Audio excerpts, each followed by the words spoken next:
computer.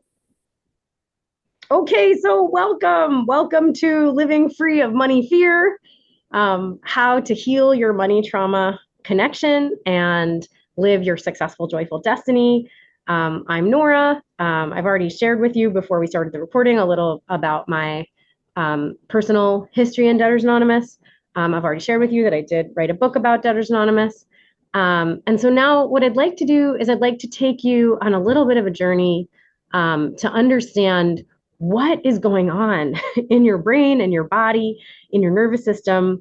Because one thing that I've noticed about the money recovery programs, like the Yeah, official we'll listen to it literature, together. Everyone's um, offline. So well.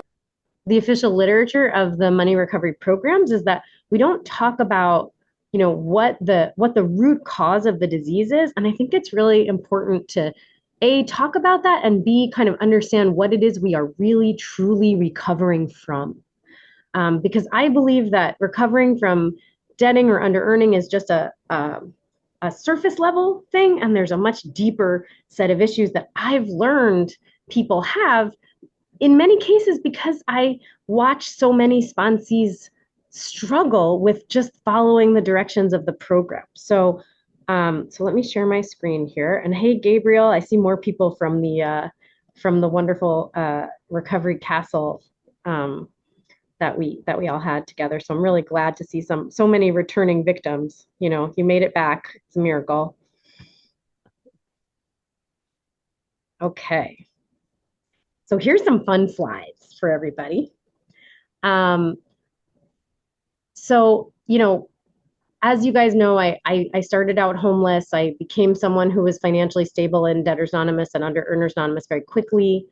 I was a six-figure income earner within 2 years, a six-figure business owner within 5 years. I am a millionaire today, etc. So you've heard all this. And also, within my second or third year, people wanted me to sponsor them. And I really tried to sponsor people and tell them what I had done. And it was amazing to me how much people resisted um, the suggestions of the program, so much so that I thought to myself, perhaps we have something deeper going on. Perhaps we come into Debtors Anonymous or Under Earners Anonymous because we have, if we could take these actions, we could just read a smart book about how to grow in your career, right? If we could just follow good advice, why would we need a 12-step program? So that's what I'd like to kind of explore today is what is this 12-step program? What is this fellowship and the tribe that we build both inside it and outside it? What is it really about? So let's go find out. So first of all, human survival is always tribal and human success is always tribal. And this is something, these are slides I actually use in my corporate work. I do have a neuroscience-based consulting business. I've worked with 700 companies across 80 industries, 5 continents. That's actually how I've earned my money. um, and so this is a slide I often use in my corporate trainings. Um, so we're very tuned in, all of us as humans, we're very tuned in to the survival needs of the group and the survival norms of the group. And in fact, as part of being a social being, not an individualistic being, we're talking about your brain, your nervous system, your ancient programming.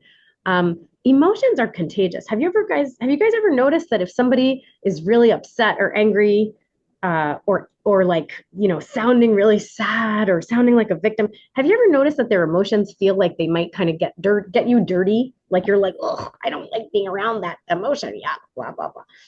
um you're not wrong. Emotions are contagious, and emotions are contagious in every direction. You can choose to spread warm positive emotions. You can choose to spread connection and safety. So that's important information that we'll come back to very shortly. um, Also, the neuroscience shows that human brains are actually wired for our synapses to fire in synchrony. We actually are designed to really be, connected and mushed together, not in like a crazy codependent way, just in a wonderfully resonant way. We really are designed to resonate with each other. So that's important information. And now let's get to the crux of what this money set of issues is. So our tribal parts of our brain are 50 million years old. Our ancestors across, across Homo sapiens and Homo erectus and Australopithecus, all of our ancestors going all the way back to the tiniest monkey ancestors in the very, very, very, very distant genealogical past of evolution. Um, all of our ancestors going back to the earliest monkeys raised children, raised their young in tribes. And actually, if you go to a primate biologist and you ask that primate biologist, hey, what's the most important evolutionary reason for monkeys to live in tribes? That primate biologist will simply tell you, oh, child rearing, it protects child rearing. Like it's totally normal and obvious in all of these parts of biology. Um, and yet we aren't talking about how necessary it is for us humans. So there are a lot of anthropologists over the last few decades and even the last few years who've gone and lived among or visited with people who were living in sort of an ancient tribal way. And just to be clear, Homo sapiens have only been living in what we think of as this sort of modern way for about 5,000 years. And we estimate that Homo sapiens are about 500,000 years old. So if we're about 90 to 95% living in these primal tribal styles, let's assume that our brains are wired for that. In the areas of the Congo River Basin where people are still living in these ancient ways, these anthropologists have gone to the Congo River Basin and they have actually hung out with these tribal groups that are raising children in this supportive communal way. And they've actually sat there with stopwatches and they've timed how long it takes for a baby to be picked up when they cry. And the average amount of time that a baby cries before a caregiver holds them is 25 seconds. That's the average amount of time. Now, the longest amount of time that a baby cries before a caregiver holds them is 2.5 minutes. It is unheard of to sit there and say, oh, just let the child cry it out, which is what was, propagated across the United States of America since 1891, and even a little bit earlier based on some different sort of early pediatrician folks in the US, but also across Western Europe, there were a lot of, pieces to this. Folks, I am gonna turn off video for folks whose videos are changing a lot, just to kind of keep it from being a little distracting. But if you want to pipe up and turn on your video and ask a question, you're always welcome to turn it back on. So 14 caregivers is the smallest number of caregivers that babies and children have in these ancient tribal societies. In a lot of places, it's more. In a lot of places, it's an average of 18 or 19, sometimes 20 or 25. So,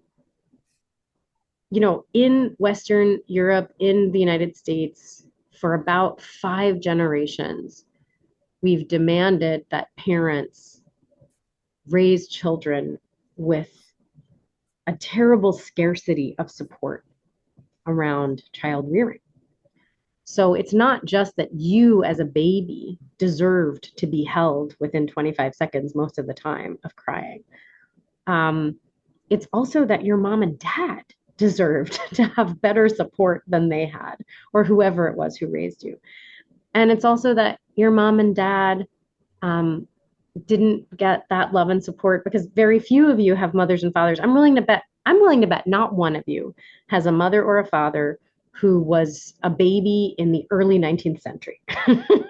I'm willing to bet all of your moms and dads that are here, everybody who's here, I'm willing to bet every single one of your parents was born after 1900. And the big shift, at least in the United States, happens in 1891 with babies. And it has to do with this brilliantly, fabulous, popular, wildly popular book called the Handbook for Obstetric Nursing that was written by a woman named Anna Martha Fullerton. And that Handbook for Obstetric Nursing uh, made the wildly new, innovative suggestion that if you are helping a woman give birth, you should put clean towels and clean sheets around her instead of using towels and sheets that are soiled with the blood and pus of dead people or other sick people in the hospital. I know this is a massively surprising set of ideas to all of you. Of course, I'm being a little sarcastic, but it saved millions of lives when Anna Martha Fullerton wrote this book in 1891. Unfortunately, she also advocated strongly for the idea that you should never hold a baby, and that if you pick up a baby when he or she cries, that you are turning that baby into a spoiled little tyrant. And her views and the views of other medical leaders like her uh, impacted all of United States and European child rearing advice for at least the next 100 years. So the likelihood is your parents were being raised by adults who were told, don't pick up that baby, right? It's bad, it's wrong. The likelihood is your grandparents were being told that your grandparents were being raised by adults being told, don't pick up that baby. And with each generation, there have been fewer and fewer supportive adults to be part of the caregiving network that every child is born deserving. I invite you to consider that every baby is born deserving 14 loving caregivers. And the fact that we don't get them is one of the great sadnesses of our quote unquote modern society. So how do we cope? I mean, we've got these intergenerational wounds.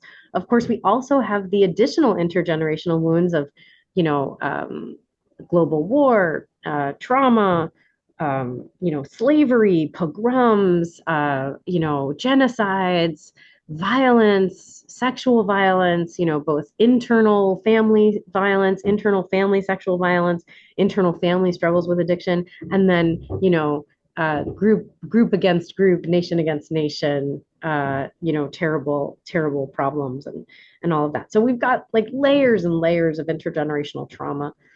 And then we've got these people who are being told, okay, you have a baby, good luck.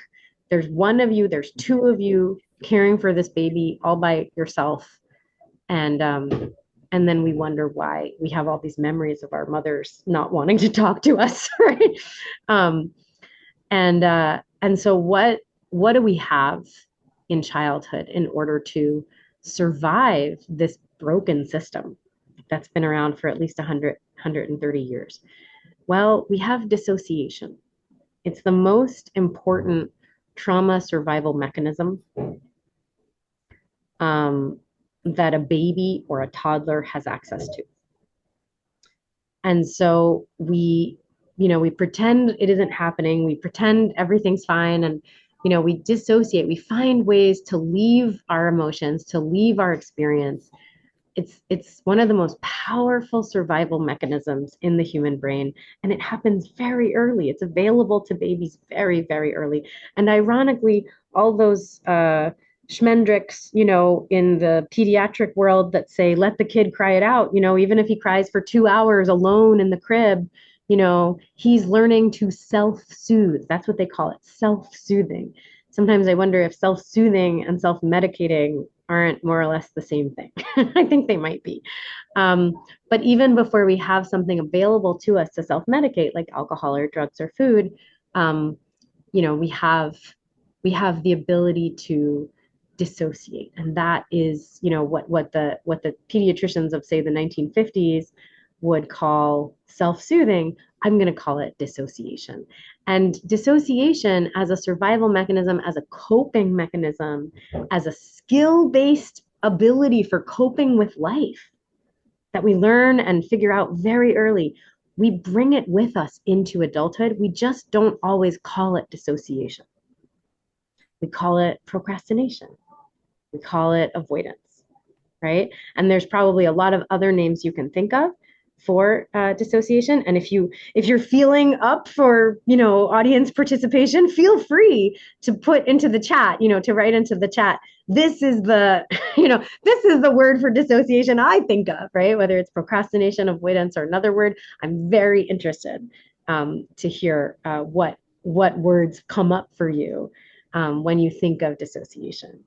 And so I invite you to consider that when we pick up addictive substances or addictive behaviors, like, fantasy for sex and love addicts, or porn for sex and love addicts, or food. Eu to say, Are you talking to me? proszę? Że wychodzę ja. Dobra. I'm not sure if she's talking to me, so I'm just going to mute her for now. But if you want to put in the chat, I see a bunch of stuff in the chat. Ooh, let's take a look of how we're doing with the chat. I think there's someone knocking at my door who wants a hug before he goes on an adventure with his grandpa. So give me one second. Would you like a hug? Oh, okay. Here you go. All right. All right. So I'm just gonna check. So checking out. I love the checking out. Yeah. Thank you guys. Going numb. Love you, sweetie. Vagueness. That's great. Body focus, repetitive behavior. I love you very much. They're in the kitchen. They're in the kitchen.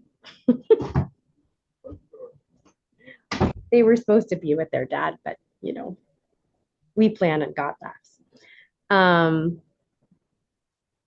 Numbing and slowing. Thank you, Lauren in Wisconsin. Yeah, these are great answers. Thank you guys so much. Anybody else want to chime in on the chat before we move on from dissociation? Okay, so thank you guys. This was great. I really love getting your feedback on what you experience as dissociation, especially as my children come in to kiss me goodbye and go on the adventure with their grandfather. Oh, I see more stuff in the chat. Let's see.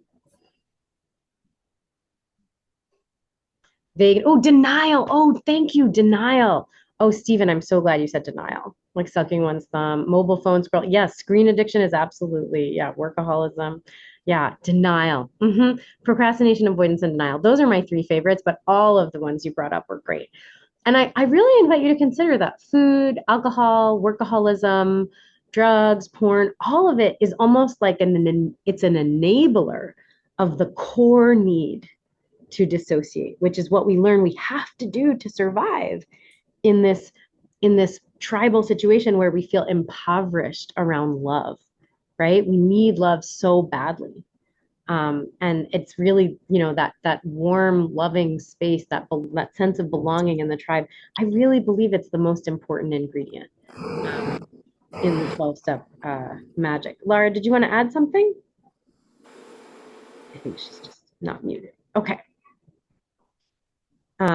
Oh yeah. Oh my gosh, you guys are so good with these. Folks are saying I use competence, I get busy.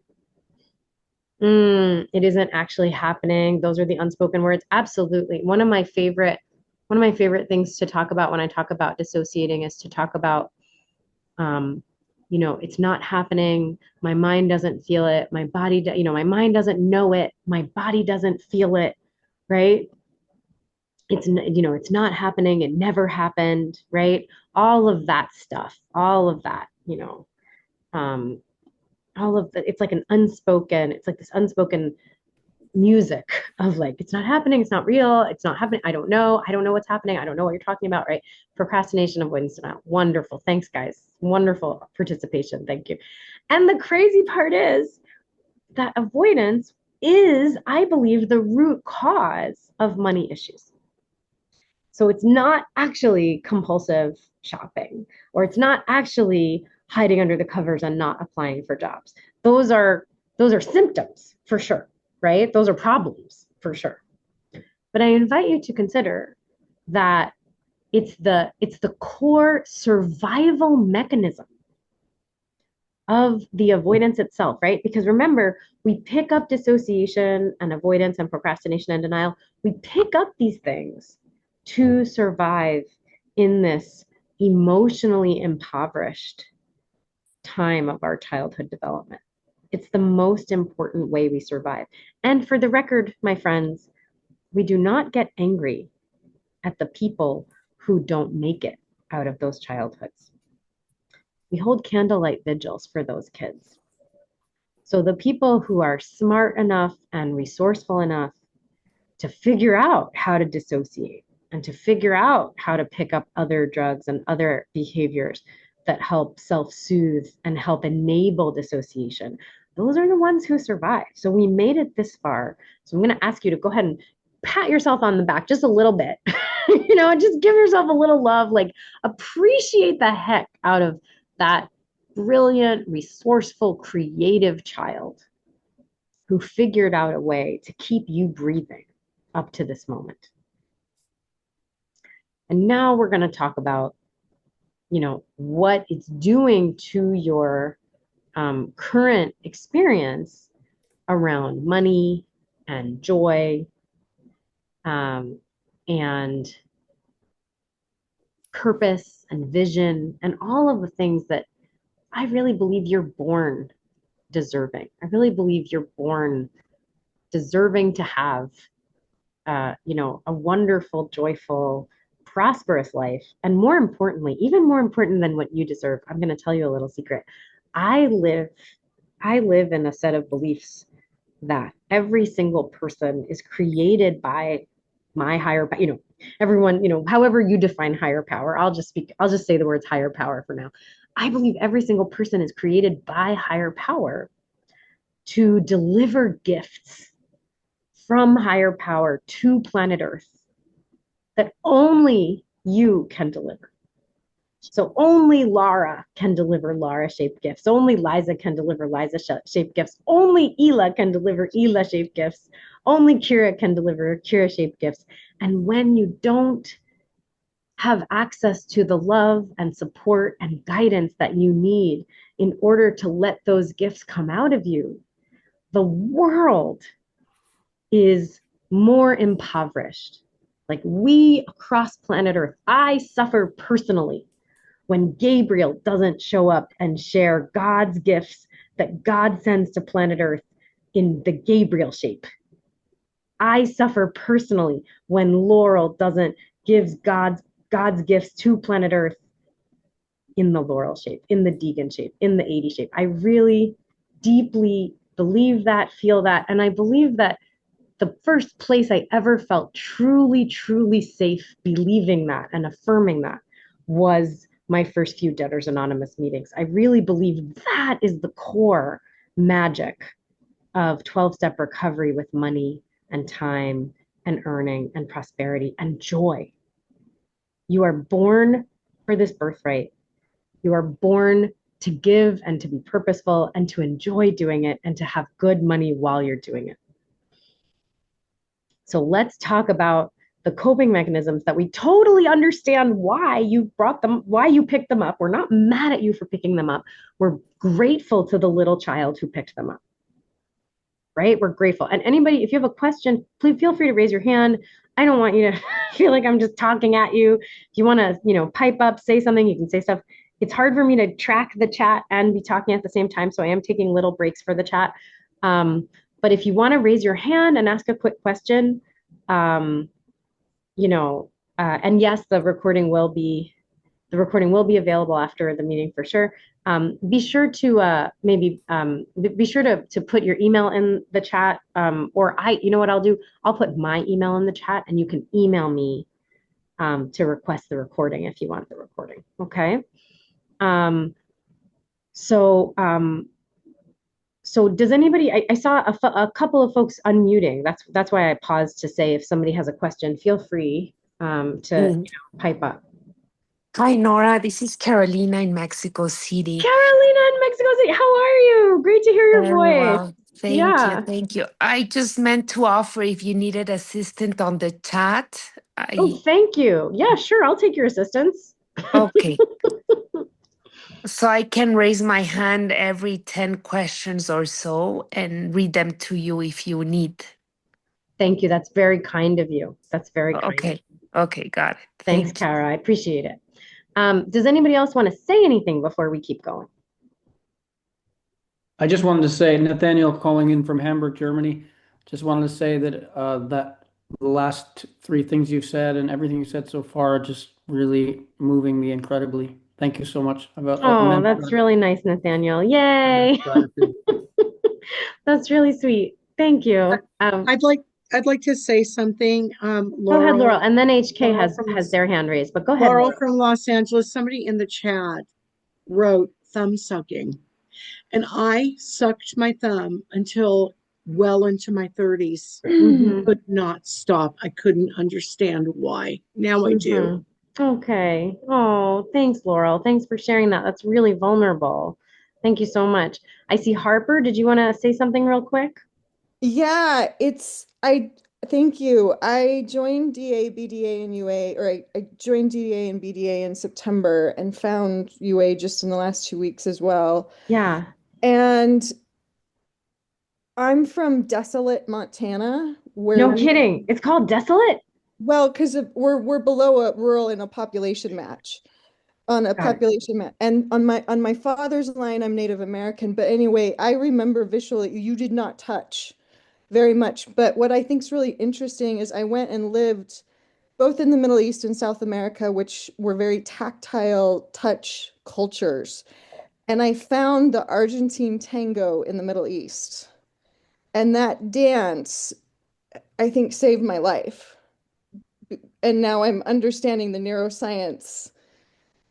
So thank you. And I'm back in Montana without it, and I can feel the difference in my money situation changed. Anyway, that's just a solution and a share, but I'm in awe of, and it's the work I'm doing at home is around neuroscience as well here in Montana. So I'm just fascinated with, I'm connecting the dots of what I found as an adult to get that primal need.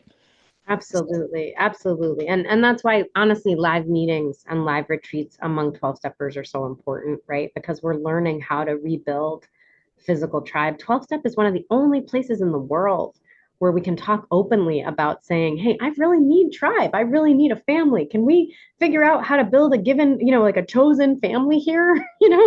It's yes, you can go to tango lessons and you can go to all kinds of places where if you're lucky, you find a warm, friendly group, right? But in 12 step, like the whole point is to build yourself like a group of people you can recover with. And we'll talk more about what that means and how to do it. But thank you, Harper. Those are wonderful insights, and I really appreciate you sharing them.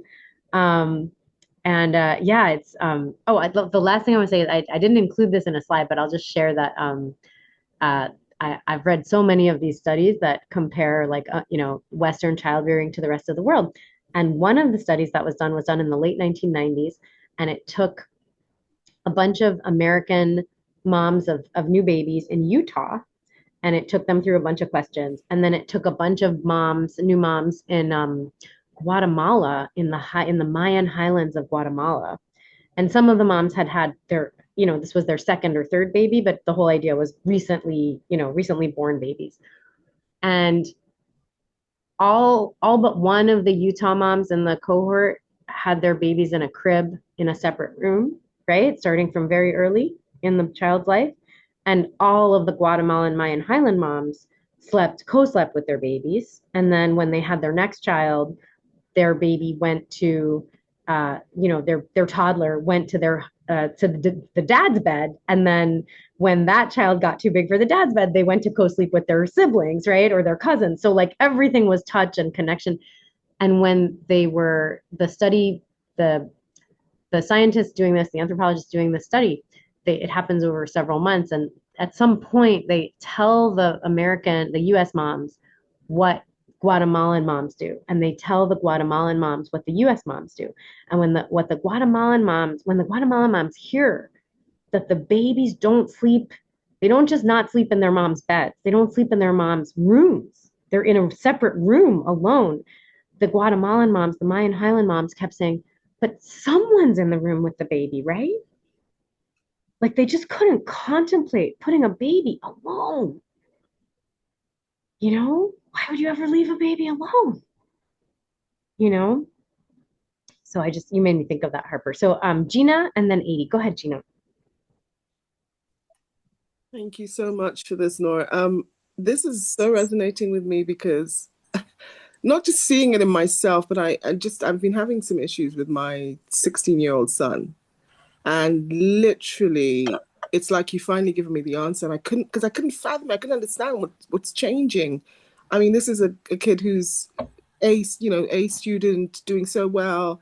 And it just felt like it was like, but that's the word, disassociation. He suddenly he's not doing the things that he needs to be doing. He's got deadlines and he's missing them.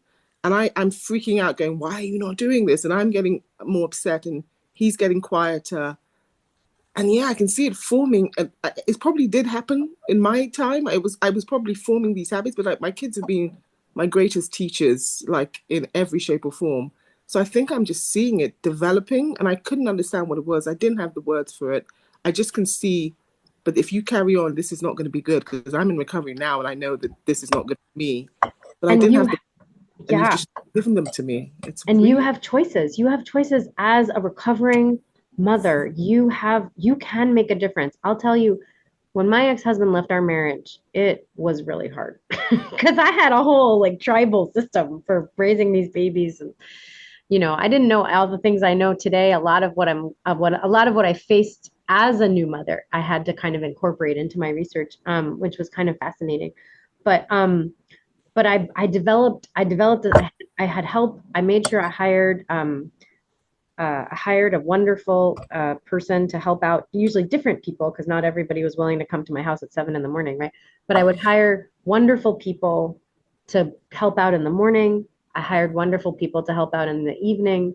I made sure that I always had another person around to help just give love and warmth and attention. I couldn't afford 13 additional or 12 additional folks, but I could afford one, right?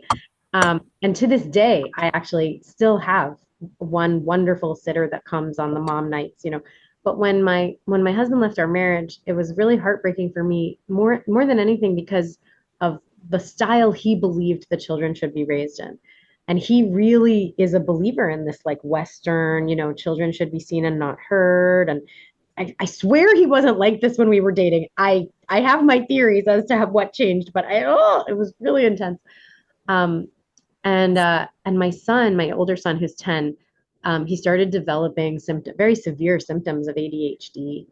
And I have studied ADHD and trauma for many years, and I believe a lot of 12-step people, especially DA and UA people, or people who end up in DA and UA, also have ADHD, which is because ADHD is a version of dissociation, right? It is a way of like disconnecting from attention so that we can survive and cope. And one of the things I did with my son as I saw his ADHD symptoms worsen is that I made sure to go visit him and just pour attention and love into him with no agenda. Like I made sure to pick him up from school instead of he's old enough to ride the subway by himself now, which is crazy. But I'll meet him at school once or twice a week and just take the subway home with him and just be like, let's talk about anything you want, just him and me, because I have a younger son as well who's very, very attention seeking. So sometimes my older one kind of, fades into the background a bit. So I just wanted to make sure that I was pouring love into him. And sure enough, the more I pour love and attention into him, the easier it becomes for him to pay attention and get his work done and finish his homework and things like that. So I don't know if that's useful for you, Gina, but I wanted to share that for sure.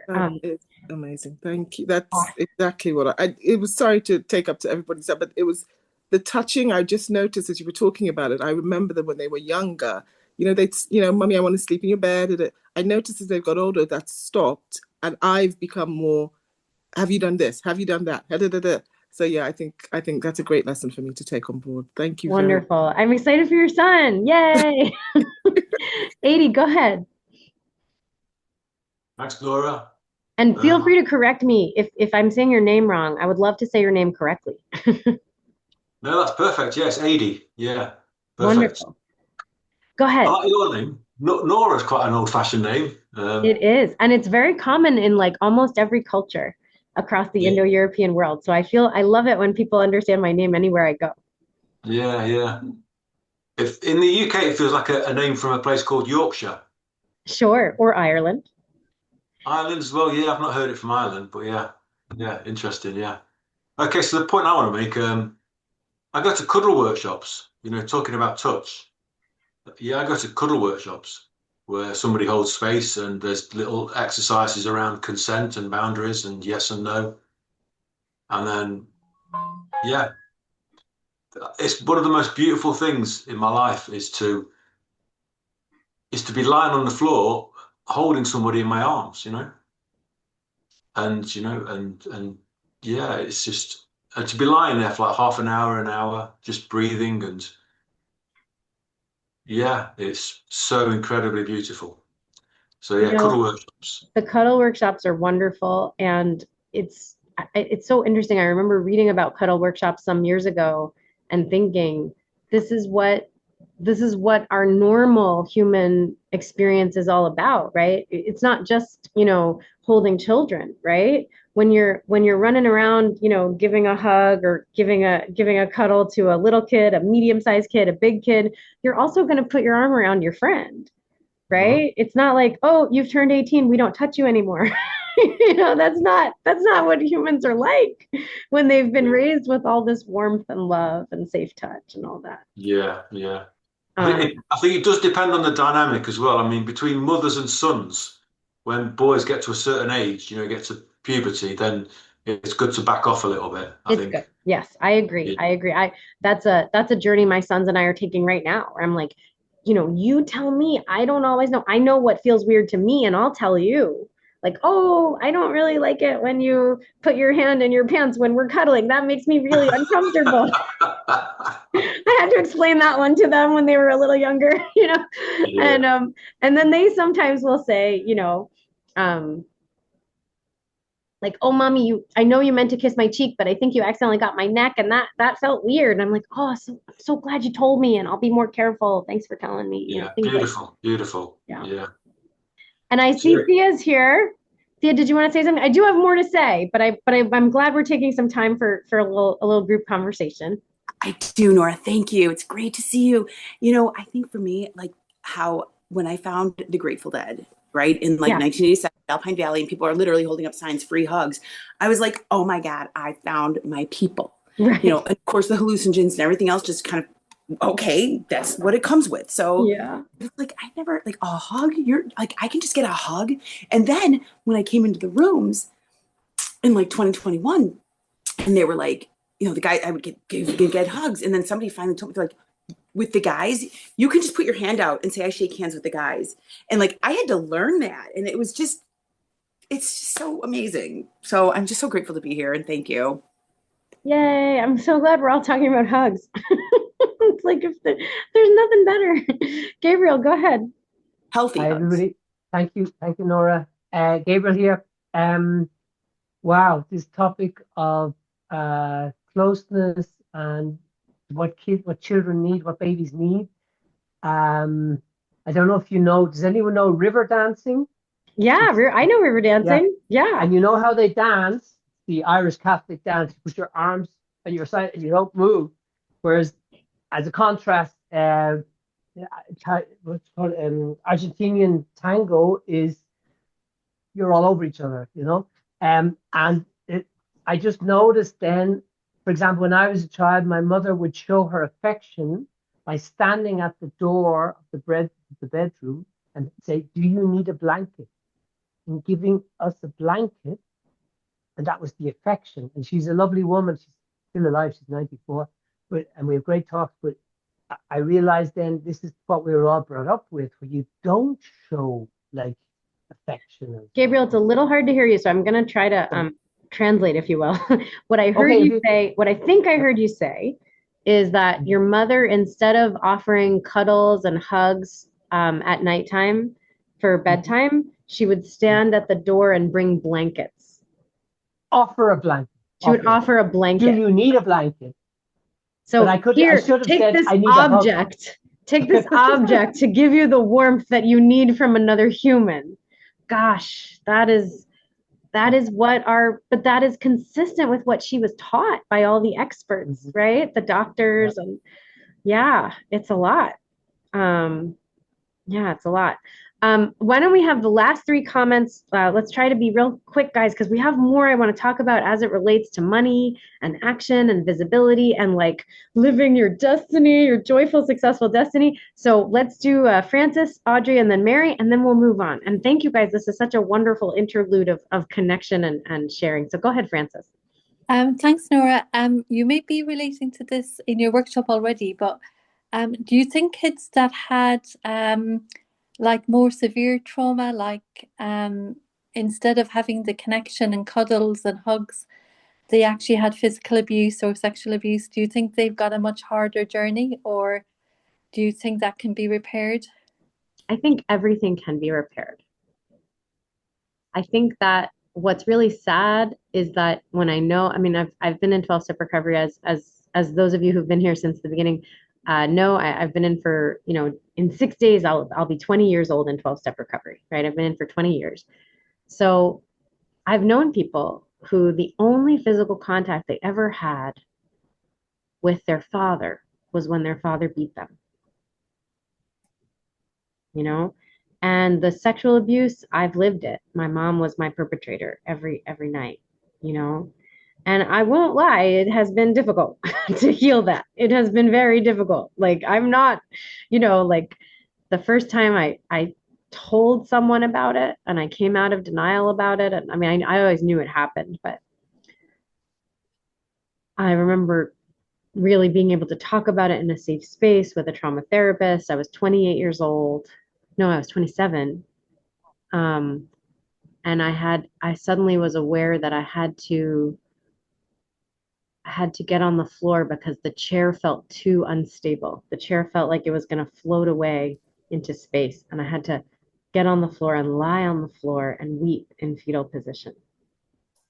And that was just the beginning of my journey healing from incest between mother and child, you know? So believe you me, I don't think it's easy, but I do believe it all can be healed. And that finding safe, warm, respectful, loving connection, physical connection, emotional connection, that all of these things are 100% achievable because humans are remarkably resilient. And when it's, when it's possible, when we're given just good enough tools, there's incredible, amazing things waiting for us. So yeah, I do think it can be healed. And I have seen people heal and been a person who is healing. Thank you. Audrey, you want to go next? You're muted. Do you want me to unmute you? Oh, I lost her. I think she hung up by accident. Mary, go ahead.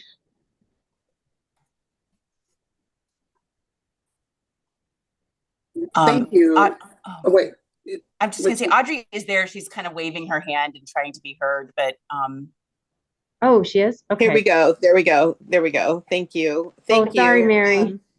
Go ahead, thank Audrey. You, Nora. Thank you for posting in WhatsApp this meeting. I'm so grateful, and I came in late, and I just took a chance, and I love what I heard. So I can't wait to hear more, and I want to talk less, but I'm so relating to some of the other shares and to what you said. I am like adult child. I don't have children, but my mother's 91, I'm 68, and I'm caring for her. So her trauma is my trauma, and she chooses to live alone, and it's impossible to live with her. So I have this juxtaposition, and I just related in a way when you said that when I've heard from some of you and in the chat that you hold space for your children with just love. My mom just wants to be loved. And when I go to visit her, I see a messy house. I see a reverse mortgage. I see inheriting debt. I see my future ruined because of the life she's chosen. And I'm the only one. And her numbers are unmanageable, and she's belligerent. And, but my last visit, I overstep boundaries with her possessions because I want to clean things up, and it's technically her house, and she is steadfast. This is my house. And we experience trauma together, and I'm home kind of licking my wounds and not quite sure what to do with it. But I do know I'm just more clear right now that she just wants to be loved. Like, leave my stuff alone. If I make a mistake, I make a mistake. And we're borderline cognition. So I don't really know. I'm not really dealing with my real mom. And it's just so messy. I don't know if this is the right place to share. Maybe we'll pause here on the share. I appreciate that you're bringing attention to something really important, which is understanding how much our own parents and our own grandparents were babies too, who didn't get held, right? And been harmed by this crummy, set of bad advice that's been around for over 100 years, right? So I really appreciate you sharing that. And we have more to go. And I think you're gonna get more, hopefully, useful information as we go. But I really hear you, and thank you for sharing that. And let's let Mary share, and then we're gonna go on with the thank content. you. Yeah, no, wonderful to hear you, Audrey. Thank you so much. Go ahead, Mary. I'll pass for now. Are you sure you don't want to just say anything, like just a little bit? Yes. Okay, sounds good. I put my email in the chat again, guys. If you want the recording, just be sure to email me and I'll send it out to you once it's ready. Okay, so let's go on. So avoidance leads us to avoid really specific things in adulthood. And these are things we had to avoid in childhood, right? So one, we have to avoid information, right? We have to avoid, before we ever become brain developed enough to contemplate numbers, right? And don't take offense, guys, if I mute you. I'm just trying to make sure we've got everybody muted, and you can always unmute yourselves later if you have questions. So long before our brains are developed enough to understand numbers, the thing about dissociation that we start teaching ourselves as we're surviving these difficult babyhoods and childhoods and all that, the thing about dissociation is we learn to pretend that our feelings aren't real, right? We learn to completely take away the truth of our emotions. Now, our true emotions can't really go very far, right? So we just push them down, right? We just go away, I'm not listening to you. But we train ourselves not to believe our own feelings, not to believe our own body, right? And then we train ourselves as we get a little older not to speak what's true about numbers or about other things, right? Who here has been, and this you can just give a quick show of hands or say something in the chat, who here has had a parent where you said, mom, dad, blah, blah, blah, blah, blah, that was really hard, or I didn't like that. And the parent said, that never happened. What are you talking about? Right? You're full of it. You're such a, either you're a liar, right? I heard a lot, my mom loved to call me a pathological liar. That one was fun. But also, the nicer, quote unquote, nicer parents are going, oh, you're so creative. None of that ever happened. I don't know what you're talking about. Right? So I see a lot of hands raised. Sorry, darlings, but also I hope it's helpful to see that you're not alone, right? Your hands are raised because you know that in these families where people are literally all dissociating to survive in different ways, right? Your parents are dissociating too when you're a child, right? And probably picking up addictive behavior to self-soothe and enable their dissociation. In these families, what do? We encourage others to invalidate information, to invalidate truth, to say that didn't happen. I don't know what you're talking about. You're so creative, or you are, filled with lies, and I see a lot of I gaslighting, exactly. I see a lot of that in the chat too. Wonderful. Wonderful. And thank you everyone for doing a good job of letting people know what the information is. I'm really appreciating, this is such a tribal effort, right? We're all in this together. I really appreciate all your help.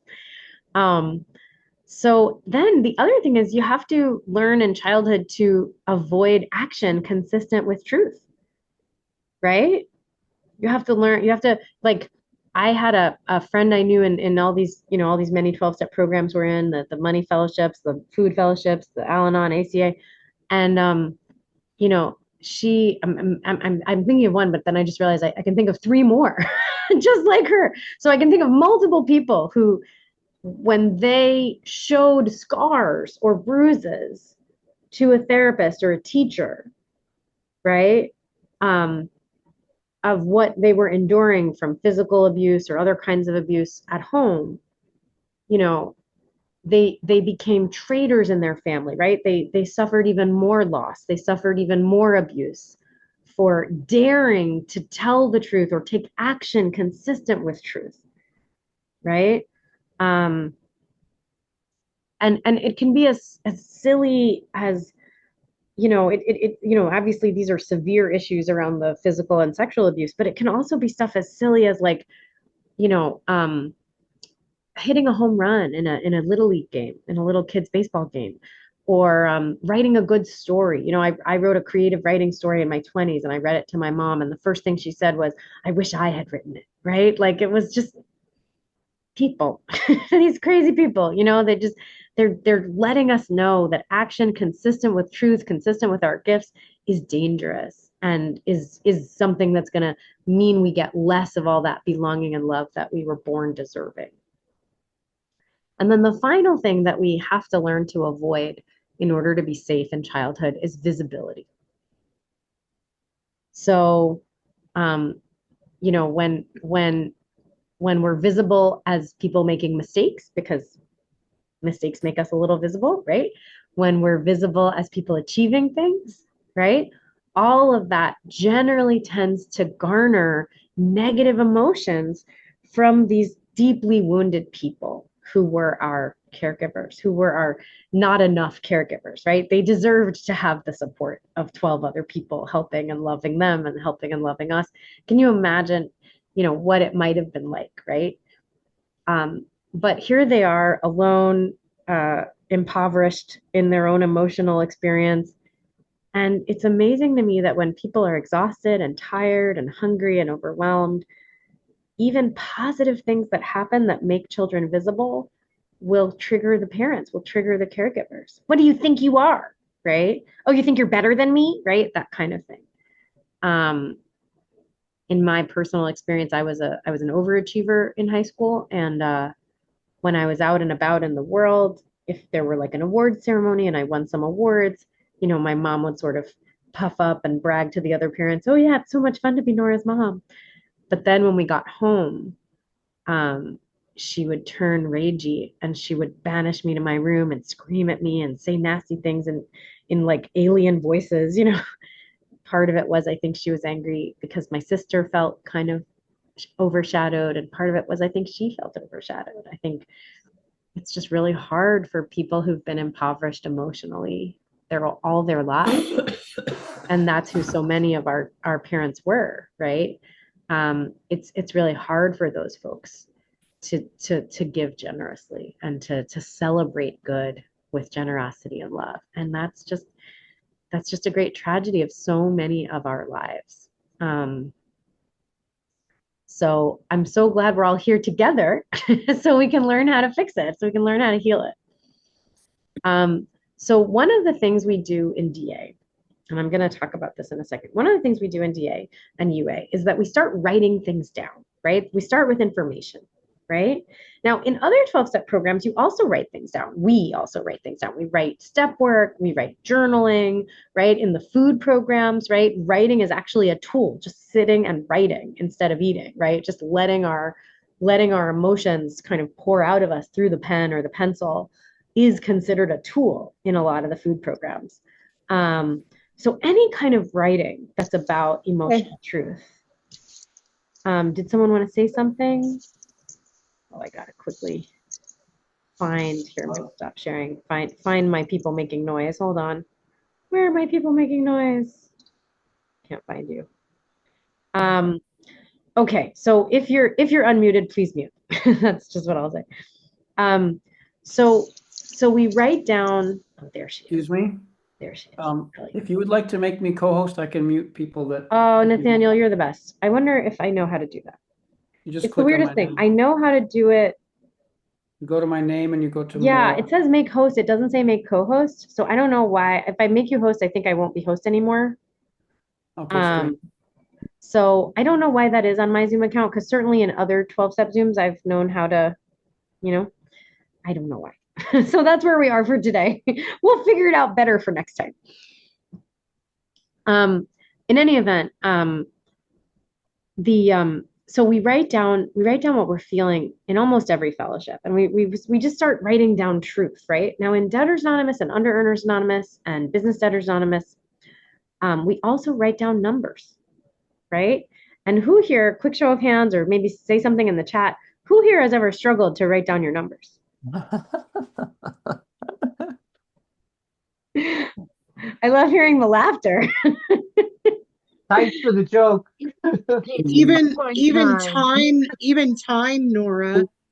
Oh my God. Yeah, numbers can mean dollars and hours and minutes, right? Numbers can be anything that has numbers added to it, right? So yeah. So it's funny to me.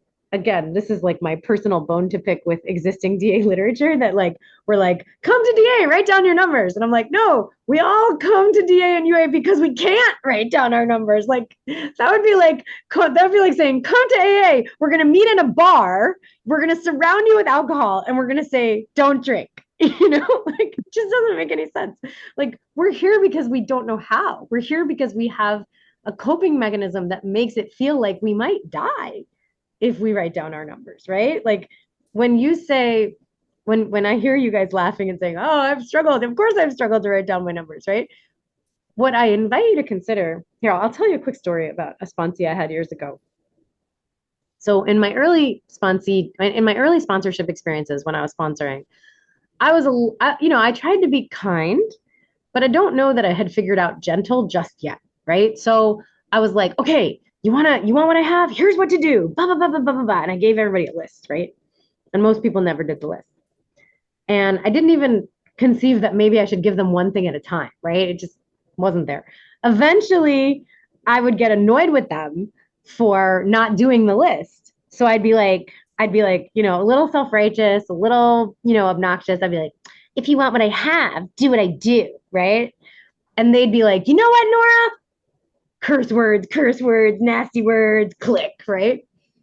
So that was great because that taught me a lot. That taught me about kind of modulating and calming down and chilling out and just being like, dude, I'm not their higher power. I don't know what they're supposed to do in what order for their recovery, right?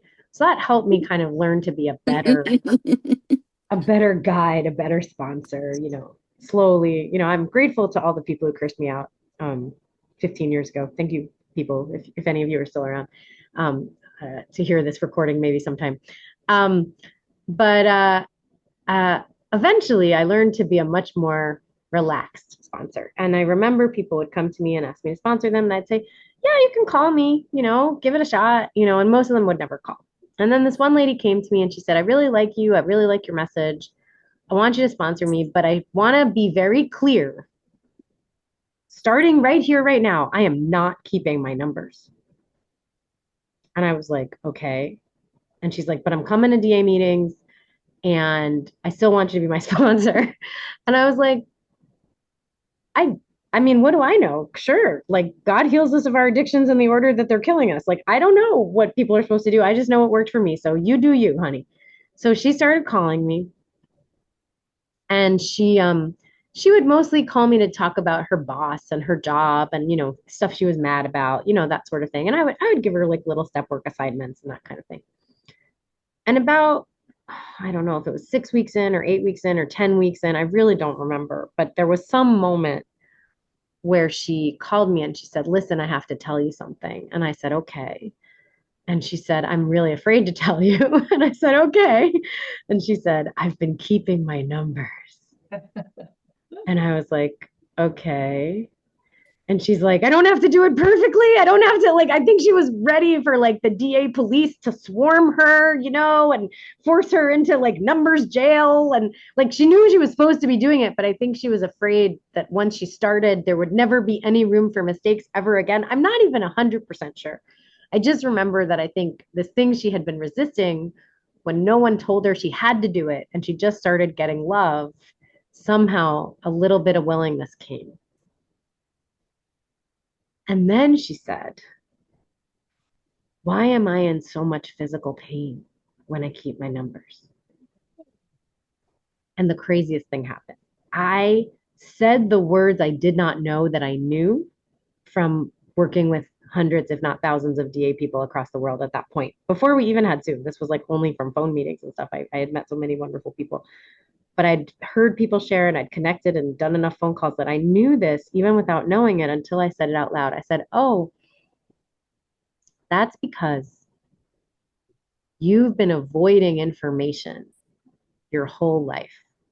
Mm-hmm.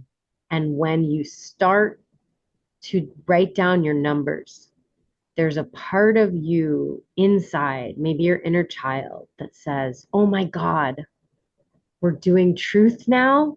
This is great. I have so much to tell you. And the inner child, of course, doesn't speak in complete sentences, right? Doesn't have a thoughtful, paragraph by paragraph explanation. The inner child, especially the one from babyhood, before you're even verbal, right? Before you even know how to talk, that baby inside you was dissociating, right? The inner child doesn't say, hey, here are all the feelings you've been suppressing now that you're willing to look at truth. The inner child simply releases the waves of dread and grief and pain. Because finally, if you're writing down these numbers, it must mean that you're finally safe enough for the truth. And painfully, sadly, the truth of most people who end up needing 12-step recovery for any addiction, but especially money issues, is going to be a lot of sad truth, a lot of neglect, a lot of abuse, a lot of painful stuff. So in order to do that thing where we become people who are capable of living that beautiful, prosperous destiny that you were born to live, because God has Nicole-shaped gifts. I'm seeing Nicole, and I'm seeing Suzanne in Germany, and Diana. God has Suzanne-shaped gifts and Diana-shaped gifts and Nellie-shaped gifts that only Nellie can deliver. Only Nellie can deliver God's gifts in the Nellie shape to planet Earth, and we are impoverished. I am impoverished when when God's Suzanne-shaped gifts don't make it, right? Past Suzanne. So I'm so grateful you're all here, because we're going to make more of those gifts from God to planet Earth available. It's amazing, right? And the path of releasing God's gifts into this planet requires that you show up, that each one of us shows up with good information, with accurate, integrity-filled information. It requires that we get love and support, that we rebuild whatever tribe, that we can rebuild, that we maybe just build anew, like a tribe that can love us and support us through.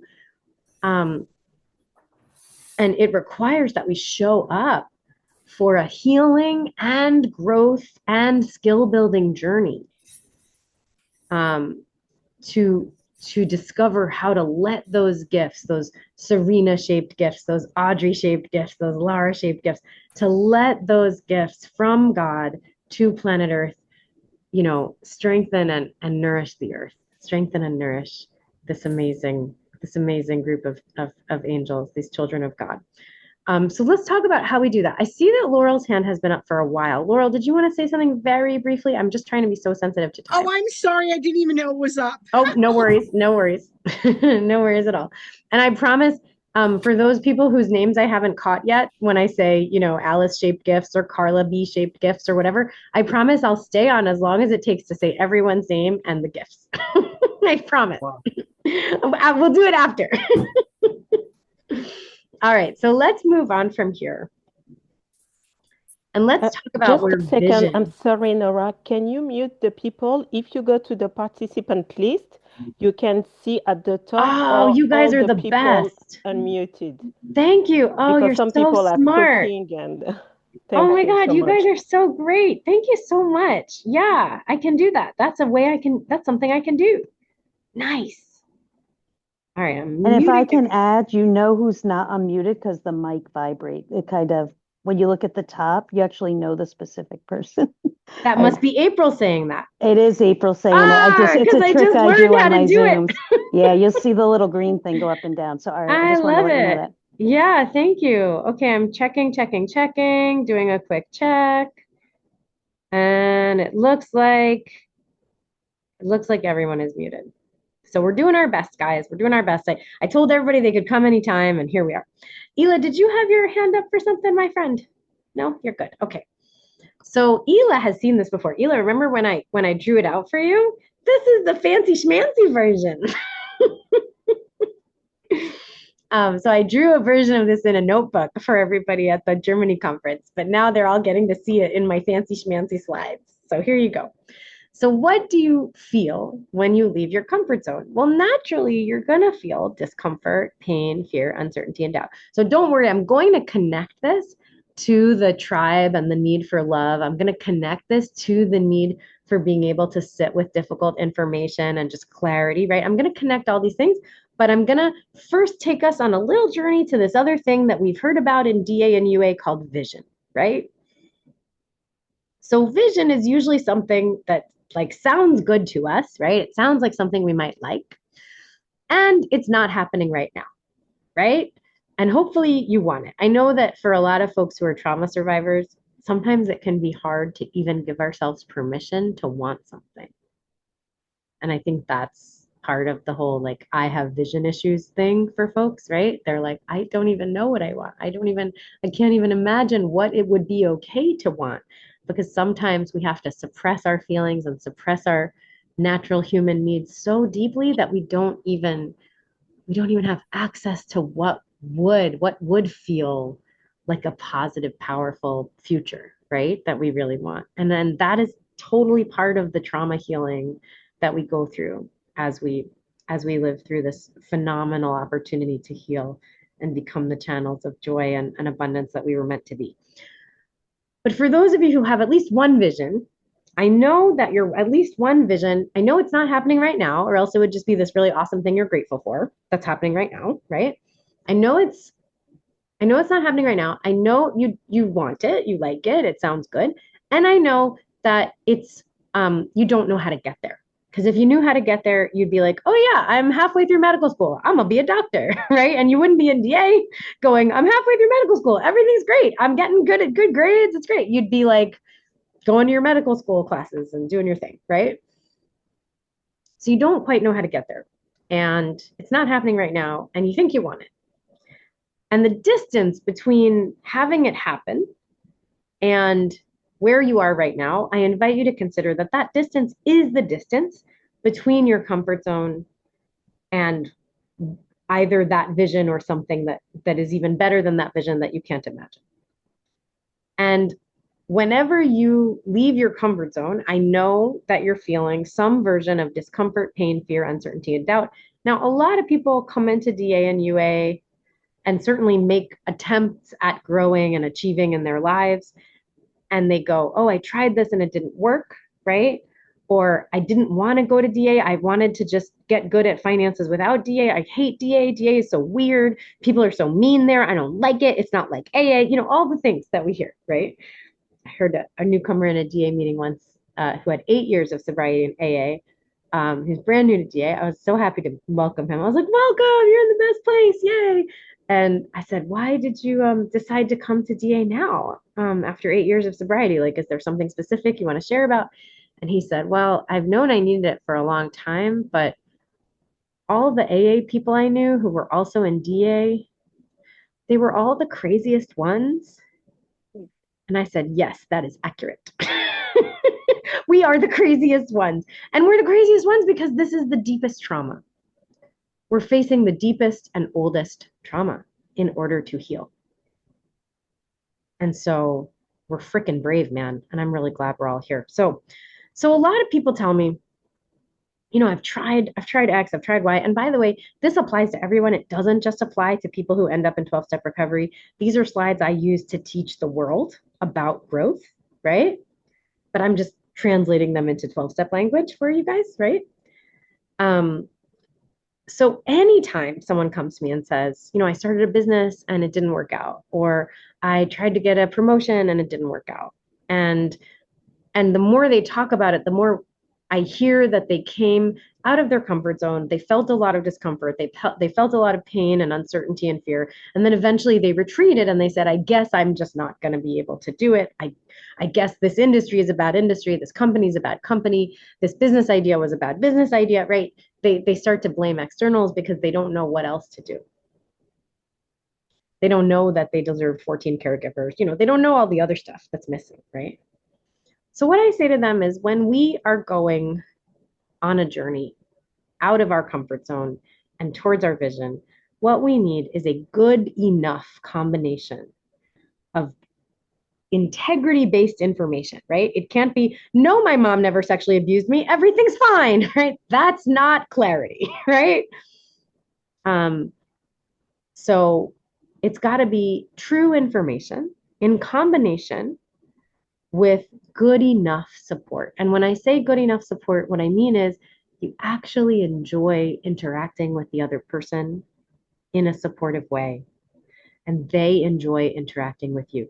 I believe that one of the first things DA people and UA people and just 12-step people in general have to learn is that it's not fun for you unless you both like each other, unless you both feel good. If you're both having a good vibe, guess what? That's good. If you get the sense that the person is annoyed with you or doesn't like you, they're not part of your support team and you can move on.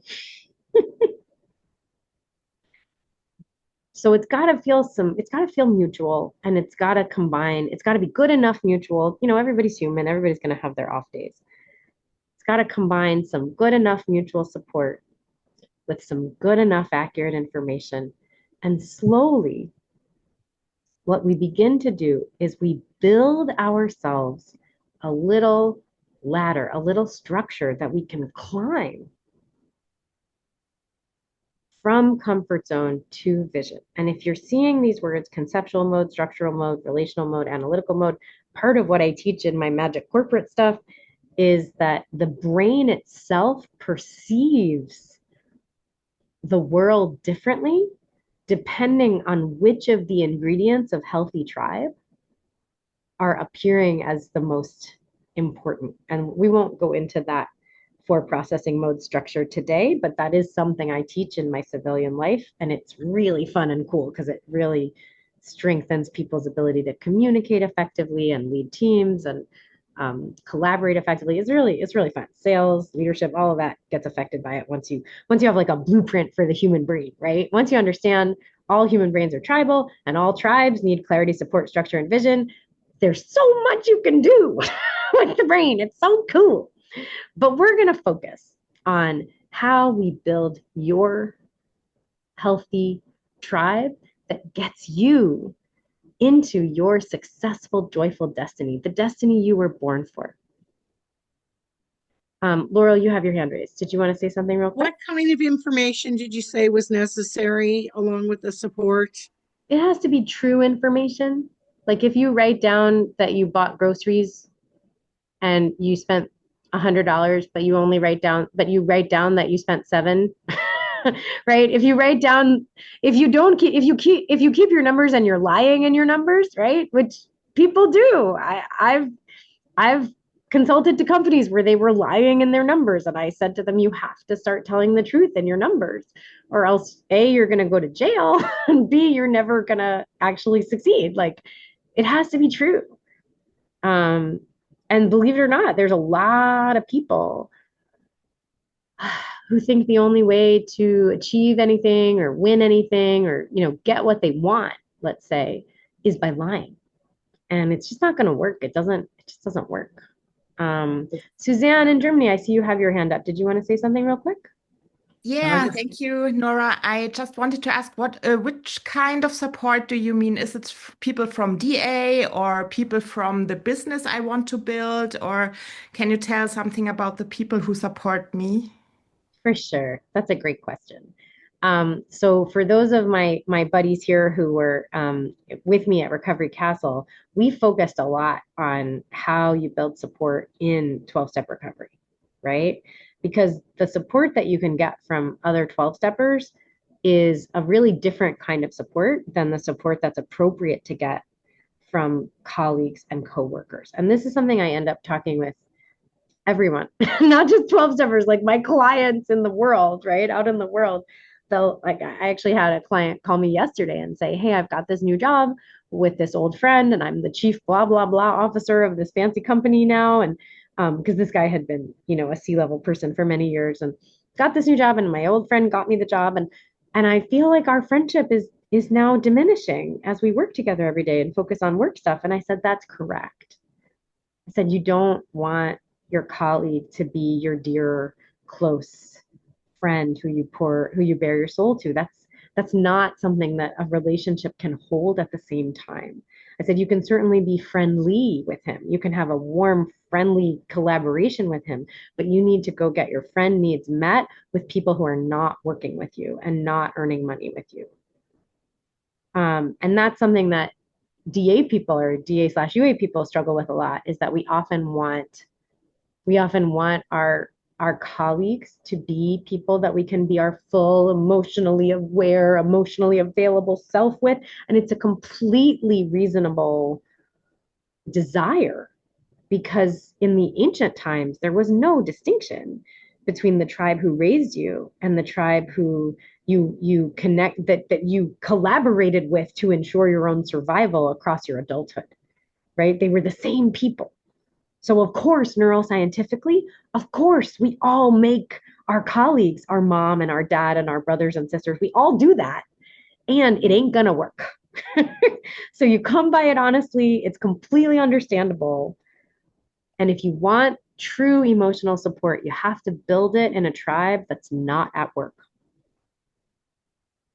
Now, warm, friendly collaboration can absolutely happen at work. And when I'm teaching this, you can see how much I could take these words and kind of make them be about like business appropriate things, right? So when I'm teaching this in business, I say, we're respectful, we're honorable, right? We're not telling each other all the details of the divorce, that ruined our lives, right? We're not sleeping with each other, hopefully. Once in a while I'm coaching a team, and then 4 months go by and I find out that the top salesperson on the team is sleeping with the CEO. And I'm like, have you guys been sleeping together this whole time? This whole time? Okay. And he also has a girlfriend who's not you? Okay. This is going to be a problem. So like, it's that kind of, I'm like, oh, okay. Thank you for sharing your truth. Truth is always a win, but now we have to find healthy boundaries because we're not going to succeed the way we could, right? So people do all kinds of stupid, crazy, silly things, right? In the workplace and all that. You, as 12-steppers, you have something magical. You have an unlimited resource of people that you get to interview to see who you want to have in your close tribe. And remember, you're going to need at least 14 caregivers, ideally at least 25 or 30, who you love and who you love hanging out with, or at least you like, right? Because it's a slow burn, right? To build yourself a tribe of support in DA and UA, right? And so I'm sure my friends who are at the Recovery Castle with me can affirm that a lot of what I said in that situation was call 3 people a day in DA so that you can interview them to see if you like them. And you don't have to spend a lot of time interviewing them, right? You can just kind of connect and whatever. And if they share in a way that kind of puts you on guard or puts you on the defensive, you can say, oh, thank you so much for sharing. You can be very warm and affirming. And then you can say, I need to go. I'm so sorry. The pork chops are burning, whatever it is. Like, oh, I've got a call, I've got a work call coming in. So sorry, gotta go, click. I believe that it's gonna take you about 5 to 10 interviews to find 1 to 2 people you really like. I believe that about 20% of the people you talk to are going to be people where you're like, oh, I want to be buddies with them. And that's a completely reasonable number. And there's even somebody, Gabriel, I don't know if you're still here, but Gabriel asked me in the live workshop, he was like, Nora, are you saying that only 20% of people like you? And I was like, yes. And he was like, that's crazy. This workshop is awesome. I was like, no. I didn't say 20% of people like the material, right? I believe this material is for 99% of people, right? God has a Nora-shaped gift. This be it, right? And I'm here to give it to anybody who wants it. But who I am when I'm just me who loves musical theater and talks too much and makes silly jokes and likes to talk in funny accents and is just a wacky, goofy gal, I promise you, 80% of people are like, okay, that's nice.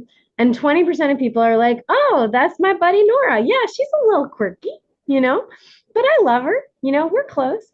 And that's because I'm not just the president of the club, I'm also a member, right? And like who I am when I'm not in charge, performing, explaining, giving good information that God guided me to discover so I could give it to as many people as possible. Who I am when I'm just singing my favorite musical with my kids and you're not like annoyed that I have to interrupt myself so much because like my kids are asking me questions about Hamilton the musical or whatever, like who that person is, like my real private self is not for everyone, and that's okay.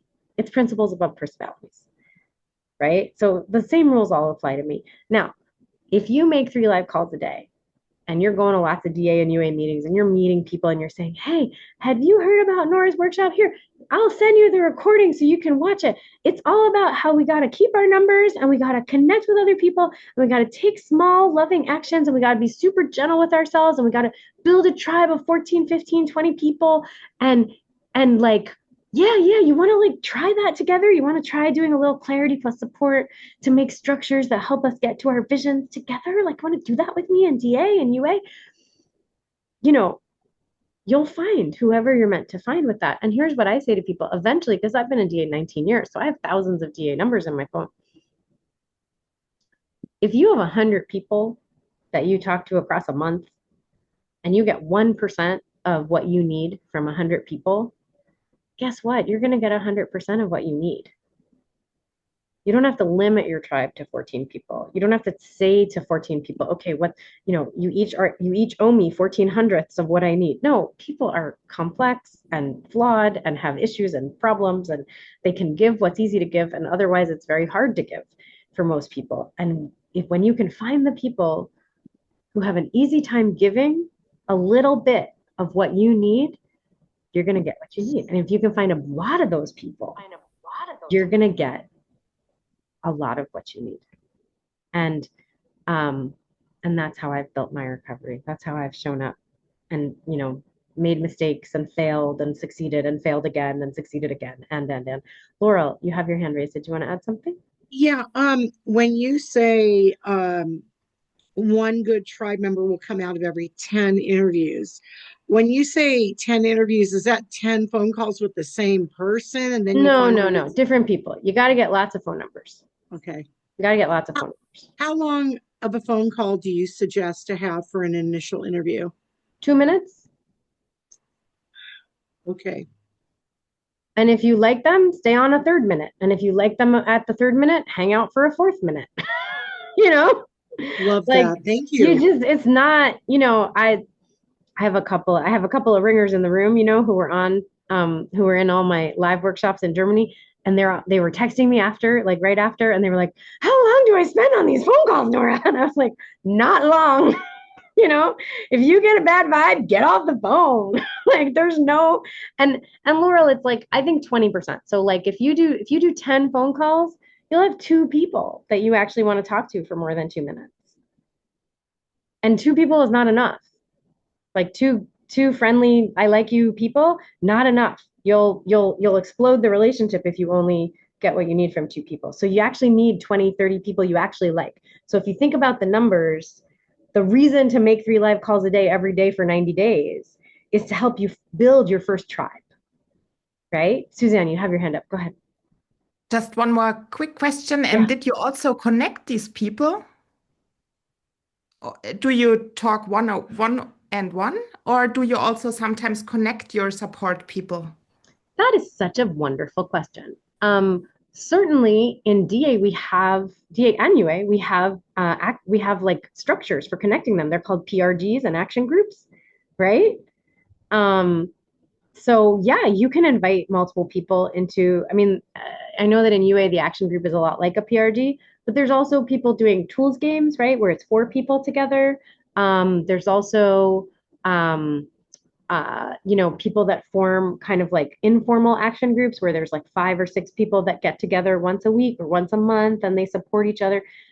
Meetings themselves, right? Like, also there's book clubs, right? Like I'm aware that the book I wrote, the Getting Started in Money Recovery book, is a book that a lot of people have formed book clubs to read together, partly because I begged them to do it in the book, right? In the book, I'm like, please don't read this alone. You're not meant to do all this alone, right? Laurel, very quickly, because we do need to. I just want to announce to the group that I am going to start a West Coast book club, or anybody that wants to do it, at 7 a.m. West Coast time, as many days of the week that we can. Wonderful. Would you put that in the chat, Laurel? Yeah, put that in the chat and put all that info in the chat. Okay. Great job. Thank you. So there's lots of ways to connect people. And in the civilian world, right? What do people do? They say, hey, I'm gathering a group to go on a hike. You want to come? Right? So there's plenty of times, right? And I'm sure the lady who was talking about Argentine tango, right? There's plenty of times where people spontaneously form groups around shared interests, shared activities, right? In DA and UA, we tend to form groups around wanting to support each other around shared, similar visions or similar styles of recovery, right? And that's a beautiful thing. We want that, right? So it's nice to have group experiences. It's also nice to have lots of one-on-one experiences. Everybody, every human personality is going to like different things. I love one-on-one connections. I love them, Sometimes people ask me for PRGs and I'm like, it's hard for me to schedule PRGs just with like my busy work schedule and my kids. My kids are kind of like, forever and always wanting mom, right? But if you want to talk on the phone and tell me the thing you want to talk about in the PRG, I'm happy to listen and give you feedback, right? So sometimes like just because that's going to work better for my schedule, just where I'm at in my life, because I have young kids and I run a global company and blah, blah, blah, blah, blah, right? All right, so we're going to continue. I think I haven't looked at the chat for a while. I'm going to look at the chat real quick.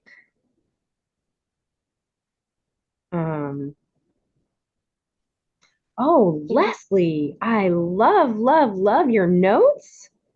What? Awesome job, my friend.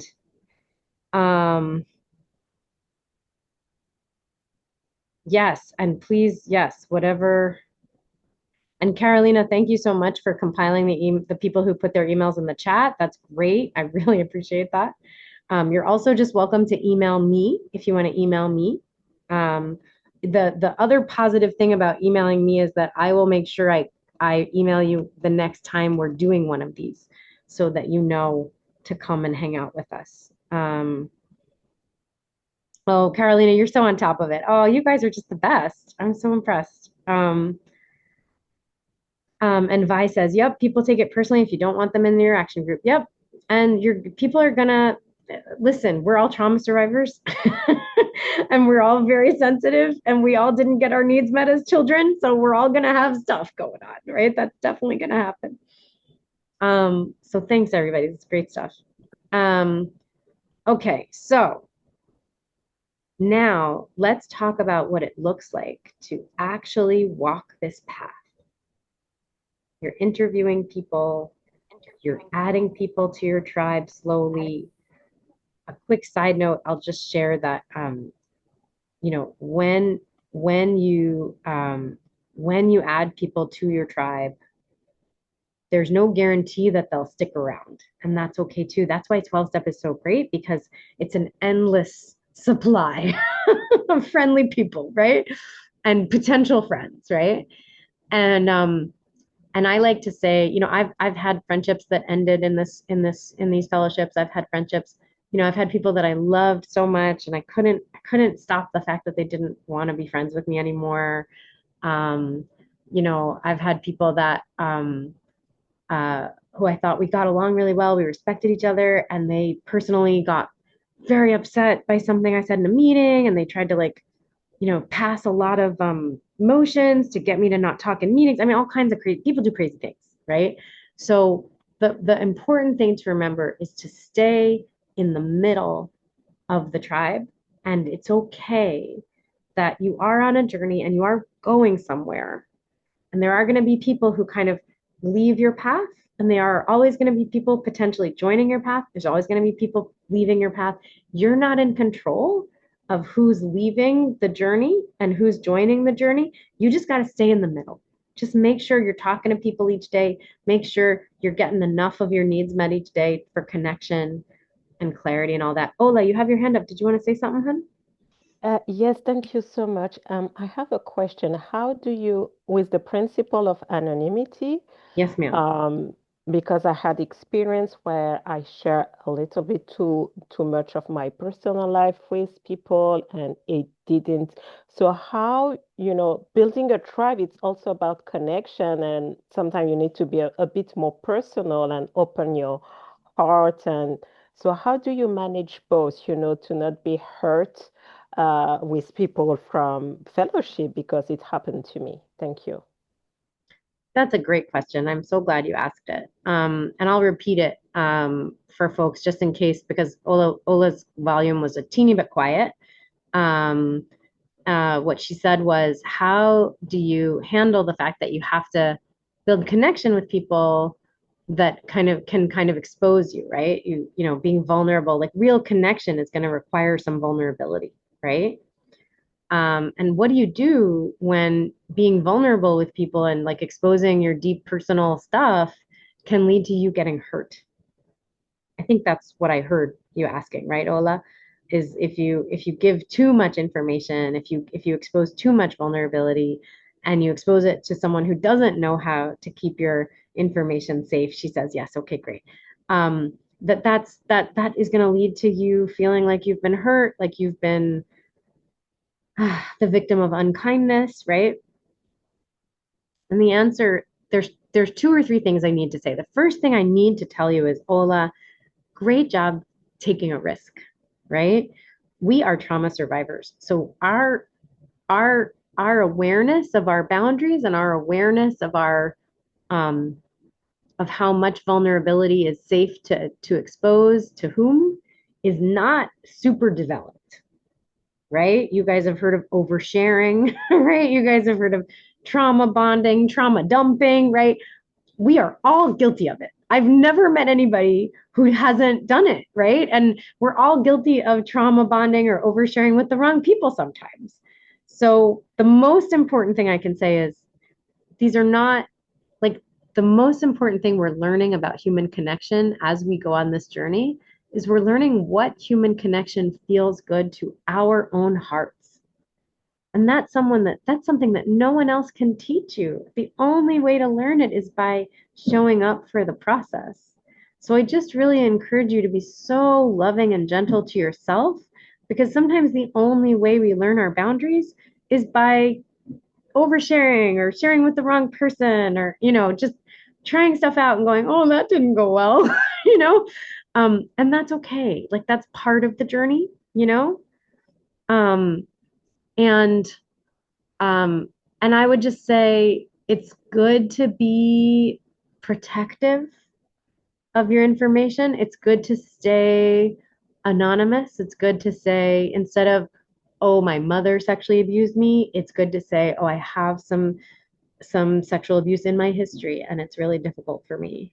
And just kind of see how they handle it. Like titration, right? Like test them, test them with a little. And if they're like, sexual abuse, no, thank you, right? That's enough. You got it. They can't hold it, right?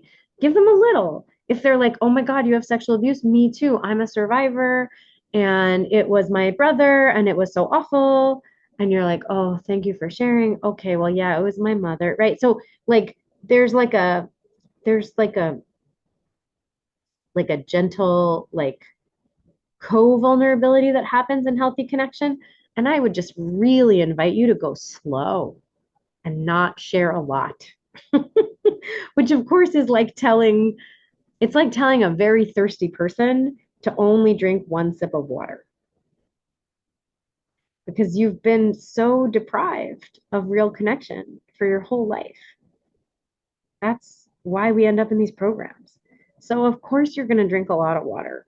And yeah, there's going to be moments when you realize you need to spit it out because it had salt in it. You know?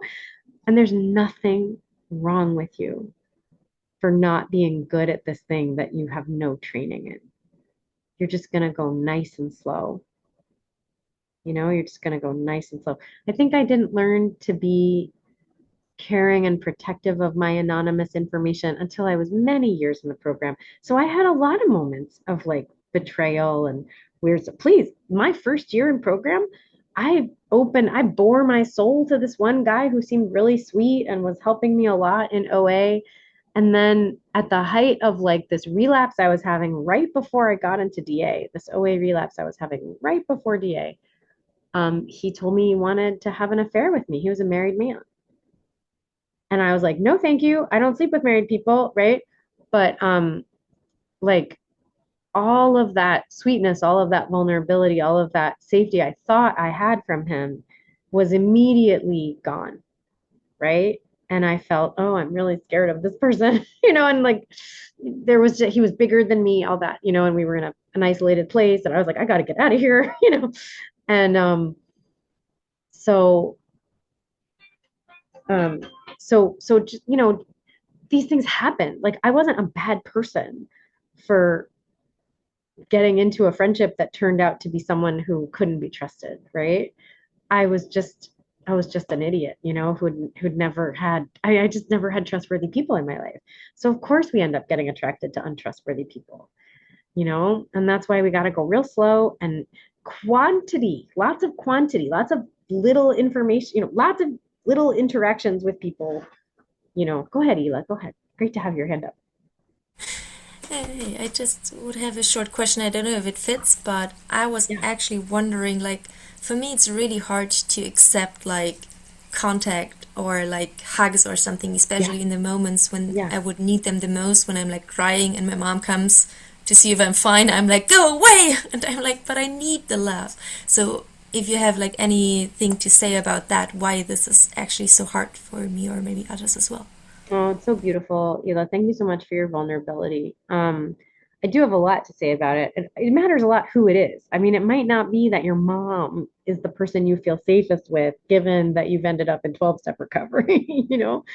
But also, I've known plenty of 12-steppers who just didn't feel safe with hugs because of whatever their traumas were, either around neglect or, you know, touch that was very invasive or harmful or abusive. Like there's so many ways that unfortunately touch can become polluted and unsafe for people. And that's just terribly heartbreaking, but it can be healed just like everything else. We are so resilient. What I'd like to do, because we only have a few minutes left before the official 2-hour time, and I want to do honor that I said it would be 2 hours. I will stay on for questions, I promise. But I'd like to get to the last little part here, which is like the last few minutes. And Ela, you've seen this part before. Gabriel has seen this part before. This is the last little, you know, special, you know, da da da da da da, the magic. This is the magical part. So I really want to make sure we get the magical part in during the 2-hour time. And then let's talk more about how to create a path for you, Ela, around finding that safe touch, right? Finding that safe warmth. And it, you know, hint, hint, it might not be from your family of origin. Crazy, I know. So great question, though. Great question. So here we are. So I invite you to consider that once you've learned to like track your numbers each day and, you know, and not perfectly, not, you know, it doesn't, nothing about this is perfect, but it's honest. It's honest and it's written down. I'll also share, for me as a food addict and 20 years of food recovery, I write my food down each day and I text it to my sponsor, right? And there's a couple people on here who write down their food down and send it to me. I won't say who, but I know that you know who you are. So, that's part of clarity, right? Because I'm a food addict. So I write down my food and I put it into a text message to my sponsor. And, so my food is written down, my money is written down, my time is written down, right? That's all beautiful clarity. Support, I send it to my sponsor. I receive it from my sponsees. I receive their food, right? Support can be giving and receiving, right? Connection is what support is all about, right? So as I plug into a structure that's made of good enough information combined with good enough human interaction and human connection, and I plug into that structure to get the energy I need for action and visibility that brings me closer and closer to my vision. And by the way, I've had a lot of visions come true in these programs, right? As I start to plug into that, I start to discover that anytime I feel discomfort, pain, fear, uncertainty, and doubt, anytime, I always have the ability to make a phone call or write in my journal or both, right? I always have the ability to plug that discomfort, pain, fear, uncertainty, and doubt into that sweet tribal structure that I've been building for myself and that we're all learning to build in these programs. Whether we use these names for it or not, that's basically what we've all been doing since 1935, right? It's learning how to build a tribe of safety and love and healing, right? So here's the magic. Ready? If you can even just get to the part where you're feeling discomfort, pain, fear, uncertainty, and doubt, and instead of going and hiding and dissociating, you actually plug in and you get, clarity and support, or you make a phone call or whatever. If you can just do that, that's a freaking miracle. Okay. That's awesome. Like the more you're like, oh, I feel uncomfortable, I'm gonna make a phone call. Oh, I feel uncomfortable, I'm gonna go to a meeting, right? The more you do that, the better. That's great, right? Now, here's where life gets very exciting. If you can look at your discomfort, pain, fear, uncertainty, and doubt, and those are, by the way, non-negotiable ingredients to the journey towards your vision, right? Because you have to be able to get out of your comfort zone to achieve new stuff with your vision, right? And to grow and heal, right? You just have to. There's no other option, right? So if you're able to look at the fact that the discomfort, pain, fear, uncertainty, and doubt are these non-negotiable ingredients of your journey of healing and skill building towards your vision, if you're able to look at those ingredients and say, okay, I have a choice. I can either look at these ingredients and say, well, they're unpleasant, but they're important, and I'm not going to escape them. So I guess I'll just suffer through, and I'll feel better when I talk to people. Or I'll feel better when I pray and talk to people, and I'll feel better when some of my visions come true, right? So that's a completely legitimate thing. If you just want to be like, yeah, discomfort, pain, fear, uncertainty, and doubt, those are just unpleasant side effects of growth. And I guess I'm just going to suffer sometimes because that's what growth requires, right? Oh, wow. That's a completely legitimate way to live. A lot of people live that way. However, I am not content to let you live that way if you don't want to. And I'm going to give you a different choice. So your choice is, if you choose to take that discomfort, pain, fear, uncertainty, and doubt and say, this is not just a symptom or a side effect, this is a neon sign indicator that it's time to plug into my tribe. This is God giving me the fastest sign, the fastest information, the best information, that it's time to get love and support. It's time to get clarity. It's time to learn some more and build some more skills. If I can see these as neon sign guideposts from my higher power to get me to plug into my clarity, my vision, my action, my structure, my support, my love, my phone calls, my meetings, my PRGs, my doing my numbers, if I can see that those nasty feelings as the fastest signs from my higher power that it'd be time to plug into the love of my program, then you will live a life of adventure and gratitude and exhilaration every day of your life. You will start living your joyful destiny this minute as you take the slow, repetitive, one day at a time actions. Your first vision will come true, and then your second, and then your third. These days, I can't even keep track of all the visions that have come true in my life. I'm a mom, I have awesome kids, I have a lot of money, I have a lot of success. Sometimes it's like overwhelming, and sometimes I'm like, oh, I have all these other things I have to do that come with all this great gifts come great responsibilities, like I have all these, oh, I gotta do this, I gotta do this paperwork, and I gotta take care of that. But it's such a blessing. And I'm even gonna tell you a little song I sing, because one of my favorite songs is Free to Be You and Me. Maybe you've heard it. It goes, there's a land that I see where the children are free. And I know it ain't far to this land from where we are. Take my hand, come along, and we'll sing our sweet song. Right? You guys have heard that, right? So I love to sing affirmations to the tune of Free to Be You and Me. And one of the most important affirmations I've ever sung to myself is, thank you, God, for this discomfort because it means I'm growing. Thank you, God, for this discomfort because it means I'm growing, right? And sometimes I have to sit with that for a while, and I have friends who think my quirkiness is cute, right? Some people, they like it in 2 hour, they like it for 2 hours once a month or so, and then they're like, okay, Nora, I don't want to have to listen to you sing to me all day. But my friends like it. Like the 20, the few, the proud, the brave like it when I sing to them. And they're like, oh, we're singing and it's so cheesy and I love it, right?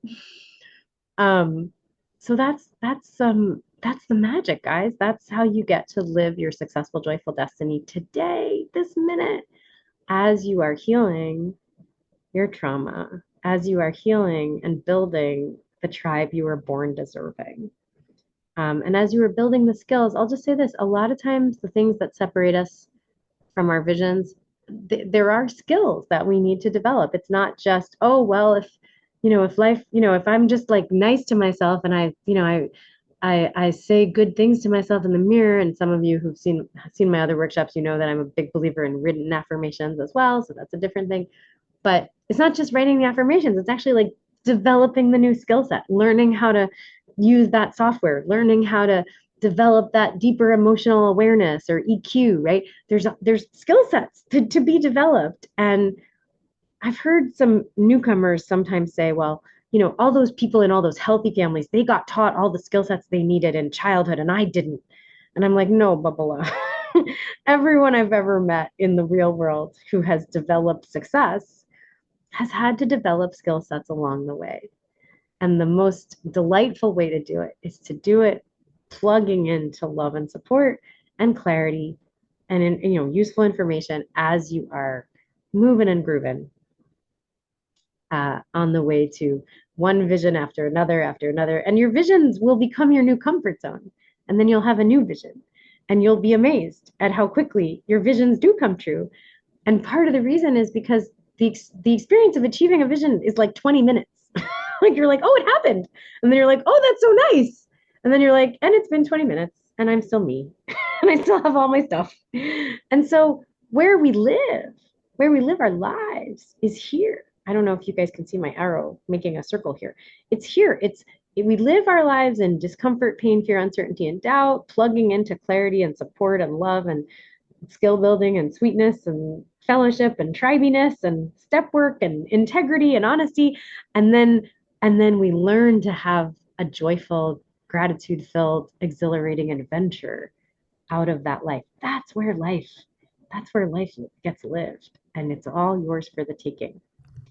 So thank you so much. I'll stop there and I'll happily take questions. Thank you so much. That was amazing.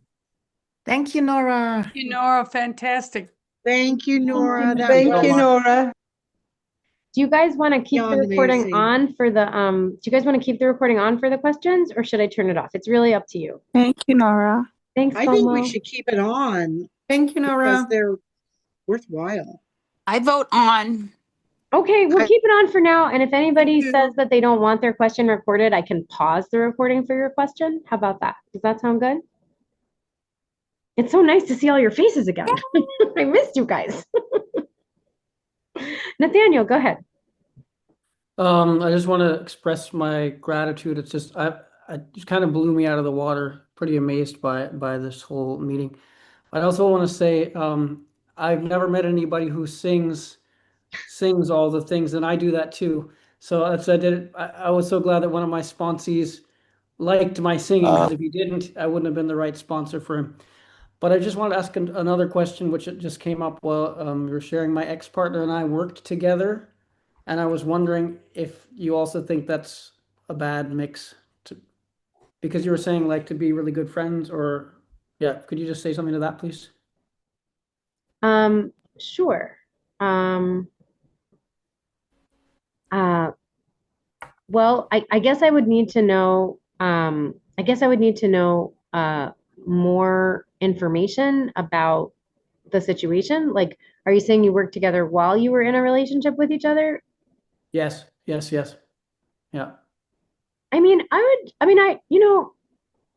First of all, people who were together in the tribe, mothers and fathers, husbands and wives, the tribe was the workplace, right? We all like, gathered the food and hunted and beat down the cola nuts into powder that could be turned into bread. And, we did it all together with the people we were related to, with the people we were married to.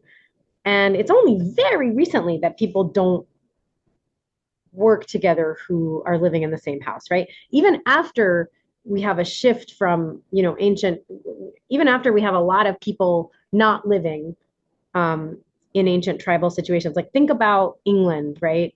In the 1600s or the 1500s, the husband and wife are generally running a farm together or running a little business together. You hear about mom and pop shops. It's not insane. It's not insane to work together when you're married or in a relationship together. The magic, I think, is that because we're also traumatized and because we're all kind of living with that empty bucket of need, I don't think that most of us are good at relationships. Like, I think that relationships, like especially romantic ones, are really hard for trauma survivors, right? You guys have heard, right? Romantic relationships are like Miracle Grow for character defects, right? And part of the reason is we haven't, Laurel's like, no, that's the first time. Congratulations. I did not make it up. I've heard it thousands of times.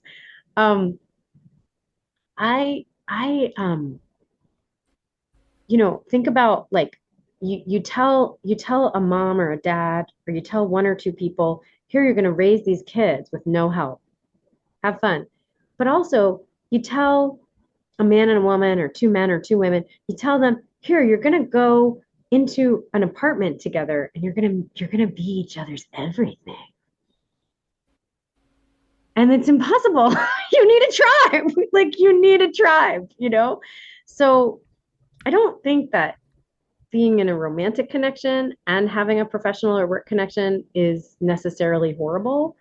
I think that having a tribe and having a healthy understanding of getting your needs met across a tribe is the magic. And I will tell you, when I was married, R says it's so intense without a tribe. It really is. Like it, and you come by it so honestly, guys. Like we all do. Hollywood. What does Hollywood tell us? Hollywood says you're gonna meet a super. I'm gonna say what Hollywood says to women. Okay, Nathaniel, but you can translate it in. Okay, this is I knew.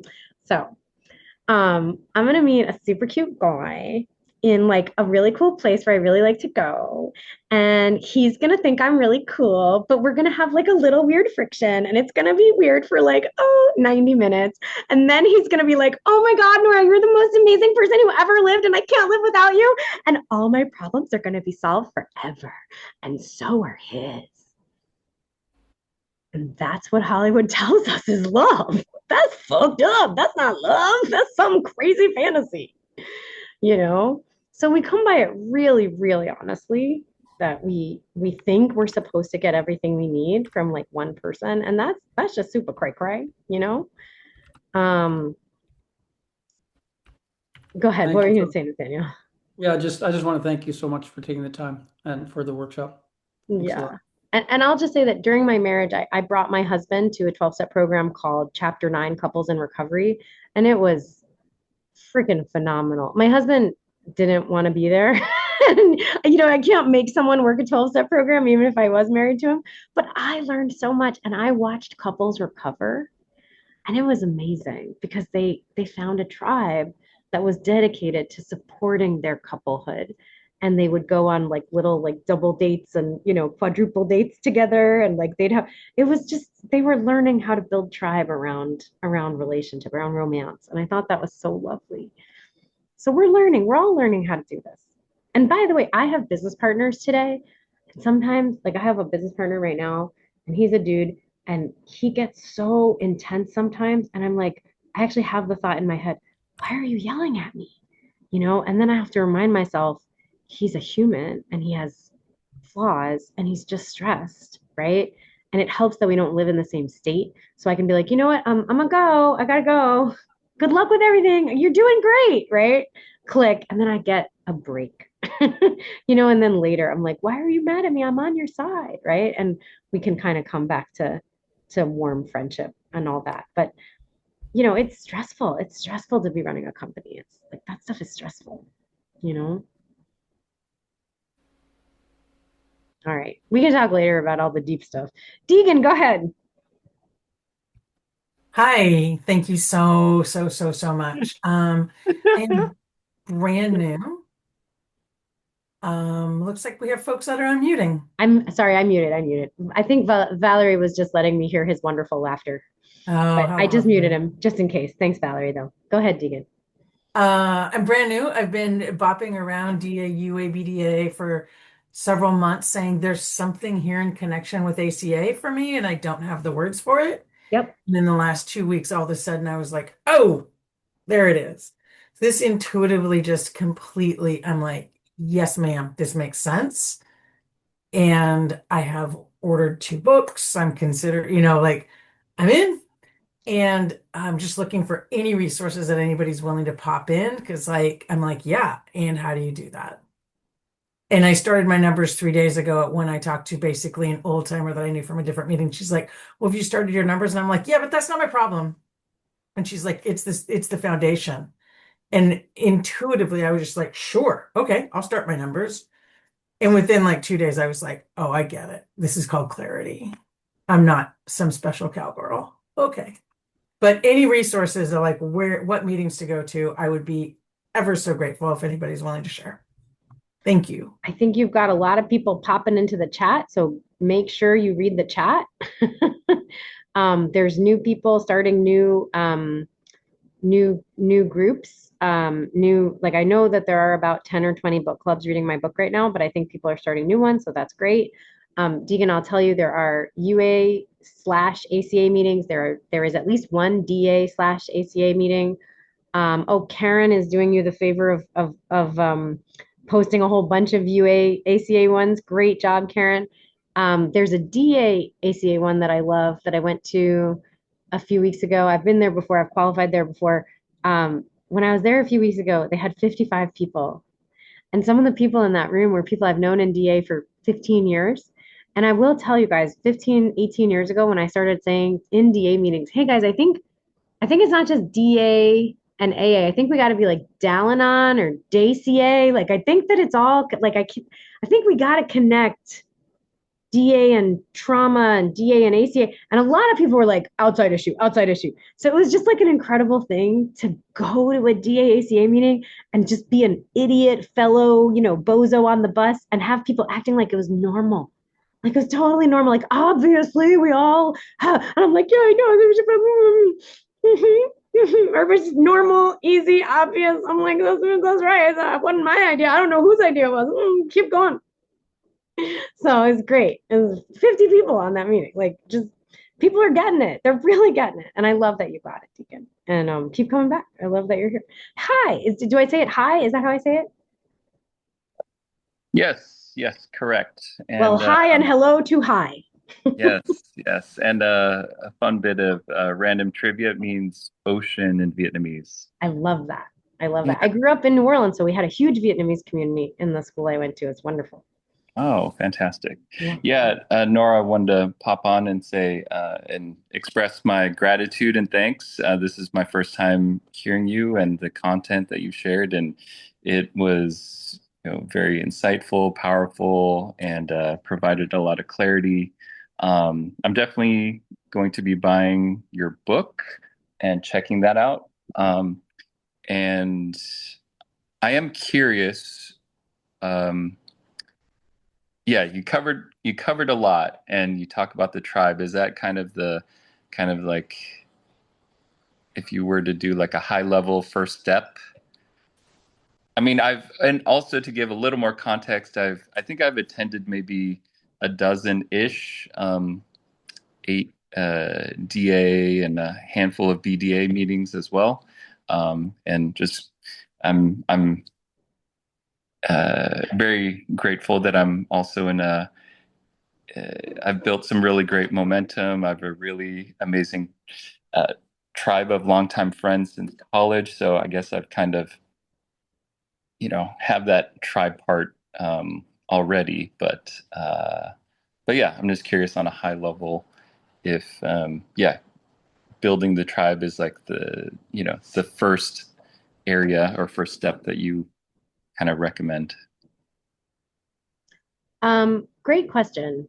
I do believe that most people, when they walk into DA, they kind of hear a critical parent voice either in the literature or in some, self-righteous old timer who is willing to talk to them. Because, it can be really hard for people when they first come in to even find people who have solvency or find people who've been around a long time. It's just not as old a program as AA. We don't have as many people in the room who've got as much recovery as you do. Like if I go to a morning AA meeting and half the people in there have more than 2 years of sobriety, and most of them have more than, and most half the people in there have more than 10 years of sobriety, right? And I don't know many DA meetings where it's more than 10 years of solvency other than like a few people, right? And then there's a difference between solvency and like living your vision and earning well and being like, yeah, I've got a good retirement. I'm gonna, all of that. DA and UA, like they're not the only places that any of us who have those good things that we've gotten as part of our recovery, like I've never used a PRG as like my financial planners, right? So wait, I do have to avail myself of professionals. I do have to like be willing to do big girl things with big girl panties on. Like I have to be willing to do all that. But when someone first comes into DA, what they often hear is keep your numbers and come to meetings. What they don't hear is keep your numbers. And if it's hard to keep your numbers, don't worry. That's why you're here. So start getting phone numbers and start asking people for help. You don't even always have to tell them that you're asking them for help. You can just call them. If you have a good vibe with them, you can just call them and be like, hey, Nora, would you share? I just wanted to hear you share about some stuff. I've got questions for you. And you can be doing your numbers while you're talking to your friend Nora about whatever, right? You don't know this, but I still do this. I still get newcomers on the phone and I say, oh, do you want to tell me about what's going on? And newcomers, they love to talk, right? They love to talk without ever taking a breath. And it's great. They don't know they're keeping me company while I finally do my spreadsheet, right? But I don't try to do any of it alone. And I think that, boy, I wish there was more stuff in the official conference approved literature that like, yeah, there's these actions and there's this clarity to take, but also the only way it works is that we don't do any of it alone. And you never have to do it alone ever again. Also, none of us are your higher power, and we're all very annoying and idiotic and traumatized and crazy. And please don't trust us to be always reliable or always kind, because none of us are capable of always ever being all of the good things we all wish we could be. And that's why we have to have a tribe. Yeah, absolutely. Yes, appreciate you sharing that. And I will say I've attended countless like business entrepreneur workshops, abundance type of, seminars and emotional intelligence workshops as well. And I think the content and the way that you package and present it's like the messaging, coupled with the science, and you just touch on so many things that, I just really liked how you presented. So yeah, thanks again.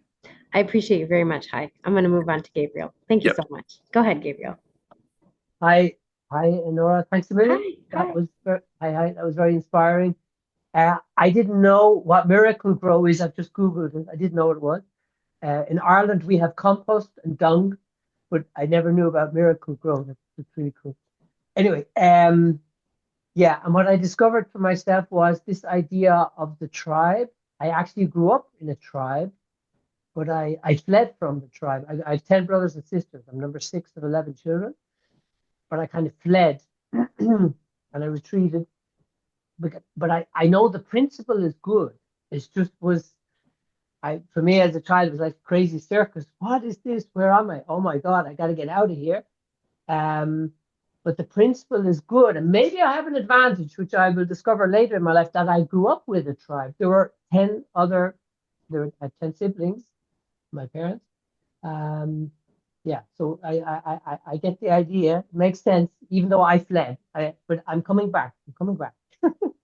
Yeah, and the last thing I want to say was this idea of talking to many people and interviewing them to find one's tribe. For me, it's like I use in business. I'm self-employed. I have a business, and I use the law of large numbers. When I go to a trade show, I speak. At the beginning, I used to go speak to 20 different stands, and then I upped it, and now I would go to 220 stands because the law of large numbers tells me I'm going to find people in there, and now I understand my clients are my tribe too, in a way, But I have to be willing to kiss many frogs. You go out there and I'll find the right people who are right for me, but I have to be willing to do that. So that's so true. You've made 2 incredibly important points. I'll work them backwards. I'll start with the one that's most recent, and then I'll go to the back one. So that's a really good point. This training of learning how to interview people to find out who you like in DA, it is fabulous sales training. It is fabulous. So when you go out as an entrepreneur and you're looking for clients, right? Very similar principles. And it's not an accident, Gabriel, that I teach one of my most popular class that I teach in the corporate world is called the Neuroscience of Sales. Right? Because once you understand how tribal dynamics work in the brain, right? And how to create safety and warmth with people, in the sales world, right? In the business world, right? There's a lot of what I've talked about that's DA related or UA related that can be applied in sales. And so going out and just saying, I'm just going to chat with people, and I'm not trying to control any results. When I teach neuroscience of sales, I have like a whole funnel model, and I say, your goal is to get, just like you said, 200 people in stage 1 of your funnel. And it's not up to you who of those 200 people is going to move to stage 2, right? But there will be some number that go, sure, yeah, it was nice chatting with you. Sure, I'll come to a workshop you give about, business English, or I'll have coffee with you, or some second step, right, that you create for people to get to know you better and kind of build that relationship with you. And it is a funnel for a reason, right?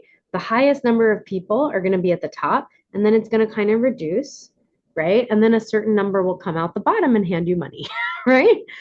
So all of that is all of what I'm saying about meeting people in DA and interviewing them, and basically not making it about, oh boy, I'm having an interaction with a human and I'm giving all of my ability to feel worthy to them, right? here, I just called this new lady. She seems nice. Her name's Laurel. I'm going to give all of my self-esteem to her. And if she's nice to me, I guess I'll be okay for another day. And if she's not, I'll have to go hide under the covers for at least 10 hours.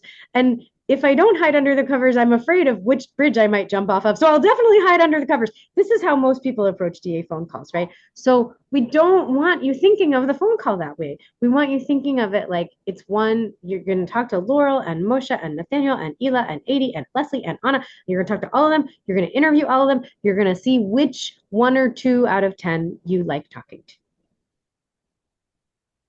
And suddenly you're not giving away your self-esteem. Yeah. So that was number 1. Thank you so much. That was great insight, Gabriel. Number 2, the tribe that is not a loving, healing, safe tribe where you feel safe. You are correct. There are a lot of people in 12-step recovery who come from big families where they were like, I got to get the hell out of here. That having the numbers does not guarantee the safety. Number 1.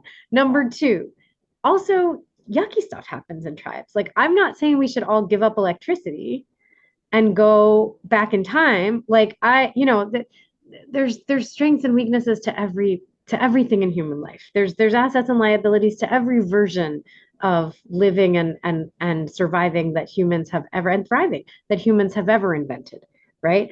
You're Irish. You have already told me, in our previous conversations, I think you said you had 9 brothers and sisters? 10. 10 brothers. Oh, I thought you were one of 10. Wow, you have 10 brothers and sisters.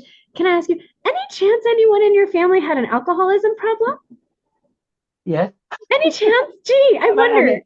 In right? Ireland, that's such an exception, But anyway, yeah. Yeah, right. I know, it's so rare. So you're telling me you came from an alcoholic family. So that's number 1, strike 1, right? Everybody was like muting, drinking their feelings instead of like having safe ways to feel them. And number 2, 11 children. Are you freaking kidding me? Do you think there was enough love and support from caregivers to go to the kids? No, there's no way. There's no way there was enough.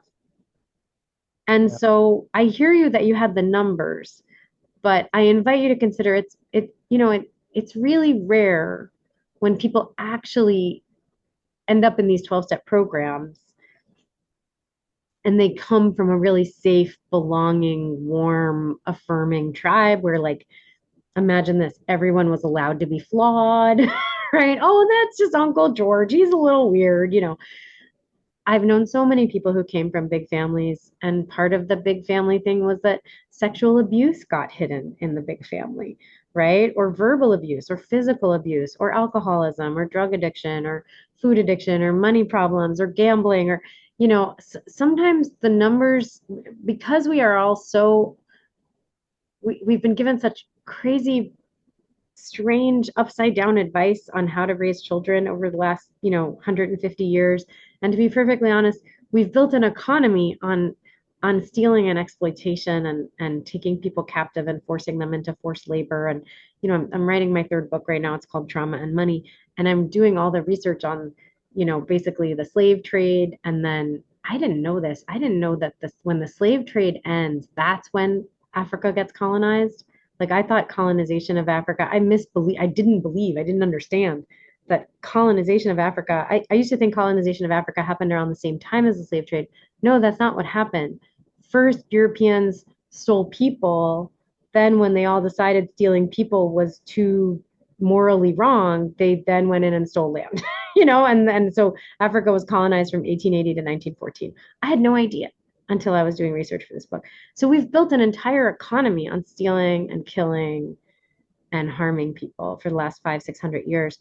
We're gonna have to really relearn how to have tribe that's really loving and healthy, because you can't do anything bad to other people that you don't also do to your own children. That's my belief as I do all this research.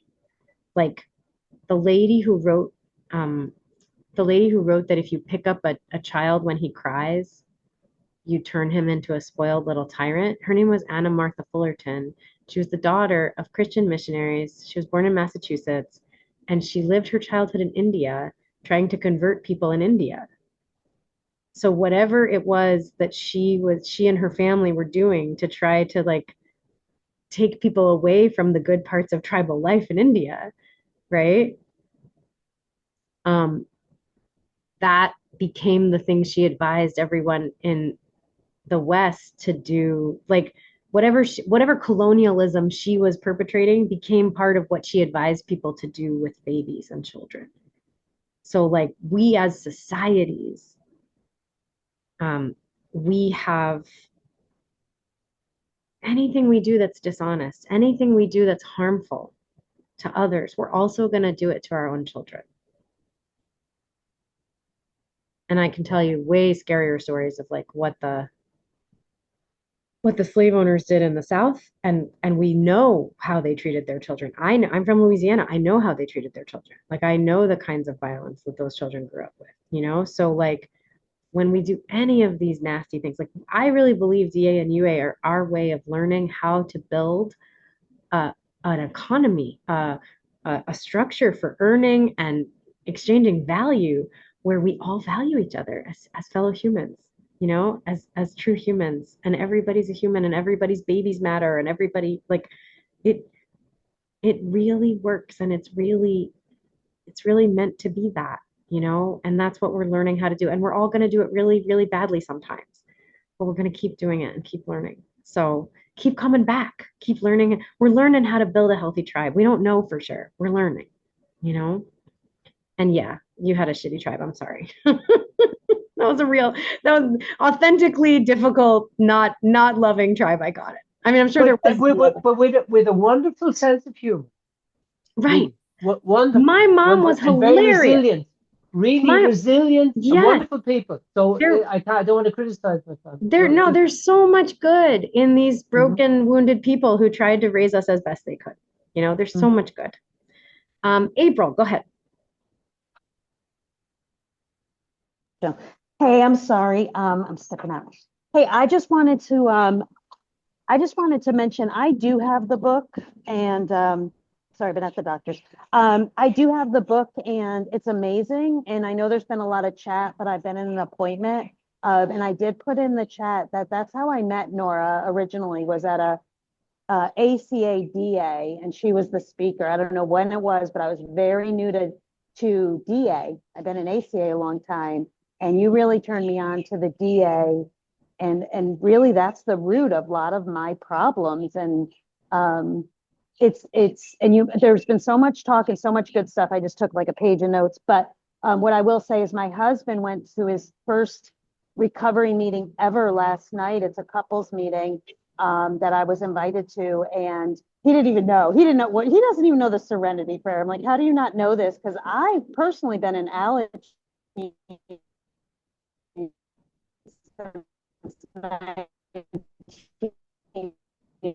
April, we're having a hard time hearing you. You might be in a bad reception area. And that stuff my mom was saying, he's like, oh, oops. I'm on a Wi-Fi of my doctor's. Can you hear me? Yeah, now you can. Now we can. Did you want to?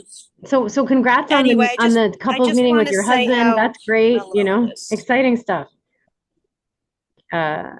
I'm sorry. I just left a doctor's appointment. I don't even know what you heard, but your book is amazing. I am giving you a shout out. I'm in the middle of reading it now, and I highly recommend it. So that's all I'll say. Thank you for Thank you so much, April. Wonderful to hear from you. Thank you so much. Ayala. Nora. Hello. Bless you. Thank you. Thank you. Thank you for being on this planet and sharing your wisdom and experience. So yeah, I'm quite new to DA, and I've been looking to be in DA, be DA UA, honestly over a year, but I couldn't stick. I just couldn't stick. And your share is giving me hope to how to just change my mindset around it, you know.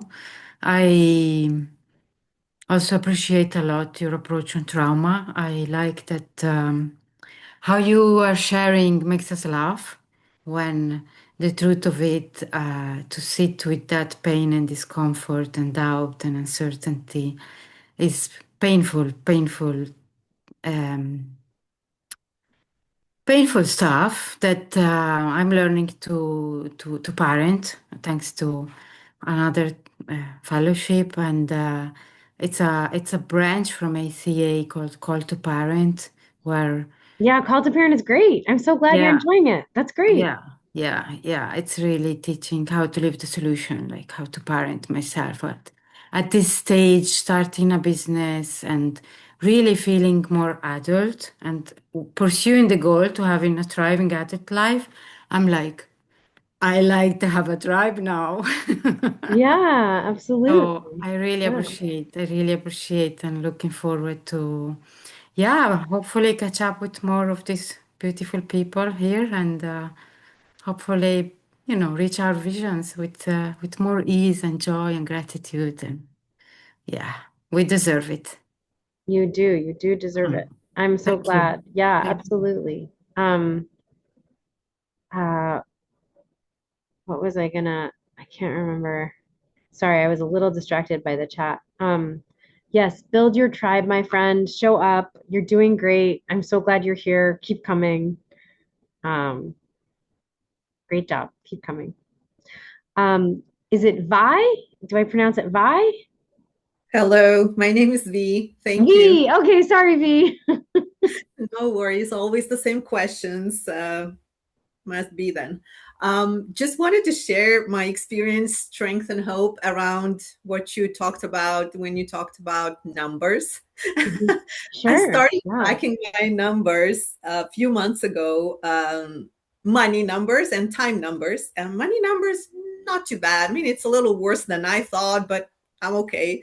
But when it came to timing myself, literally for the first at least 2 weeks, I think I felt like somebody's always following me, like someone's always behind my back. And it took me time to understand that that app is not my enemy, like it's my friend. Like I had to convince myself that that tracking device is on my side. Like literally it took me time. And I'm not good at singing, but it just reminded me of that song about the IRS watching me. Maybe you're better at singing, you can sing a I line, don't but know if I know that one. That's really interesting. I don't know if I know that one. oh no, okay, well we need to look that up. Maybe someone else can sing. There's a lot of singers on this group here. Anyway, that just wanted to share that I just felt so awkward. But yeah, I kept on doing what didn't feel right, and now it feels right now. So thanks. That's wonderful. That's wonderful, Vi. Well, I'll tell you a quick story about when I started tracking my time. I had a DA buddy, and I just want to remind everybody we are recording. So if your last name is showing, feel free to delete your last name if you don't want it in the recording. Um, um, I I had this friend, and she was actually turning her money over before she spent it, which I started doing only after I figured out she was making way more money than me, and I wanted to be rich like her, even though I thought she was a lunatic. Um, I started doing that. I did that for 5 years. It was really, really powerful for me. But then she said, you're turning your money over before you spend it. You're doing the meetings and the phone calls and the PRGs. The one thing you're not doing is the time tracking, right? And I was actually tracking my time and failing every day for a year. I literally tried to track my time every day for a year and failed.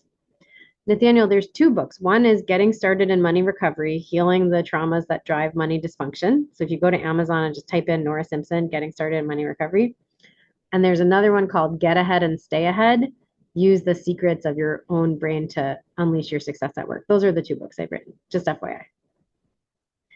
You probably want it written down. I'll type it into the chat shortly. There is another Nora Simpson on Amazon. She's written other books, but it's not me. So her books are not my books. Those are my two books. Okay, so I failed. I failed at tracking my time every day for a year. And then finally my friend said, what is the problem? And I said, well, I just hate the purple and yellow boxes. I was using these UA timesheets that I was printing out, and I hated them. And she was like, no, I'm just doing it in my notebook. And she showed me the way she did it. And I thought, oh, I could do this. And so I finally started doing it, and then I would add it up. This is before apps, of course. And here's what I sounded like when I started reading her my time. Sleep 6 hours. Okay, that's probably not enough sleep. I know I need more sleep. Prep an hour and a half, travel 45 minutes, work 8.5 hours. I guess that's okay. 12-step calls, 1.5 hours. I guess that's okay. Numbers 15 minutes. Maybe I should be doing more with my numbers. Like, I had a comment for everything. Like, everything was not good enough, or I guess it's just barely good enough, right? And she would say, can you just read it to me without all the commentary? And do you know what I would say to her? What commentary? I couldn't hear the comment. I couldn't hear the criticism as separate from the information. The information and the judgment and the criticism, it all felt connected. I couldn't separate it. It took me weeks before I realized, oh, I don't have to hate myself for my life.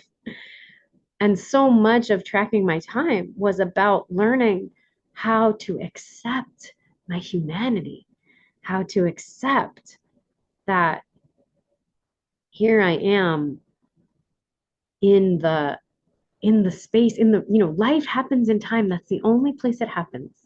It doesn't happen in memory. It doesn't happen in anxiety. It doesn't happen in fantasy. It only happens in the now. And I had For me, so much judgment for myself in the now with each way that I used the now. And so learning how to go sleep 6.5 hours, prep an hour and a half, work 7.5 hours, and just being like, and that's what it was. And of course I have feelings and I have thoughts and I go, oh, do I want to set a new goal around this? I'm not sure, but I gotta love that. I gotta love that self. I gotta love that life. I gotta love that person in the now. And if I can't love that person in the now, I gotta go find people who can be loving and kind to that person in the now so that I can learn how to be loving to myself. Because here's the thing, I can't treat myself better than I've been treated. So all the nasty criticism in my head, it came from my childhood. And I needed to meet new people who were kind and loving and sweet.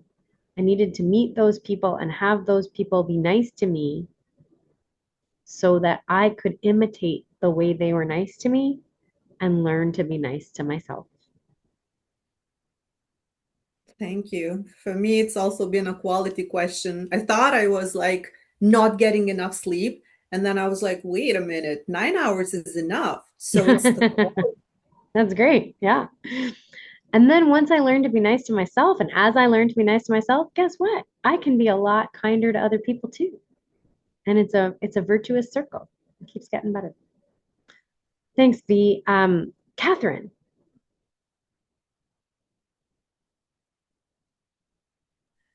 Hi. Sorry, I'm just trying to unmute. You did it. Great job. Have I unmuted? There we go. Yeah. Yeah, we can hear you. Yeah. Nora, thank you so much. Wow. I'm such a feeling person, and I find it very hard in the world for people to accept that about me. I should have been born Italian or something. So I just love the fact that in this workshop you've got into feelings so much and how important that is, as well as all the mechanical stuff. Because sometimes I drive myself at that and it just then feels like I'm completely falling apart. So it was a lovely reassurance to me that I do need, because I am very trauma-based, yeah, that I definitely need all the softness and the feeling and the trauma work, and I am doing a lot of inner child work. So I just wanted to ask you, do you remain in situations where your needs are partly met with people, where you think, okay, without judgment, this is a really nice person, we're very different, and my needs are partly met? Not dating situations, if that's what you're asking. No, I mean any situation, whether it be friendship, romantic, professional. I think that all people are human and my needs will never be fully met by anyone person, and that's okay. Yes. I remain in situations where I feel like it's a fair exchange. Yes, yes, yeah. And even if there's some hurt involved?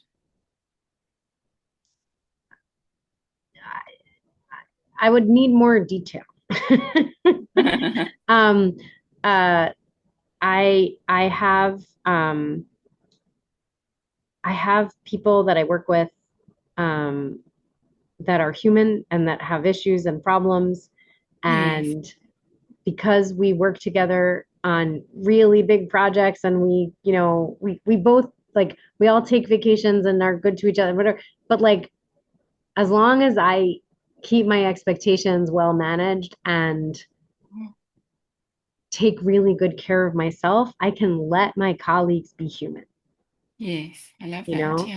Mhm. And so I feel like maybe you were asking about like the one gentleman I was referring to who was like a little difficult. Um, I get along, everybody that I work with, whether it's a client, I have clients, I have like a bunch of clients for the neuroscience of, businessy stuff that I teach. Um, and then I also have this company that started out as my client and now I kind of help run it. So I'm kind of running two global companies. Anyway, it's a long story. So as I help run it, the stress of running it and being, being I'm a C-level person, but there's a different person who's the CEO.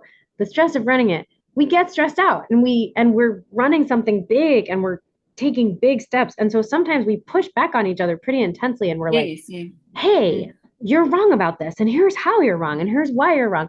And I think it has been a great moment for me in my recovery that I can have a friendship with someone I really like, who I really get along with. And there's enough space in that friendship and in that trust and in that like exchange of dollars because like I get paid money from a lot of what we do, right? Um, there's enough strength and trust and maturity across that situation that if that particular person and I get heated about, oh, we got to do this and we got to do that, and no, you're wrong about this, and oh, I don't know why I have to. I mean, like if you could see me with this guy sometimes, like I get to be a version of myself that I don't usually get to be, and that most people don't trigger in me, honestly. Like that version of myself doesn't come out very often. But I get annoyed with this particular colleague, and I'll be like, oh my God. And there's a part of me that loves it because we're kind of like in that divine dissatisfaction state of creation. And it's wonderful. And there's a deep mutual trust and respect. And if we ever step on each other's toes like too far, we make sure to apologize. Like, I think that the magic of healthy relationships of all kinds is shared interests, shared goals, kindness, warmth, love, and the ability to repair in the face of inevitable flaws and inevitable ruptures, you know? Yeah. And so as long as repair is happening, I think we're good, you know? Mm. And like Yeah, compassion I've for got everybody. I've got the Al-Anon and the adult child and the coda work, a lot of very intensive work behind me with that. So everything about your presentation was beautiful because it coincided with that work that I've done as well. So thank you. Yeah. Catherine, there's one more thing I wanted to address that you said. You said I'm a very emotional person. And I hear that a lot in the rooms. I hear a lot of people talking about how emotional they are, how sensitive they are. They call that how empathic they are. They call themselves empaths. I don't know how. I just want to tell you that is the human condition. Humans are emotional beings, emotional social beings before we are anything else. So I want to empower you and like support you and give you a big hug and tell you you're normal, honey. Thank you, You're Nora. normal. You're emotional, you're sensitive. People call you sensitive, people call you emotional. They are repressed. They are suppressing their trauma. You are not. You are doing the work, you know? Thank you. Thank you. Yeah, So that's normal human. And we happen to be living in a kind of an upside down, strange society right now that normalized violence and stealing and lying and exploitation, and then denormalized all of this wonderful, healthy human connection that is completely the human condition. Yeah, thank you. Lovely workshop. That's really helped me. Good. I wanted to make sure I said that. Okay, Mo, it's your turn. Woohoo! Finally, all this patience. Finally, you've been so patient. Woohoo! So firstly, You know, Mo, how it's is really the hard for me to hear you. Is there okay, a 1 second. yeah?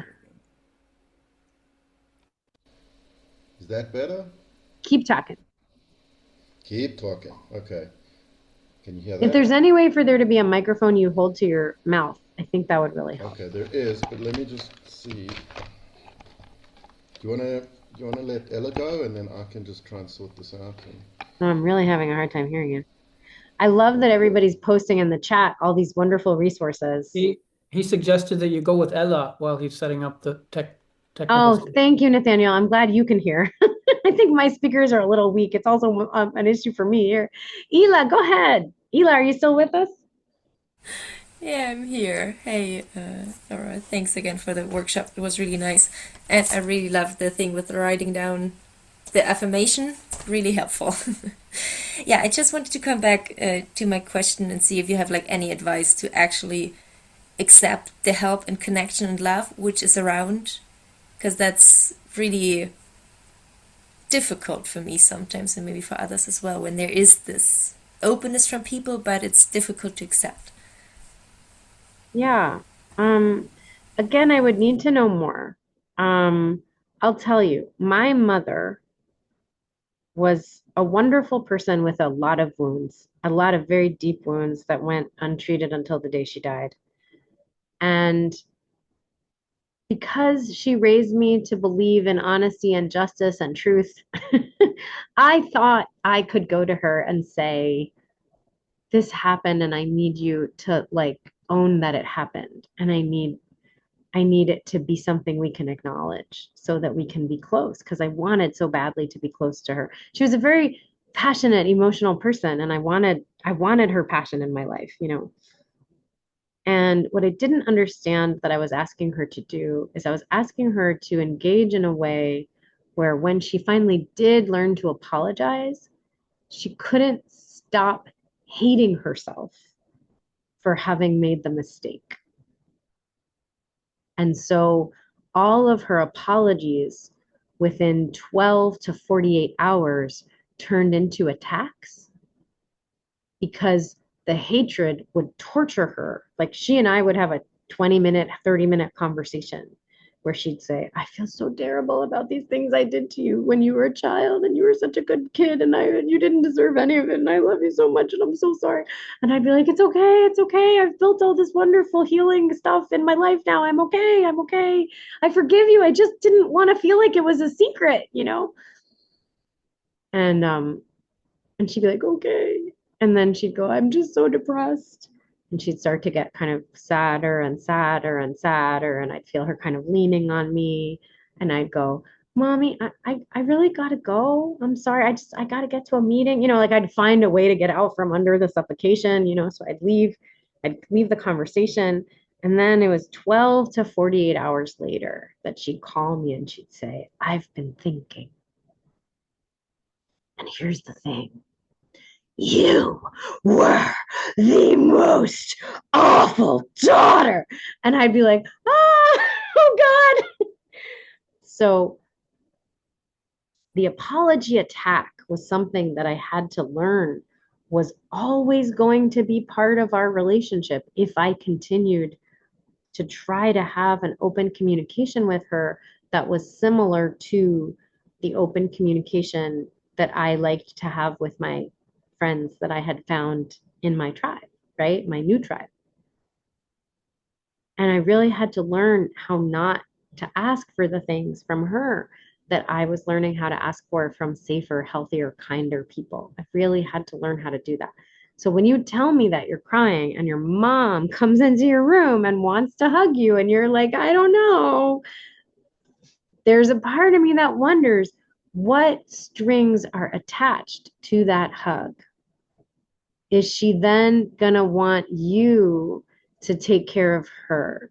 Is she then gonna turn on you and attack you? Is she then gonna say to you, you did all this to me and now you owe me? And you know, there's a million ways that wounded people, they don't offer generosity. They don't offer support. What they offer is bait.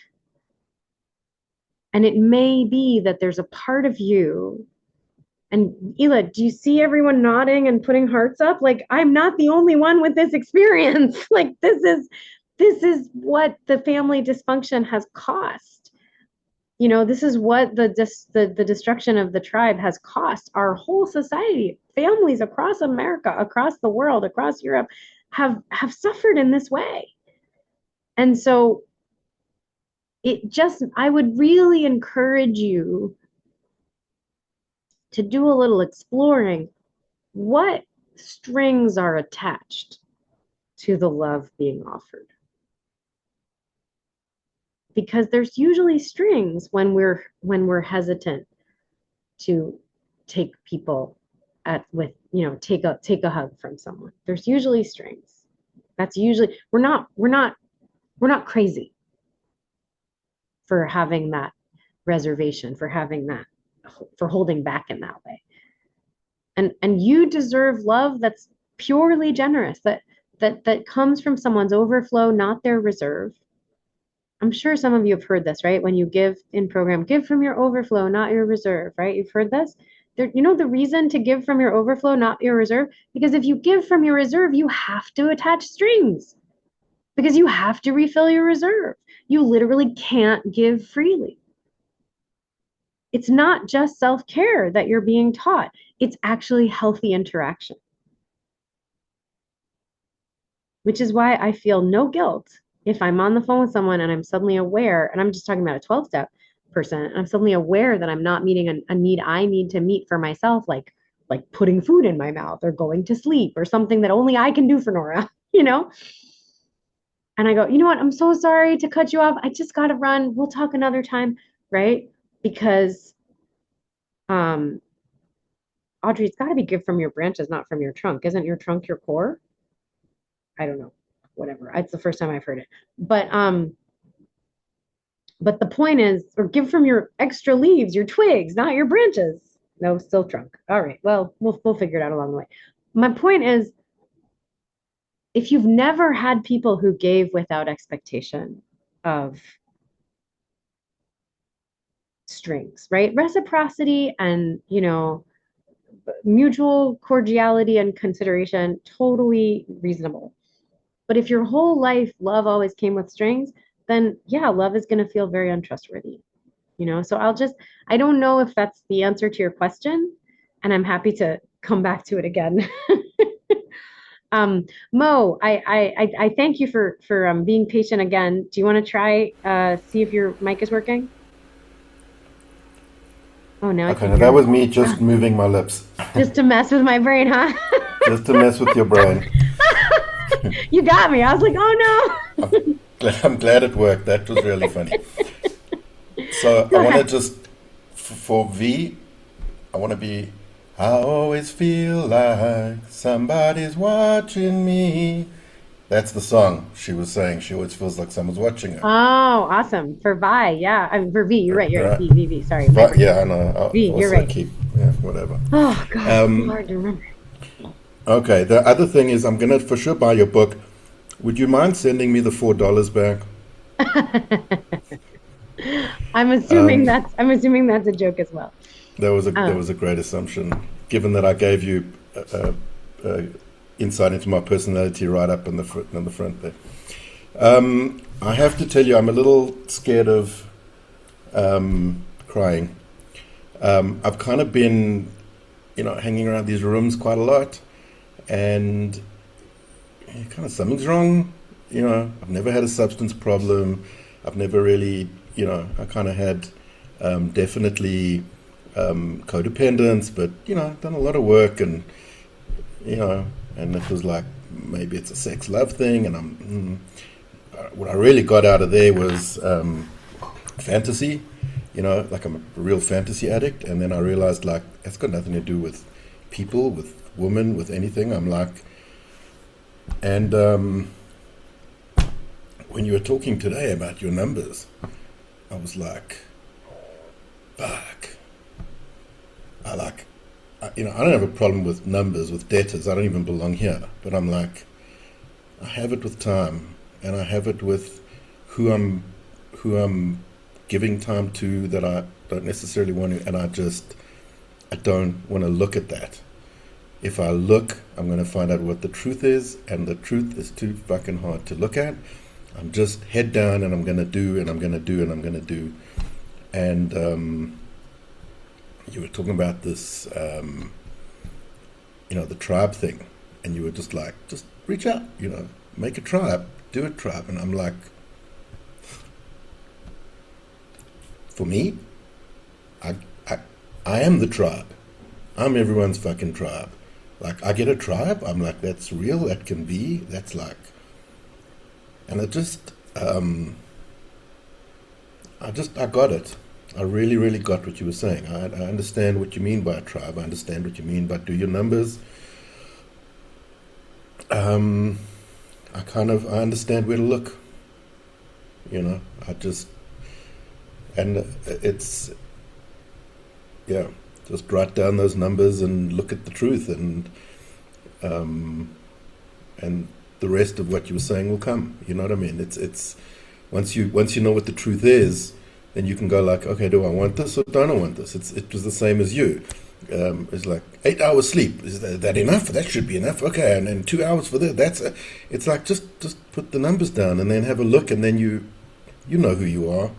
Like, I know who I am. I know when I look at those numbers, I'll go like, no, that's not for me, or I want more of this, or that's not enough, or why the hell did I talk rubbish to that person instead of playing guitar like I committed myself to do, and why did I do this, and why did I just say yes when I meant no? So I've kind of pretended that like the 12-step program is me, and I've been like, alcohol, that's not me, SLA maybe, but this, thank you. I just know this is where it's at for me, This is where that healing comes, and it's. And you're not weird. Just give me a sec. I dropped my earphone. All right, home. Can you hear me okay? Can you hear me okay, Mo? Okay, fire away. Okay. I was just going to say, you're not weird for feeling like you don't have a tribe, or feeling like you don't know how to have a tribe, right? You're not weird for that. Like, what I just said was, all of us for generations have not had the basic ingredients of love and belonging that we really deserve, that all babies are born deserving, and all babies are born deserving that love and deserving the support into adulthood and into parenthood that helps them give that support to their babies. We are all born deserving that. And it's so messed up that we don't get it. So you're not weird. You are brave and special for being willing to be vulnerable and go and start the work of building the tribe. That's great. Yeah. I don't feel weird. I just feel like, oh, it's kind of like I don't judge myself. I don't like that kind of thing. But I was like, why is it not getting better? And I'm just like, oh, like this is the place, like. So thank you. Thank you. I'm glad you don't feel weird. That's awesome. Yeah. Rock and roll. Thank you so much. Yeah, rock and roll. Okay. All right. I think we've got Gal next. Hi. Hi. I'm Gal, recovering under-earner and debtor. Hi, Gal. Nice to meet you. Very brave to raise my hand because my English is not perfect. And honey, your English is so much better than my Hebrew. So you just fire away. I'm very impressed. Your English is fantastic. Keep going. Thanks. Good response. So I thank you, first of all. I identified with everything you said, and thank you for that. Though I've been in UA and DA for 3 years almost, and I've had a lot of recovery, but as I was going through my 9th step in UA, I said to myself, "Oh boy, I'm a codependent." So I mean, I knew that before, but it became clear how codependent I really am. So now I'm doing my first step in CODA, and it's hell. Going from 12 step in UA to first step in CODA, it's really painful, and I'm having a hard time. And also, I find myself, though I have a lot of faith and I experienced a lot of miracles in my recovery, both financially and everything else, I find it really hard to believe that I can really. You find it really hard to believe that you can what? That I can really recover as a codependent. I mean, if you can talk a little bit about, I mean, I feel like I'm not allowed to thrive because my parents will die.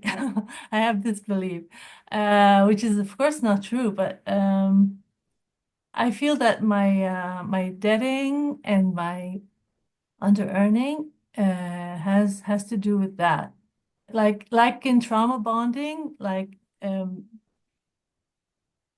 you develop a dependency on your on the people who hurt you. Like I feel obligated to stay small, and it's really painful. So if you can give me some hope. Thanks. Sure. Well, the DA disease, my belief about the DA disease, this is not conference approved, this is just Nora, okay?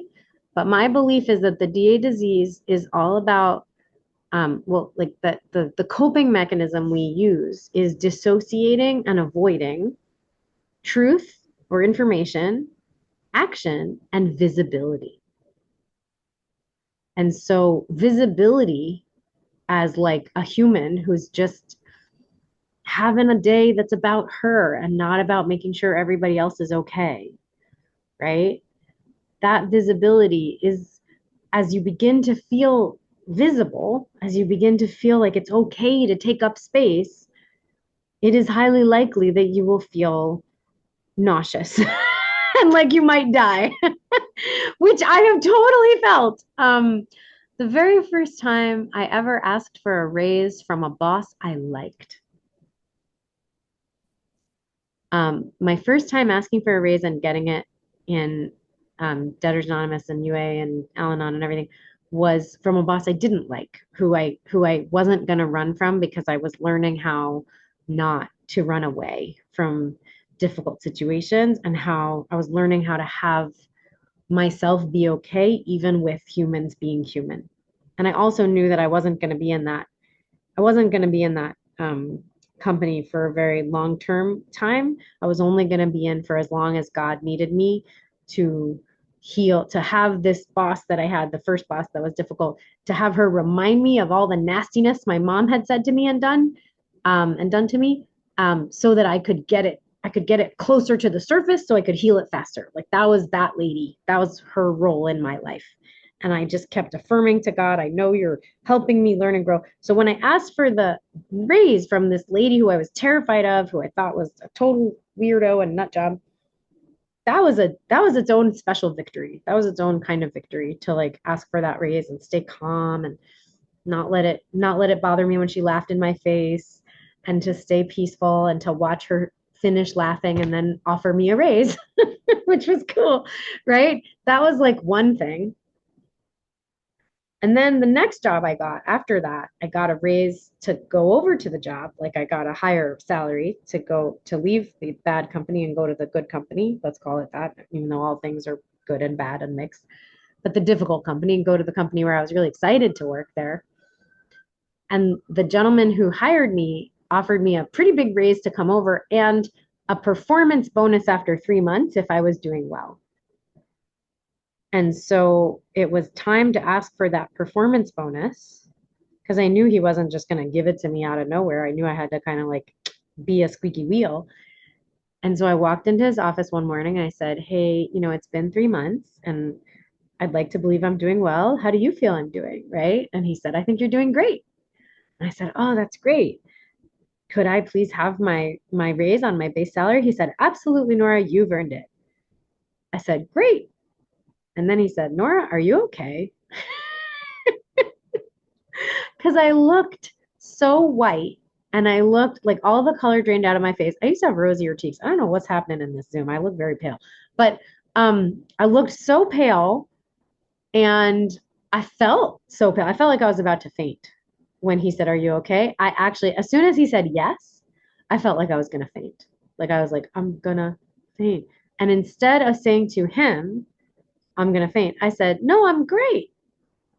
Everything's great. Thanks so much. I'm going to get back to work. And I got the heck out of his office and I went around the corner to where he couldn't see me and I slumped against the wall because my knees didn't work. And I was like, oh my God, this disease is physical.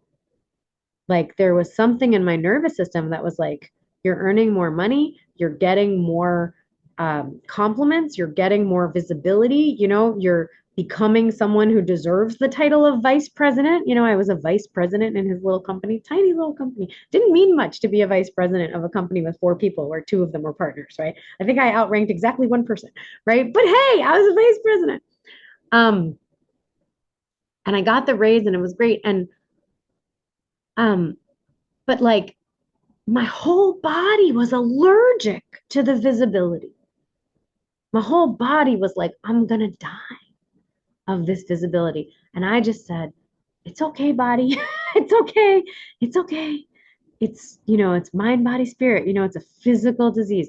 And then I shared about it with other people. And, you know, I didn't have the language of complex PTSD back then. I didn't understand that the nervous system has really internalized, has really built a software, right? We build all our perception software in childhood for surviving those childhoods, right? So I didn't understand yet that how much that childhood software was, it was programmed to be terrified of visibility and all of the, you know, attention and approval. And I got news for you. I am very visible in my life today. Visible in ways that upset people, right? People get mad on the WhatsApp chats. Why are you posting this? You know, are you self-promoting, Nora? You know, and I'm like, we're NDA and UA, guys. Are you trying to profit off the program? You know, there's lots of, let's debate the traditions again, right?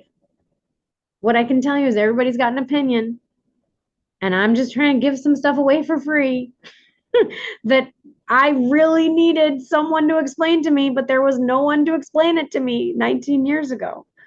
So I just want to give it away so that more people can recover and recover faster and recover better, because I believe that's what DA and UA are capable of. I believe DA and UA are capable of being a place where humans heal the world, for God's sake, you know?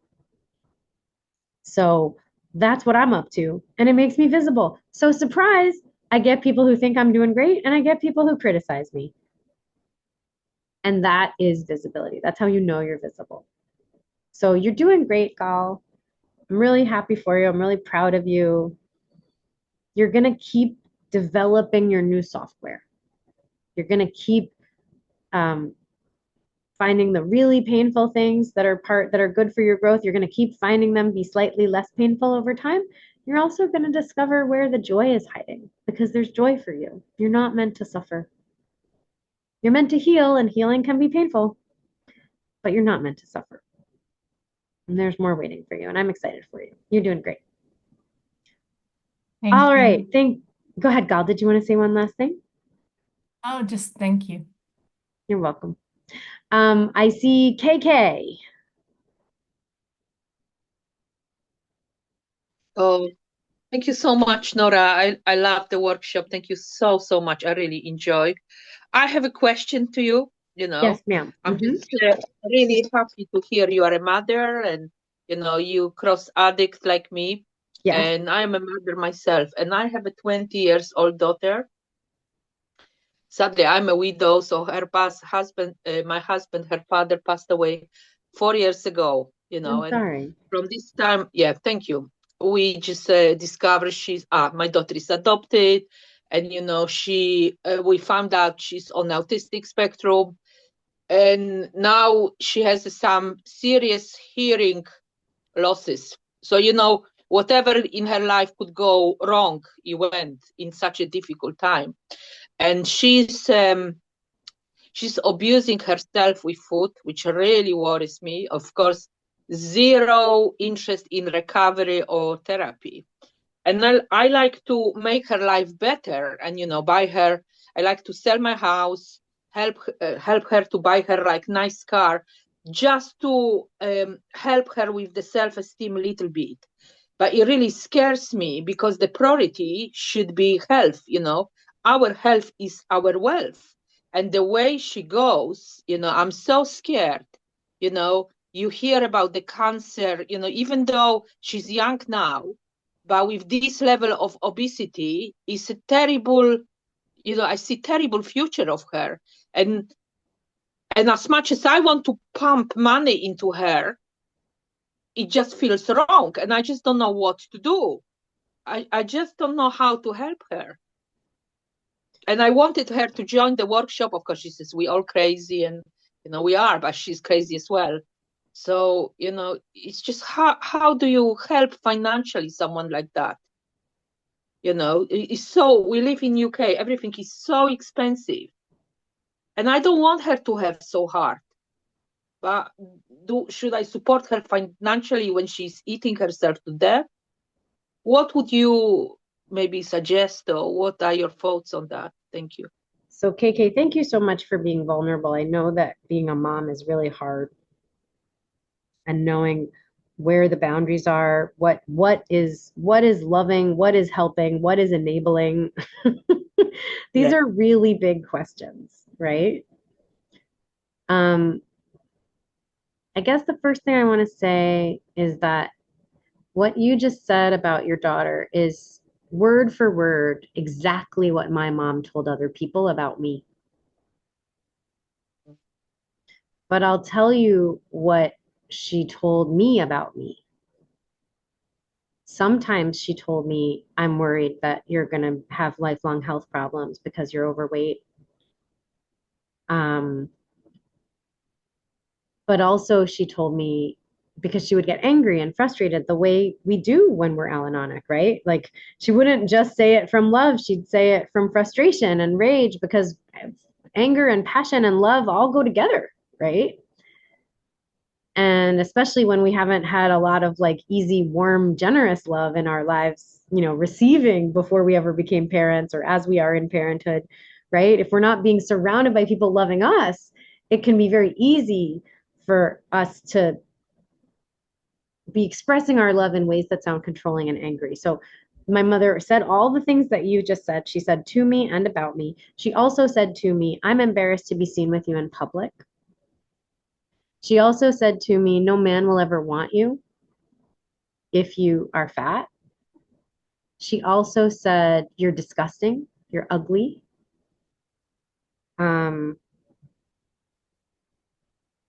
And I still struggle with those things, even though I'm 20 years in food recovery. Because the voice of a mother is one of the most powerful voices in our software that stays with us forever. And my mom has been dead for 6 years. I still hear her voice when I look in the mirror sometimes. Not always, but sometimes. And so my first invitation to you is to surrender your daughter and her body to her higher power and not to yours. Because she's on her own journey. I've never met an addict that decides to take action for their health and well-being because their mother or their father told them they should. I've never met one. They decide that they're going to take action for their well-being because they decide they want something specific for themselves. Now, what can you say to her? Number one, never mention her body or her food ever again. Ever. Not even once. Never. If you feel like you need to or you want to, go to Al-Anon, call a friend. Call an Al-Anon friend. Tell all the nasty, I don't want to say nasty, tell all the angry, frustrated, fear-based worries that you have, tell them to Al-Anon people. Do not tell them to her. All they do is make her feel more shame. She's calling you crazy because she's being harmed badly by hearing these words. There's no amount of telling a woman, you need to change your body, that makes us feel good about ourselves.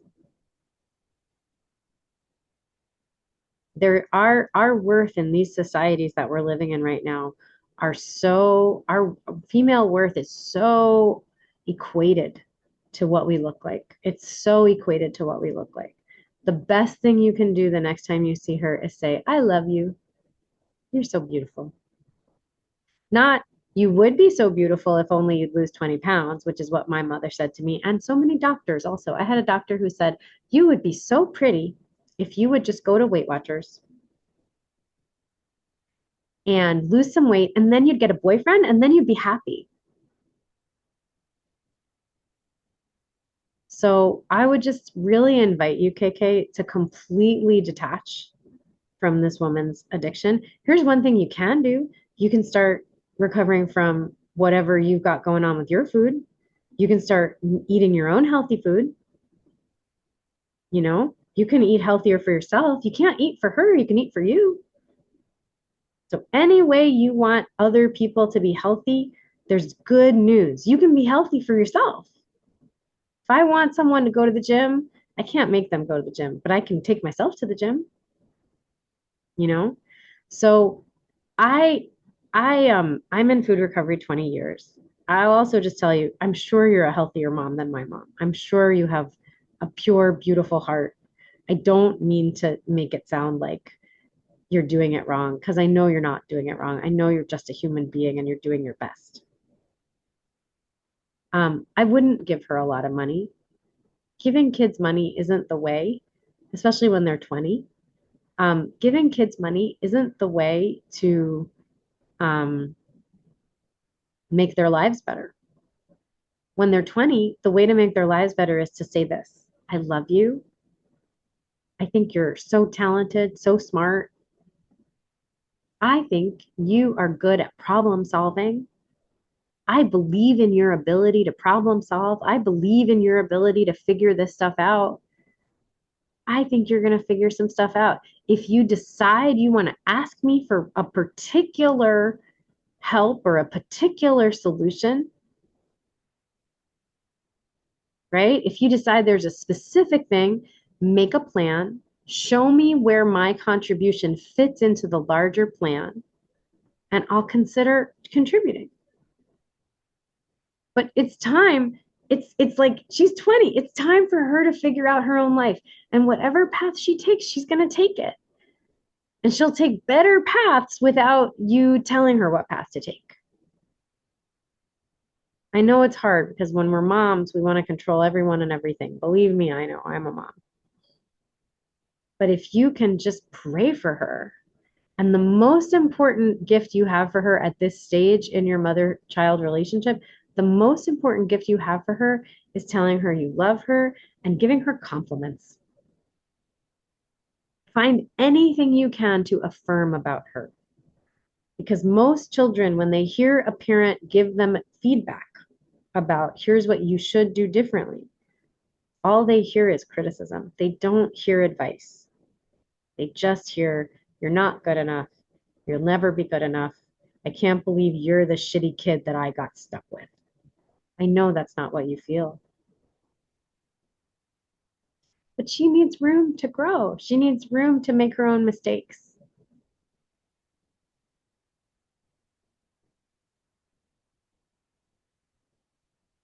Oh, thank you so much, Nora. Thank you so much for your input. I'm not sure if maybe I expressed myself correctly. I do not shame my daughter. You know, I was shamed as a child. I know how toxic is a shame. But I cannot stop as a loving mother to have a fear when I look at her. That's I can't help. So even I don't say one single word, she just knows, And I know she has a job, and she got so we live in UK, and she got a council flat. And I know how much she earns, and to really even buy things for this flat, it's like, she would need to live without the bed or table for years. And I thought, why? And that's why I wanted to. Let her ask you. Let her ask you. Let her be in charge of figuring out how she solves these problems. Number one. Number two, when you look at her and you feel fear, I invite you to consider that the only thing that can take away your fear is God, not a person, and not a person changing. If you look at someone and you feel fear, they feel it. And it is a very powerful thing to find a divine higher power who is way bigger and more powerful than your daughter. And I would just say, take that fear to God. And if you're having a hard time hearing God, find God with skin on and build yourself some tribe in Al-Anon, in Coda, in ACA. I think it's wonderful that you're so careful not to shame her, but she can feel your fear. Yeah, she can. She can feel it, just like my kids can feel mine. And sometimes, I'm Jewish, and God knows, the stuff that's going on. I mean, with the kid, raising, I made two little Jewish boys in my body, right? And they are living in New York City, and it's a very different experience for them growing up in terms of safety and everything, with everything going on in the world. And there's days where I'm like, I don't know how to protect them from the fact that every week some Jewish children are murdered in some town or city around the world, anywhere in the world, Sydney, Australia, Manchester, England, right? I don't know how to protect them from that. And I feel fear. But I can tell you that I can give my fear to God.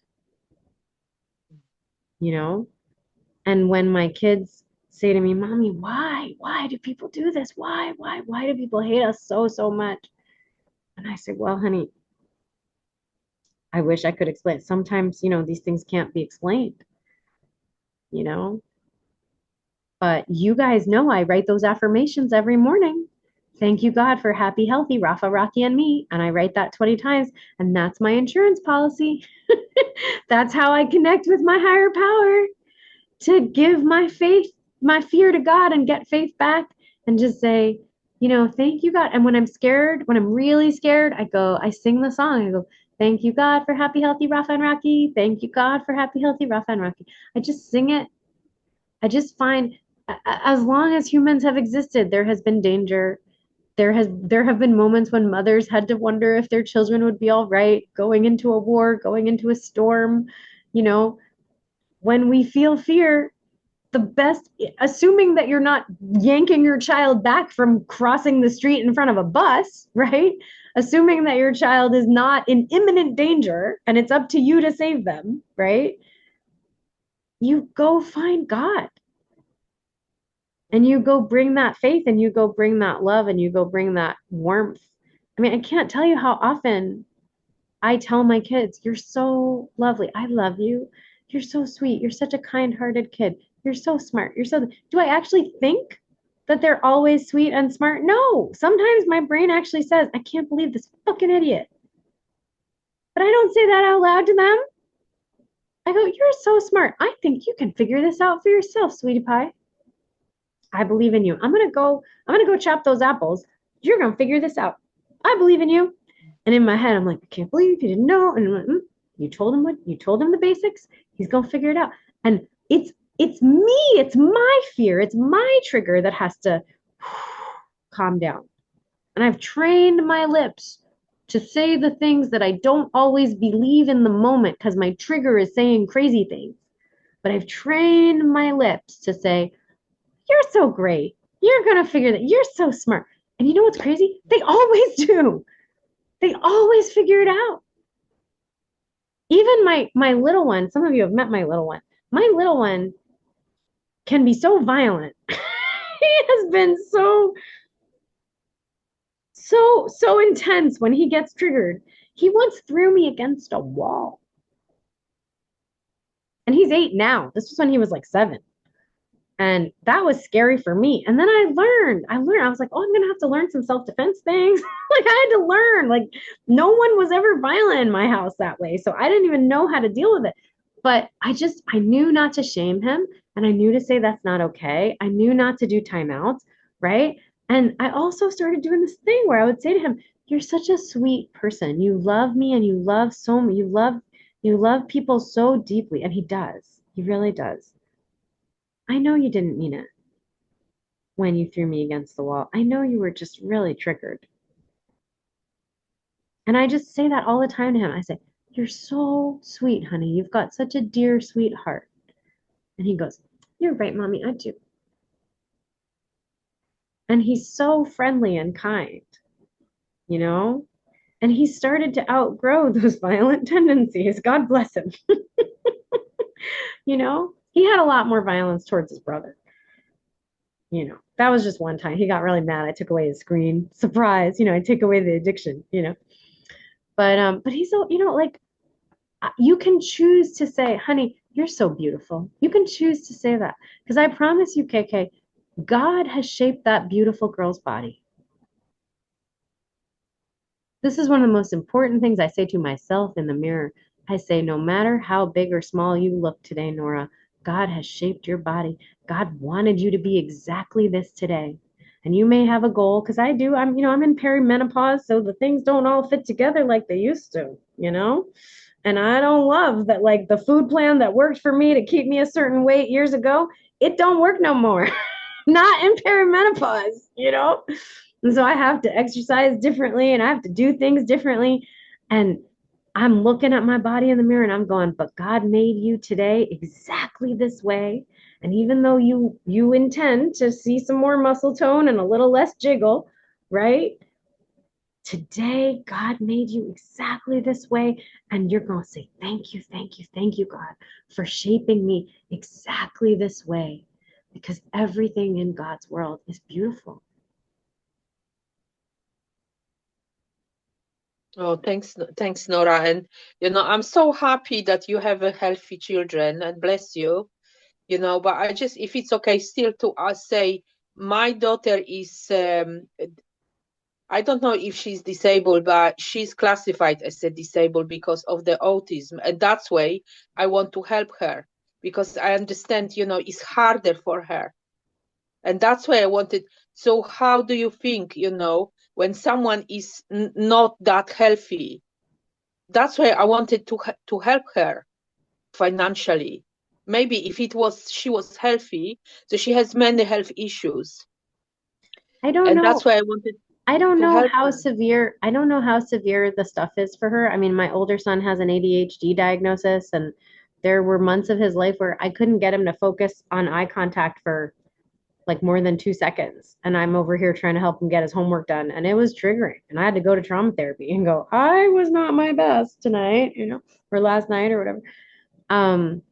So I think people have challenges. Why don't we? I know a lot of people have been waiting, so why don't we save it? I'm happy to talk more about this, but I want to give everybody else who's raised their hand a chance to chat. But I so am much, happy to Nora. talk more with you. I'm also not a doctor. So I can give you my best neuroscience, but ultimately it's going to be a tribe of professionals, just like it's going to be a tribe of love and support. Thank you so much for your time. Bless you. Thank you. Bless you too. Laurel, go ahead. First of all, Nora, I want to thank you for doing this beautiful, beautiful, profoundly healing workshop. It's been profoundly healing for me, and I can tell it's been profoundly healing for probably everybody in this room. As an ACA, codependent, compulsive overeater, under earner, under beer, compulsive debtor and shopper.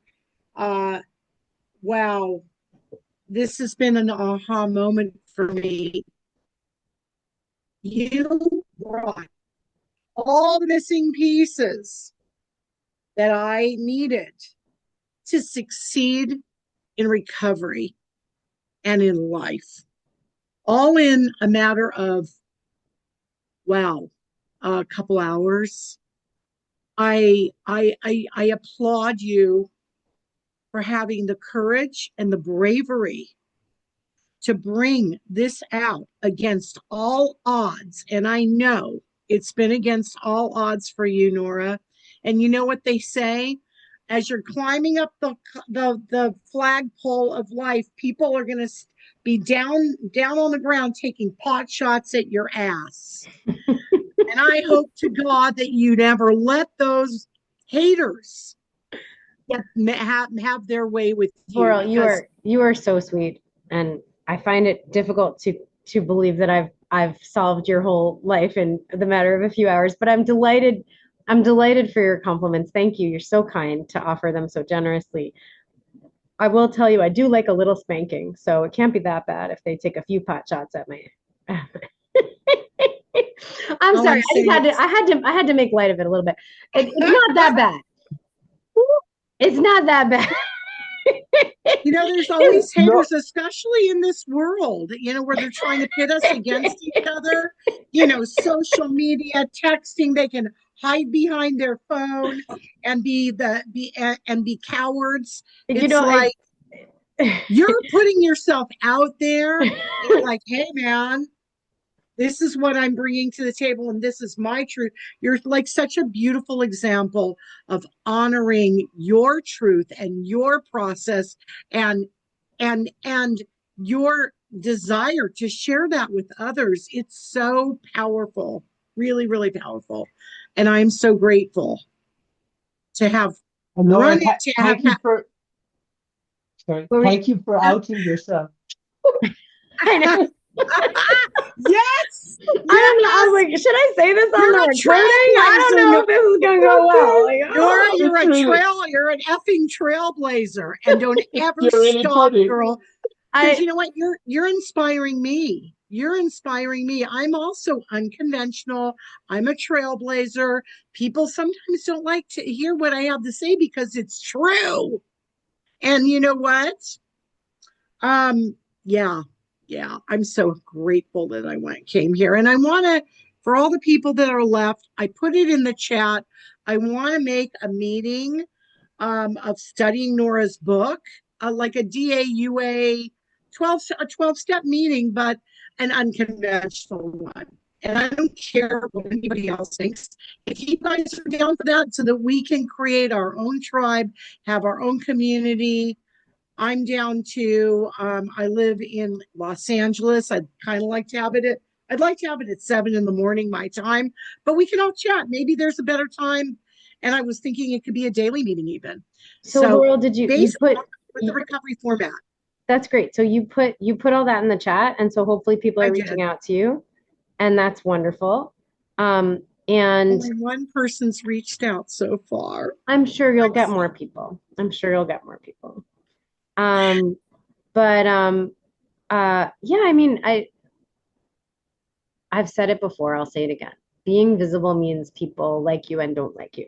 Being visible means people go, oh, I liked what you did, or oh my God, you're violating the traditions, or you know, whatever. Like pick your poison, you know? And the magic is I just want everybody, like I just want God, I want the earth. Selfishly, I want to receive God's KK shaped gifts to the planet Earth so that I can benefit from them. I want God's gifts. I want God's Mo shaped gifts. I want God's Gabriel shaped gifts. I want God's Diana B and Devon shaped gifts. I want all of those gifts that God has planted in each of these humans to benefit the world. I'm selfish and greedy. I want them.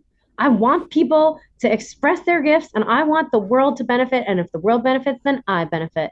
And if y'all get more of your joy and God's gifts in your life, you know, moving through you and out into the world, and the world is better, richer place because the Mo-shaped gifts came out and the Ela-shaped gifts and the Gomo-shaped gifts and the Diana B-shaped gifts, right? As those gifts come out, we all get better and we all get healthier. So that's what I want. That's just that I do this for selfish reasons. I love it. We going to go around the room like you said and talk about and say like an affirmation about the laurel shaped gifts, the Gabriel shaped I did gifts? say that, didn't I? I think I want to make sure there's no more questions. I think Mo had his hand. Mo had his hand up. Yeah, I mean, I can never stop talking if given the opportunity. So I just wanted to say, I walk into a room and, when you said 20%, I was like, 20%? Like, I don't like 4% of the people in any room. It's like, so, but we walk around, I think, I do, and I think, we're going like, why doesn't everybody like me? It's like, what, do you think you're so special? You're the only one in the whole world that everyone likes? It's like only 4%, 20% of people are going to like you. That's, and that's great. That's you being you, So it's normal to not be liked by everybody, And it's okay. That was the one thing. The second thing was, since that, can we do coffee if you enjoy that spanking thing, I was kidding. Oi, Gewalt. Okay. Yeah, oi, moving Gewalt right indeed. along. But you started, I have to say, right? Moving right along. Moving right along. I think exactly. Benjamin has his hand up. Yeah, thanks so much, Nora. Yeah, thanks so much for this workshop in general, man. You've been so generous with your time. We're on over 3 hours. I'm just really grateful to you and sharing your recovery. And you're reminding me that, when my cup is full, that's what I want to do too. I want to see other people thrive, and I'm just grateful to you for that. Specifically coming to you here because I'm at this what feels like a pretty pivotal moment in my life. I've worked in, I'll just say, energy engineering. It's like energy efficiency space in New York City for, going on 5 years, probably a little over that. And I've done the 9 to 5 thing, luckily mostly remote, but I got a new job, which is great. Got a promotion, or a raise, I should say, and making more money, which is awesome. Um, but I have some serious health stuff. I've had a bunch of concussions, and just my nerves are just kind of fried, and there's this opportunity to get this concussion treatment, and I have been taking it, but I'm also trying to work full time at this new job, and I'm addicted to the security of that income. And I have a bunch of money saved, and I just got paid a big check for this side business that I'm doing, and I really think that I could afford, like, I kind of already know the answer to this. Like, I could afford to go out on my own and, and quit the job. I'm already building the side business, but I want to quit the job so that I can take 3 days off and do my concussion recovery and just chill and drink green smoothies and walk in the beach, and then work when I want to work. Um, but I'm basically just terrified to let go of that secure income. And that has so much to do with what you were talking about, those, like, those old generational messages. Like, my stepmom literally called me stupid like 10 years ago when I quit a job. And my mom is voicing her concern. And I'm like, why am I listening to these people? But they're in there. And, but it feels like this thing I could do for myself. It just feels scary. It feels like the bottom will come out. Like, I'll lose my entire safety net if I do this thing, because I don't know for sure that the business will work out or continue to work out. I've already had success. So I don't know. I just kind of want to share it out loud, and I guess just get your perspective on it. Because it feels like a little bit like an under being issue. I'm like scared to be fully me. And yeah, just kind of wanted to share that. So that's what I got. That's beautiful. So the first thing I'll tell you is I do not talk about money or career with people I share blood with. I don't. I don't. They're very sick. They're sick in part because we have an intergenerational disease, and I'm the only one who's in DA and UA. They're not. So I don't talk about it with them. The few times I made the mistake of talking about it, oh, good, we get to see your face. The few times I made the mistake of talking about it with them, gosh, when I started my coaching and consulting, I mean, it was like I didn't have all my fancy schmancy neuroscience and anthropology for everything yet, but I did have this belief that I wanted to like bring abundance to the whole world. And so I started this, I was in this class. I think this is important to share with you. That's why I'm telling you the story. I was in this class. It was like a personal development class. It was a 12-step friend got me into it, but it wasn't a 12-step thing. There were some 12-step people there that I knew, so that made me feel safe, but like it was just a personal development class. And they were like, it was like this 90-day, like achieve all your dreams kind of class. And one of them, like on the first night, it was like once a week for 90 days. On the first night, the first weekly training, they said, what would you do if you knew you could not fail? And I was like, oh, I'd do a million things. You know, I'd save the world. I'd end hunger. I'd end poverty, whatever. And I was like, yeah. I've heard this a million times. And then they said, what would you do if it didn't matter what anyone thought of you? And I went, oh. And I went, I would try to start an abundance revolution and try to tell people that everybody could be happy, joyous, free, and prosperous. And I don't know how I would do that, but I kind of want to. And then somebody said, can you come up with an action? And I said, I could. This is back when Facebook was very babyish, right? It was 2010. I said, I could start a little Facebook group. And I started this Facebook group. It was called the Global Abundance Revolution. And it was like just an action to invite all my 800 Facebook friends at the time. Now I have like 4,000, but I had 800 whole Facebook friends. And so I invited 800 Facebook friends one night to this global abundance revolution. Mo, I'm just going to mute you, okay, hun? But we would love to hear from you again. I invited all 800 of my friends. It took me about 3 hours. Oh, good, Nathaniel's back. It took me about 3 hours to do it. Nathaniel, I'm so glad you're back. I want you to ask your question. I'm in the middle of answering Benjamin's question, but I want you to ask your question. I was bummed when I saw you leave. So it took me 3 hours because I was bad at Facebook. I might still be bad at technology, but I'm better. I've built skills, skill development. And so I had to invite people like 5 at a time. It took 3 hours.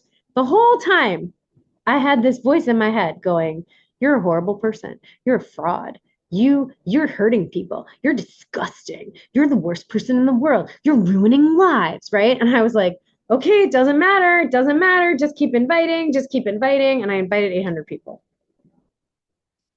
And like 700 of them never responded because most people don't respond to Facebook group invitations. And are you ready for this? 88 actually joined the group and posted, 88 joined. And then a few posted and they were like, I love this idea. Clarity plus support. Like this is my back in the day, like the early days of clarity, support, structure, vision, right? Early days. So it was really cute. And this is the crazy thing. 11 people actually messaged me to say, dear Nora, I want you to know, I think this is a lovely idea. I don't join Facebook groups because I don't know what they're doing with my data. But I just thought it was important to reach out to you and let you know that I think you're doing something very nice. All right, so we've added up 88 plus 700 plus 11. We've got one left. So a few days later, this one person called me up and said to me, you are a fraud. You're disgusting. You're hurting people. All of the things that had been in my head. For those 3 hours, it was like word for word. And after she finished, I said, Mom, I got to get going. I'll talk to you later. Click. So I don't talk about, my mom's dead now, but I don't talk about career and money with my family of origin because we are cray-cray. And I'm the only one getting help. So that's the first thing.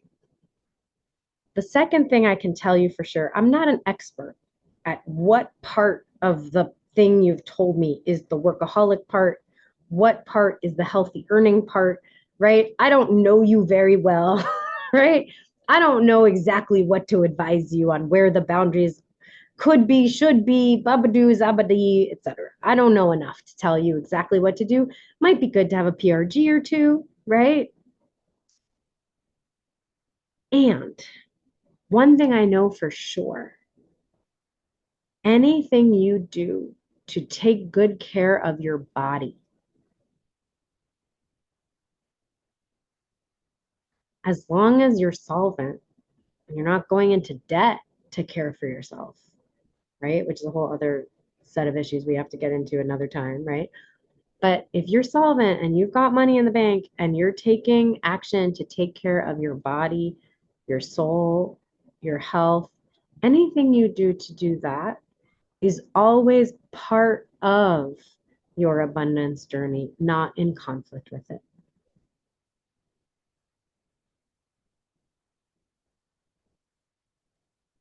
Thank you so much for that. Yeah. Yeah. Part of my abundance journey. Yep. Yep. Yeah. Thank you.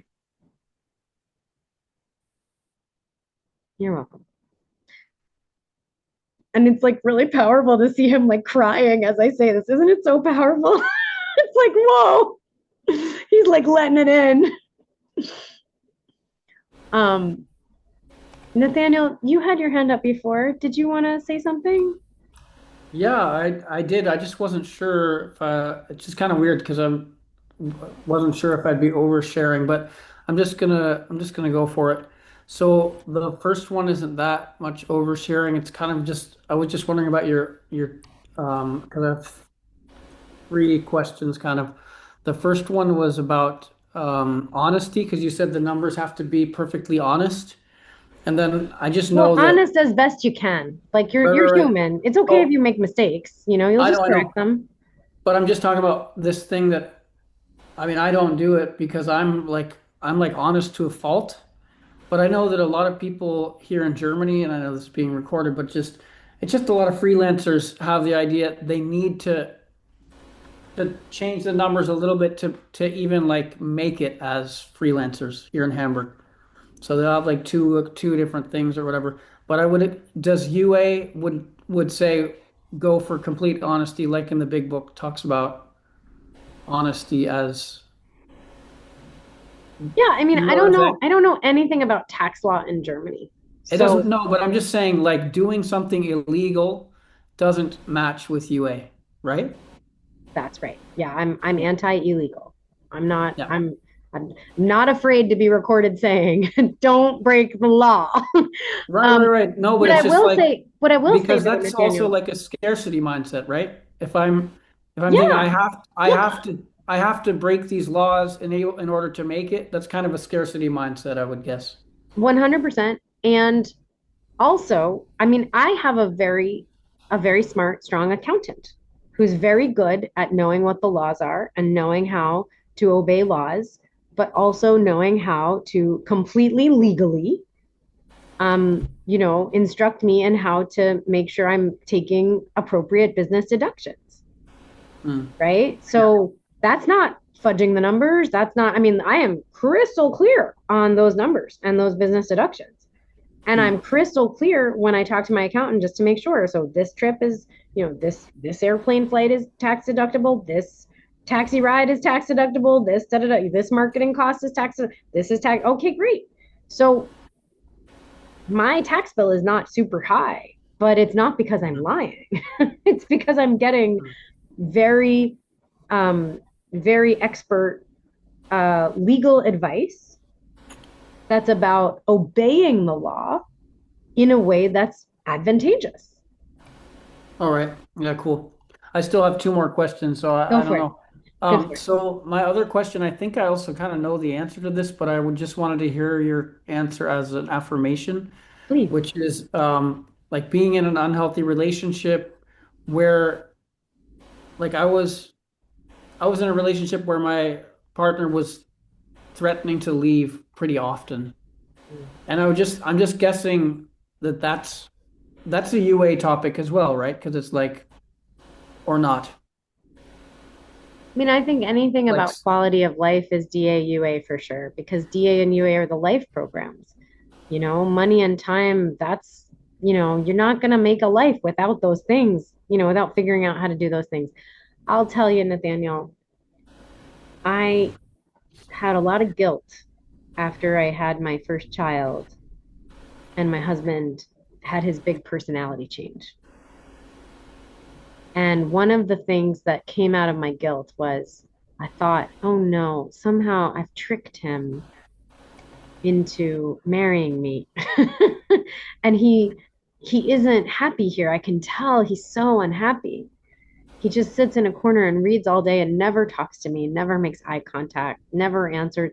Like I can call his name 20 times and he doesn't hear my voice. He's just not getting it, and he didn't like what I thought marriage and family would be and what he thought marriage and family would be turned out to be so different. So out of guilt, I would say to him, honey, if you want to move out, you can. Like the last thing I want to do is keep you here when you don't want to be here. And I'd be like crying because I love the guy. And he heard it as me threatening to leave. Because where we are inside our heads and where we are when it's time to communicate across the boundaries of two messed up trauma software perceptions, it's a lot. Usually, I don't know for sure, I've never met your partner or your ex-partner. If a woman is threatening to leave, that means she feels like you don't pay any attention to her.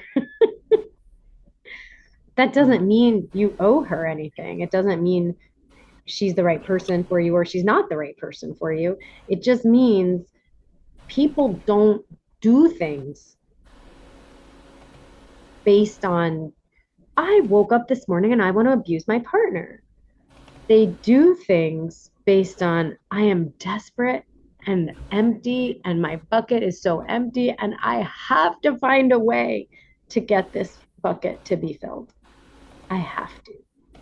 Not I want to, not I hope to, I have to. Just like addiction. Sadly, just like abuse.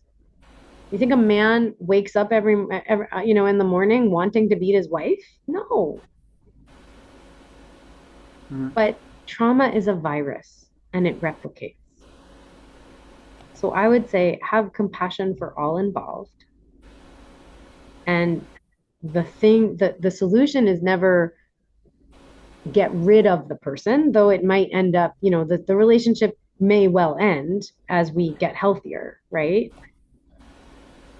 The solution is what is going on? What's going on with their trauma? What's going on with my trauma? And how can I just get as much love and support as humanly possible? And how can I interact with this other person with gentleness and love and, sweetness?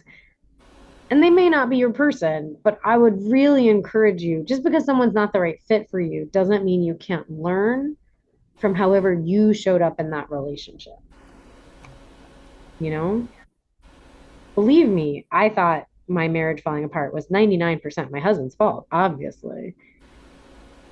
But it's my stuff and my acting out, usually out of pure desperation for his attention and his love and the desire to feel like a family and the desire to have him, be part of the joy of raising our children. Like I was so sad that he didn't seem to want to spend any time with our children. I had very good reasons for why I felt the way I felt and how I pursued all of the ways I tried to pursue getting him to be different. But how did I actually behave? There are things that I now look at and I go, that's a pattern for me. If I start getting into a real relationship with somebody, saying maybe we should break up is actually harmful to them. So that's something I have to work on. That's not about them. That's about me. So you did a great job identifying something she did that's harmful to the relationship. Now my invitation to you is find out what you did. Not because she didn't deserve it or you didn't deserve it, or not because she was the right or the wrong person, just because the only person you can work on is you. I wish it were different. Boy, do I have a list of things for my ex-husband to do to be different. Oh my God. Yeah, my last, thank you for that. And if I may, just my last question, if that's okay, Sure. or maybe we should, or should we No, move no, it's on? okay. Go right ahead. We'll figure it Okay, yeah, out. the last one was just, I just was listening very carefully to the conversation with KK and body image. And, you know, we men or all people in society are just so, like, we're just so programmed for this body image stuff. And like what you're saying about women, and I know, like, I'm part of that as well with my expectations. And, you know, it's just, I'm part of the problem as a typical male, I guess. But the question is like, how do I become the part of the solution? And like, if I'm looking at somebody or like my partner, or I have daughters, it's like if I have a critical, if I'm looking at them in a critical way, then I can't, like, how do yeah, I just was wondering about when you say something and you're thinking the opposite, I feel like the people can recognize that. And so I mean, something else you said was like something about how, I don't even know what it was exactly, but like just how I kind of felt like the solution has to be me loving myself in order to give that to the others, you know? Yeah, Like, and it's all really messy and imperfect. And so sometimes we act as if. Like sometimes we force our mouths to say the better thing because that's all we can do in that moment. But we I'm a don't, person, you can just tell what I'm thinking by looking at me. Like, I'm an open book. So, it doesn't really. I hate to break it to you, but you ain't no open book. I can't tell what you're thinking. And I'm really good at reading people. I don't think you're as much of an open book as you think. Alrighty. And I would encourage you to find moments where it is true, where look at your daughters and go, "Oh, that color looks so great on you, honey." Right? Or, "Oh, you have such beautiful eyes." Have you ever met somebody who didn't have beautiful eyes? Come on, the eyes are the window to the soul. You can absolutely just say, "You have such beautiful eyes, honey." I love to say to women, "You're beautiful inside and out." You know, because you really want them to love their inner parts. Because even if you had the prettiest daughters in the world, I got news for you. Age is coming for them. That's the good news, right? Like if they died young, you wouldn't be happier. You'd be heartbroken. You'd be prostrate on their graves if they died young, never had to live with wrinkles, right? Aging is a blessing, right? Aging means you're still alive.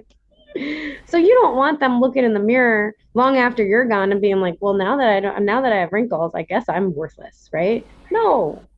You want them feeling beautiful inside and out. And you can say that to them. That's not a lie. Yeah, I mean, most of the time it's easy, but it's just, anyways, I'm just wishing that this part of the video would get erased. Oh, you did great. Okay, you too. I Thanks. don't know. I wish I knew how to do that. Thank we you. all got pretty vulnerable today. I said some things I'm like, I can't believe I can't believe people are gonna hear that I said that. Ah. I just wouldn't want You my said daughter. wonderful things. You said wonderful things, sorry. I've got two new suitors because of the vulnerable things I said. Both Mo and Gabriel are going, "You want to go out for coffee?" Great. Lucky me. Thank you guys. I feel like a princess. Jane has her hand up.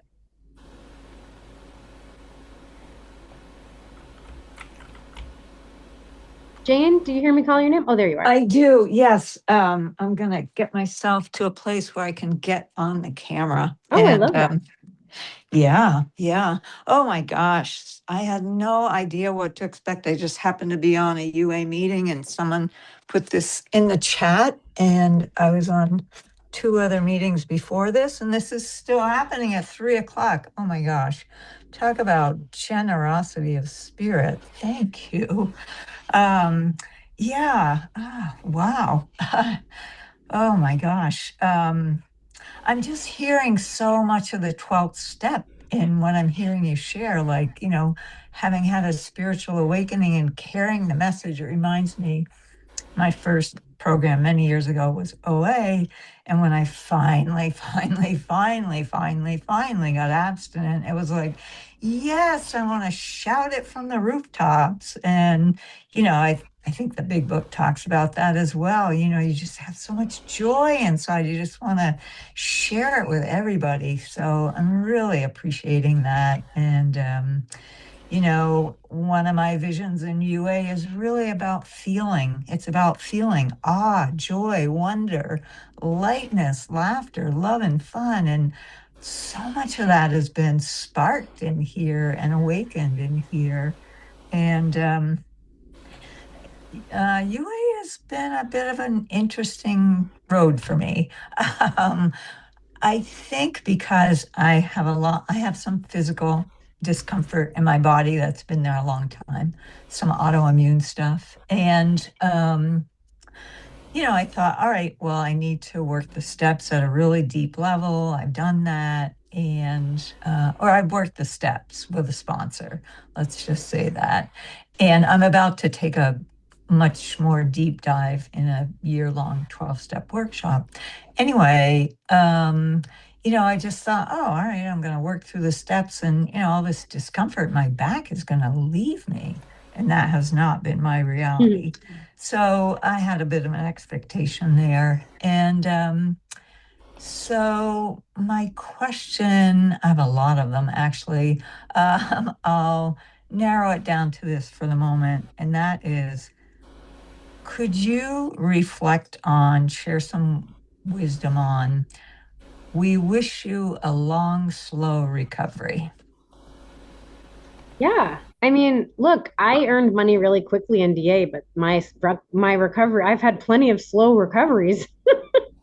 Like um the money stuff, is, if you write down your numbers and you call 3 people a day and you start having PRGs and you start identifying earning actions and that, like, all of that usually happens in stages for people. Very few people start it all on the first day, right? So that's a phased approach, right?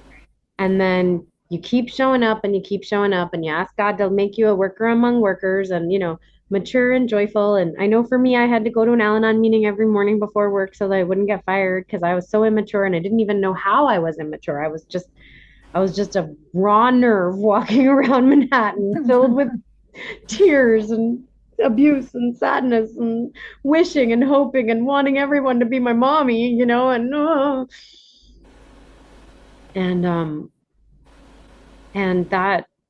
and so, like, yeah, the bank account got better. It didn't get like, oh my God, she's got no more problems financially. Like, no, it was just better. I still had to keep showing up. It's like before enlightenment, chop wood, carry water. After enlightenment, chop wood, carry water. The love stuff came much more slowly. I should say is coming much more slowly, right? The first couple years in recovery, I didn't really feel equipped for dating. And then I just was looking at my biological clock ticking away. So I started to force myself to date and I weigh and measure my food. And so I'd go on these dates and whenever it was time to weigh and measure, I would start crying. I know. In 2009, I went on a whole bunch of dates where I cried with each dude. They were all first dates.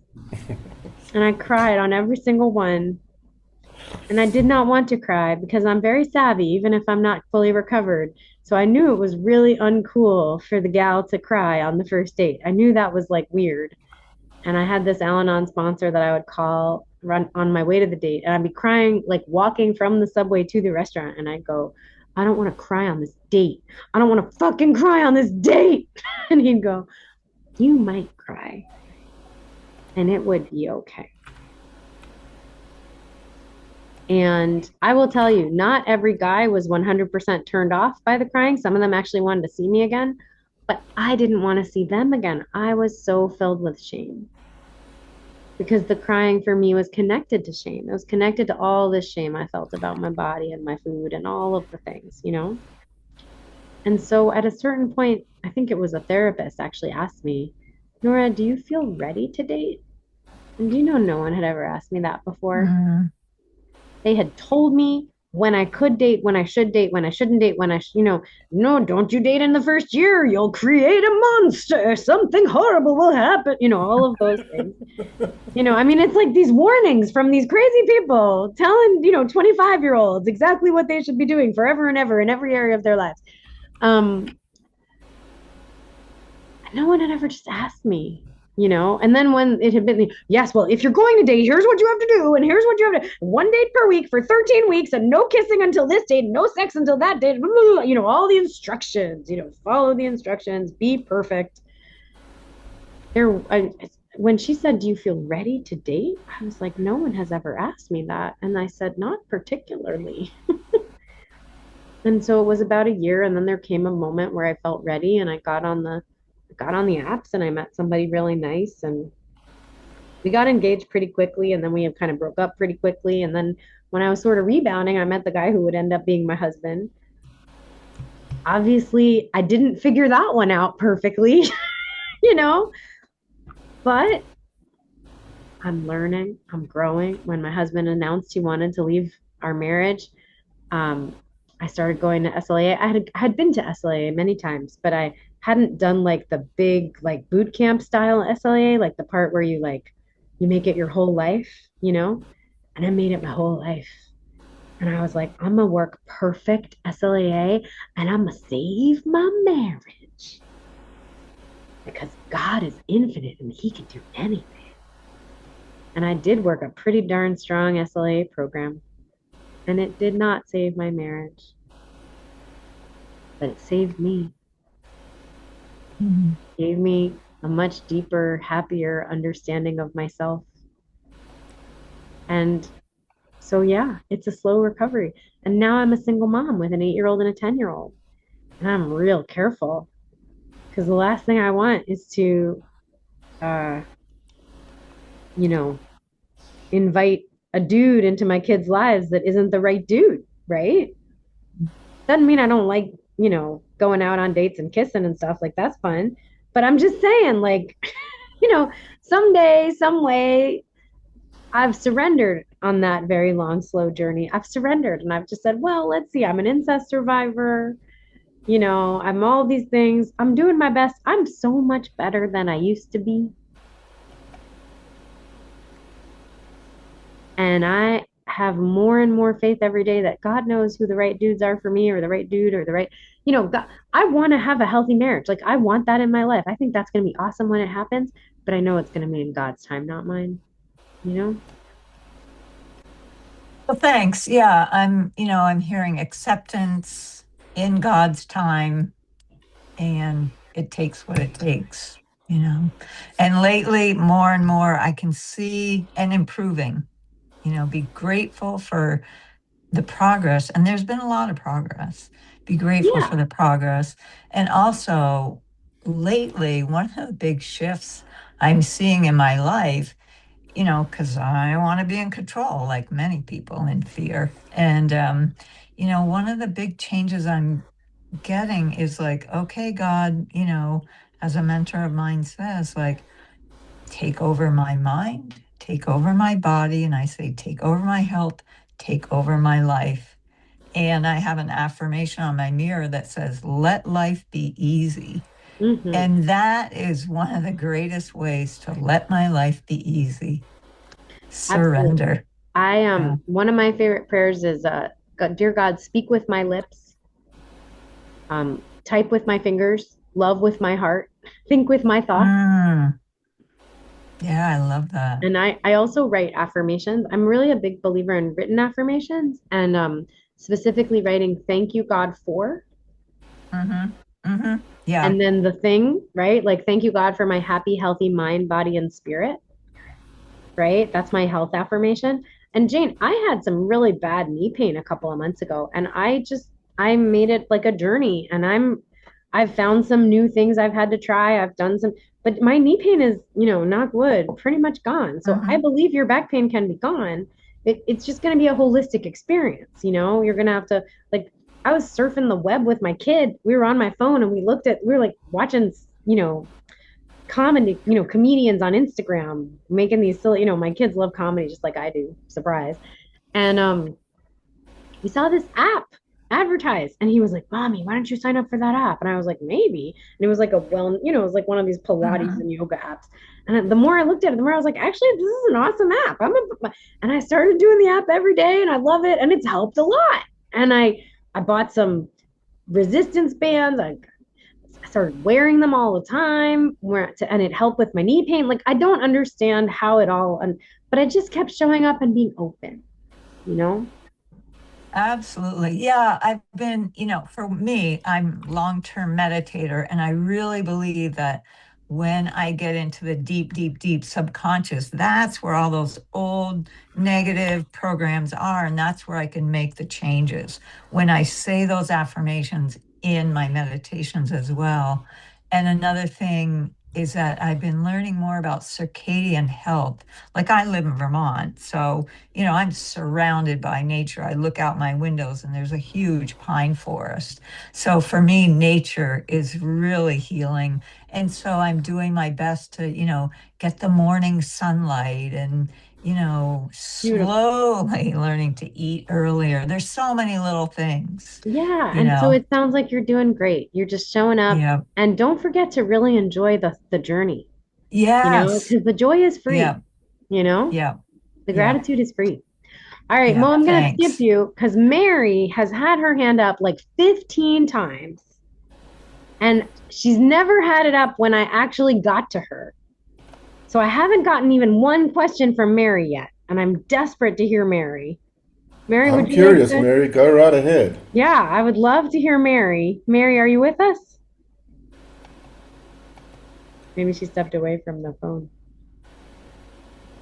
Yes, I am. Yay! I am Finally! so with you guys. I am so with you guys, and you have been so with me. So, there were different points and times where I was like, oh yeah, I have something to say about that. I have something to say about that. But most of all, it's like not even about saying anything. It's also about listening. So I do want to just thank everyone for being here and being with me today. And thank you so much for the time that you have given us. It's so very gracious. And I know I'm just going to try to hit on some key points here that has blessed me today. It's really, really awesome to have been here today, a part of this workshop, and to see that there is the graciousness of time, because I know that when I had first started UA, and every once in a while I'll feel the necessity to dip into DA as well. But when I first started UA, I felt like it was such a cold place, talking about time and numbers, and there was no emotional were addressed. And that was concerning to me, because I was like, well, the world is really, really cold. And the world it's cold when it comes to dealing with money, and how you can easily divide people into groups, and have these interesting clubs that won't allow you in, or allow you in according to validating you by your monies and funds and everything. And yet here we are in a program that accepts everyone and where they are. So I was really kind of disappointed at first to go inside of a program such as UA more consistently, and realize that the focus wasn't necessarily attached to the emotional side of what may be behind the under earning, the under being, the issues of numbers. Since then, though, I love addressing numbers. I actually have been having a lot of fun. That wasn't the case when I was a kid. And once I found out the symptoms of UA and then the tools, I felt like the tools gave me a bridge to actually living my life. Like, I enjoy living life. I have great faith in abundance and prosperity and all of those things. So the tools, though, actually gave me the bridge to cross over into a lifestyle of prosperity, as opposed to me wondering, like, what the freak am I doing wrong? So I'm grateful that you have allowed the time that you've allowed just to hold the emotional space of what may be behind these things, such as under earning and debting and all of those things. So Thank you all for being here with me today. I'm just reporting because today I've taken you into apartment hunting. I've taken you into the bank. You've had lunch with me. I've gone through my texts, found all of my previous tax paperwork so that I can start addressing the taxes with a fellow, which I am super excited about. And so thank you all for just being partners with me on getting stuff done today. I wanted to see, and I think through the conversations, a lot of clarity have come about, but there was a mention about not entering into keeping, basically, and I'm paraphrasing here, keeping the business relationships different from building your tribe.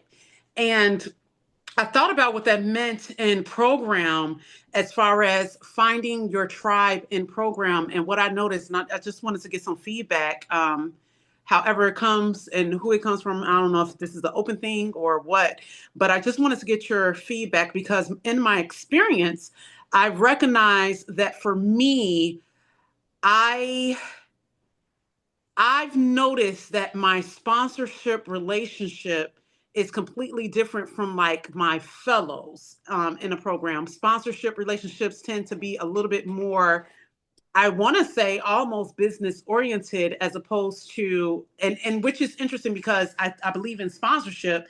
When you work a fourth step, you're more than likely choosing a sponsor that you will feel comfortable with sharing your inventory with. And that being said, it's like I recognize that I rather not, like fellows that I really, really enjoy and like and identify with. I wouldn't dare, even if I feel compelled to say, hey, do you sponsor?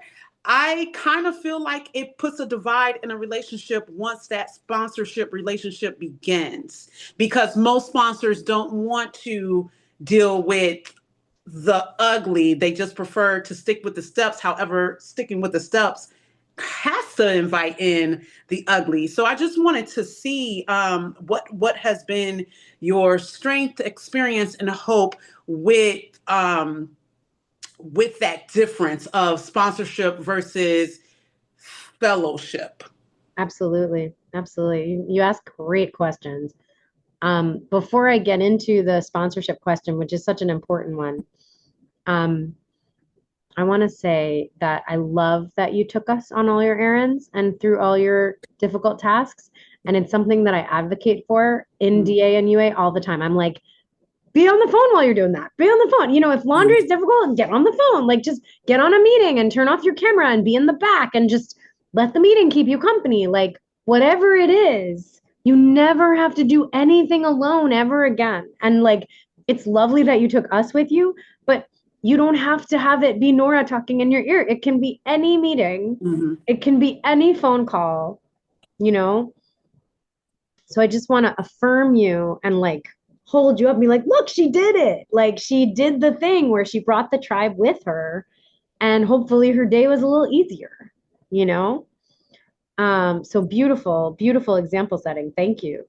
And then the other piece about sponsorship, I couldn't agree more with you that sponsorship is it's like a really fraught experience in the DA and UA world, for several reasons. For those of us who have recovery, like for those of us who are like, hey, I came in homeless and now I'm a millionaire, right? Like my story is easy, right? My story is like, oh, well, I should ask her, right? But there's plenty of other people who have something like that, like some like I was desperate, now I'm better. When people come in, they tend to come in so desperate and so empty and so needing, and they do make those people they ask to sponsor them, they do all too frequently make us their higher powers, right? They make us like, they give us the power. Like, they'll be like, if someone doesn't sponsor me, I'm gonna kill myself, right? And that's a lot of pressure. That's like a lot. And I think it's one of the reasons I've seen so many old timers or people who succeeded in DA or UA, I've seen them leave because the hunger, you know, the please, mommy, I need you now, I need you so bad, is so overwhelming. And that's one of the reasons why I always say to people, we all come in with so much need. It's not crazy. It's a lot of people come in thinking I'm screwed. I'm gonna like there's actually a chapter in my book where I say what newcomers say to old timers, right? And I just list all the things I've heard newcomers say. And it's like in their first meeting, and it's like, I'm about to get evicted. I'm suicidal. I found out about DA from the suicide hotline, right? Like it's very life or deathy stuff. Like this disease will kill you faster than even a heroin addiction. And heroin's pretty deadly, because people are so afraid about money. Um, and there's no one person who can save you from eviction or who can save you from financial problems, right? Um, there is what I think the magic of DA and UA is that it's a place where we can build a tribe based on kindness and love, based on affirming that everyone deserves abundance, right? That the principles are there, even if we get the wording wrong sometimes, right? Even though we have lots of self-righteous old timers who kind of, oh, you should keep your numbers and keep coming back and listen for someone who has what you want. And it just doesn't even like land for people who are truly new. Like there's like, and so what I say to people is I'm like, honey, what you need is you need a tribe. And when you have a tribe, the sponsorship relationship, if and when it's meant to happen, will happen in the appropriate amounts and not in the like save me mommy kind of way, which is not accurate for either of you. And just so you know, the other side of save me mommy is I hate you mommy. You. I've had people threaten my life in this program. I've had people pass motions to try to get me kicked out of meetings in this program. Like people get real mad when they don't think you're doing what you're supposed to do to save them. Like there's some scary stuff. So inside the tribe, we can begin to discover what safety really feels like. And,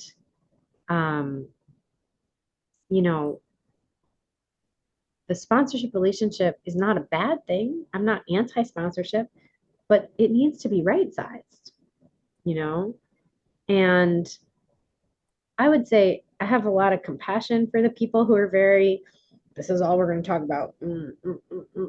Because they probably, if you make yourself available for sponsorship in these programs, it can feel, oh God, the thundering herd is now coming after me. And not only, and I've had people, I said yes to sponsoring. And then they called me a few weeks later and they were like, you are not sponsoring me correctly. And here is the way I need you to talk to me. I need you to study this particular therapeutic protocol called motivational interviewing. And I was like, no, like, no, I'm not going to do that. I'm just going to do my best to be myself and give you my experience, strength, and hope. And if that doesn't feel good to you, that's okay. You don't have to. I may not be the right sponsor for you. And that's okay. I can still love you as a person. I can still think you're wonderful. If what I say when I'm trying to be helpful is not helpful, then I'm not the right person, and that's okay. Nora, I have a question. Nora, Gabriel, go for it. Is it not against the traditions to try to exclude someone because you only have to have the desire to get healthy, to come into a meeting? So actually nobody can exclude anybody else, in my opinion. I'm pretty sure that motion was defeated. Sure, but I'm just saying the idea is ridiculous because I can give you her number. I can give you her number and you can call her and explain it. Explain it to her. You can. I'm not interested in debating with those people. Like if they hate me that much, like I'm gonna hang out with the people who like me. Okay. But I do have her number. I can give you her number, and you can call her. And you can explain how the traditions work and how she was wrong. The only prerequisite is you want to get help. That's all. You only what? I'm sorry, you wanted what? The only condition for coming to a meeting is that you want to heal, in my opinion. Absolutely. That's what I've understood from the tradition. So Couldn't agree more. there is no idea of excluding anyway. I don't know where the idea comes from, because I even couldn't if agree more. somebody is drunk, is totally drunk, they can go to an AA meeting and be totally plastered, and they should be welcome, because unless they're totally, yeah. You know what I mean? That's the idea. That's the tradition. Yeah, I think in DA, and this is, I still want to like value Mary's point because it's important. This connects back to the whole why are there so many sponsors who seem really removed and distant and cold, right? I think in DA it can be easy to get so focused on the numbers and the clarity that we forget about the wholeness and how much clarity fits in with support and love and vision and fun. To me, fun and sweetness and joy and awe and wonder that I think, oh gosh, that lady from Vermont was talking about. Now I can't remember her name. I don't know where she is. Maybe she left. I don't know. Oh, Jane, there she is. Jane. Thanks, Jane. Like all of those things are part of like the vision and transcendence stuff. Like to think of it when we think about the ingredients of wholeness in human life, which are really the ingredients of tribe, right? Clarity, support, structure, vision, those are only things you can have inside a tribe, right? You know, if you don't know that that's what we're building here, and you just come in and read the literature and go, okay, numbers, I guess that's what I have to do, then the culture will accidentally get shaped over to that sort of cold, numbery stuff without remembering that it's like a whole story, right? So do we have human people in DA? Why, yes, we do. Do we have people who overcorrect in the wrong direction, you know, after they've been vague and crazy? And then I mean, if you go to AA, have you ever been to AA and they, you know, they start telling everybody what to do, and like, and they're just like, if you want to get sober, you have to live in this house and you have to live with these people, and just like we're filled with flaws, you know, we got lots of flaws. Like 12 step is the joy for me is to remember at least we say out loud that we are crazy. Like you go to a church or a synagogue, everybody's got the same flaws, everybody's got the same control issues, the same inclusive, exclusive stuff, but no one's there because like they're like, hi, I'm here because I need to admit that I am powerless and my life has become unmanageable. They're like, no, I'm here because it's amazing to be a Presbyterian and everybody else is dumb. And the people who sit in these pews are the better people, and the people who sit in those pews are the not as good people. Like this, we all have this. I'm so grateful that I get to hang out with the people that are like, I'm fucked up. I'm here because I'm fucked up. I don't want to hang out with the people who are like, I'm here because my belief in God is better than all the other people's beliefs in God. Right? I want to hang out with those people. I want to hang out with people who are like, I cray cray. If you want to admit to cray cray, I'll love you for it. And higher power is whoever you say he is, she is, they are for you. Excuse me, what is cray cray? Oh, it's Southern United States word for not yeah, crazy. It's crazy. It's crazy. Okay, thank you. Go ahead, Mary. What were you gonna say? And I'll make this my last question that I'm posing. From listening to your share today, guiding us through the workshop, which was stellar, and thank you. I'm very grateful for your recovery. In your recovery, on your abundance journey, I hear that there was obvious transition because you started from A and now you're not at A anymore. So that being said, when you had those pivotal moments of exercising, let's say being in new shoes, as things began to progress and things got bigger and it came with more responsibility, can you take us through what was that like as far as putting on those new shoes and actually getting comfortable in them? What parts of the 12th step or working a program? Was there an increase in communication with higher power? Like, what made you comfortable as the progress came along, even with from obviously the spiritual, the physical, because I heard you mention the food program, as well as the financial? How did you find yourself really getting comfortable with embracing your change? The most important thing I do, I mean, I embrace routines that are good for my recovery. So I make 3 live calls a day. I track my numbers. I track my time. I have ups and downs in business. I make my calls whether I made a bunch of money this week or I am feeling the pinch because it's been a couple weeks since I got a payout, right? I make those calls no matter what. I also write affirmations. I write thank you God for, and then I put the thing like my brain, because I do have the old trauma software, it is there, right? A lot of the old trauma software has to do with being afraid that good things will be taken away, right? Not just that good things will never come, but that once they're here, they'll be taken away. So, so I write these affirmations most mornings, usually in live meetings. I find live meetings are extremely important, but they've got to be live meetings I enjoy. If I think there are too many assholes in those live meetings, I need to go somewhere else. I need to go to a different one. Right now, the live meeting I love the most is an AA meeting. It feels very warm, very inclusive. It's a particular meeting on the Upper West Side of Manhattan where it seems like a lot of people are in multiple programs and no one seems to wince too much when people mention that they're in multiple programs, even though there's a singleness of purpose around the sobriety stuff. 2 blocks away, at around the same time, there's an Al-Anon meeting. I love morning meetings, by the way. I don't feel as warm and friendly in that Al-Anon meeting, but I do find that if I don't go to Al-Anon, I'm just an asshole. So I should go to Al-Anon, right? I go to Al-Anon. Writing these affirmations is a real, what's the word I'm looking for? Anchor. Thank you, Pooja. That's exactly the word I was looking for.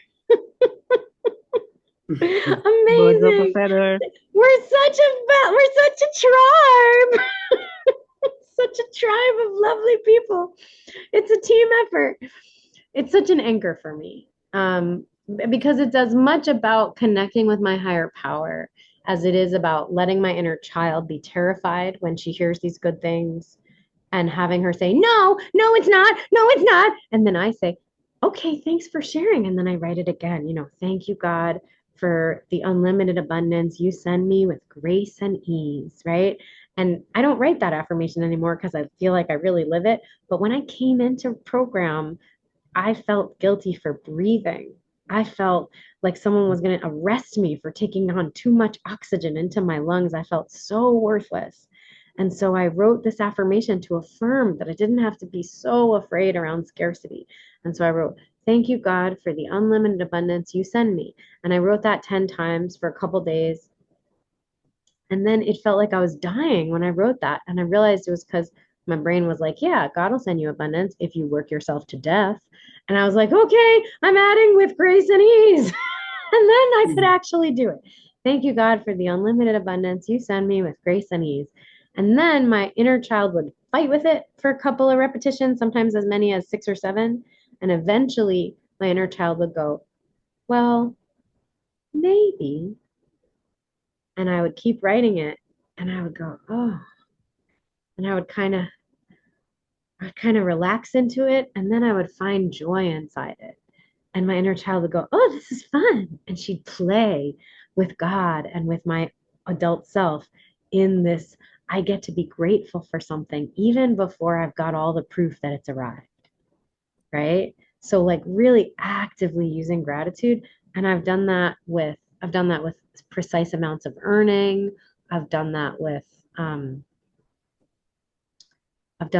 like home stuff, like when I was like needing to move, things like that. Like, thank you, God, for my, bright light, bright, airy, light-filled apartment that you send me with grace and ease, clean, bright,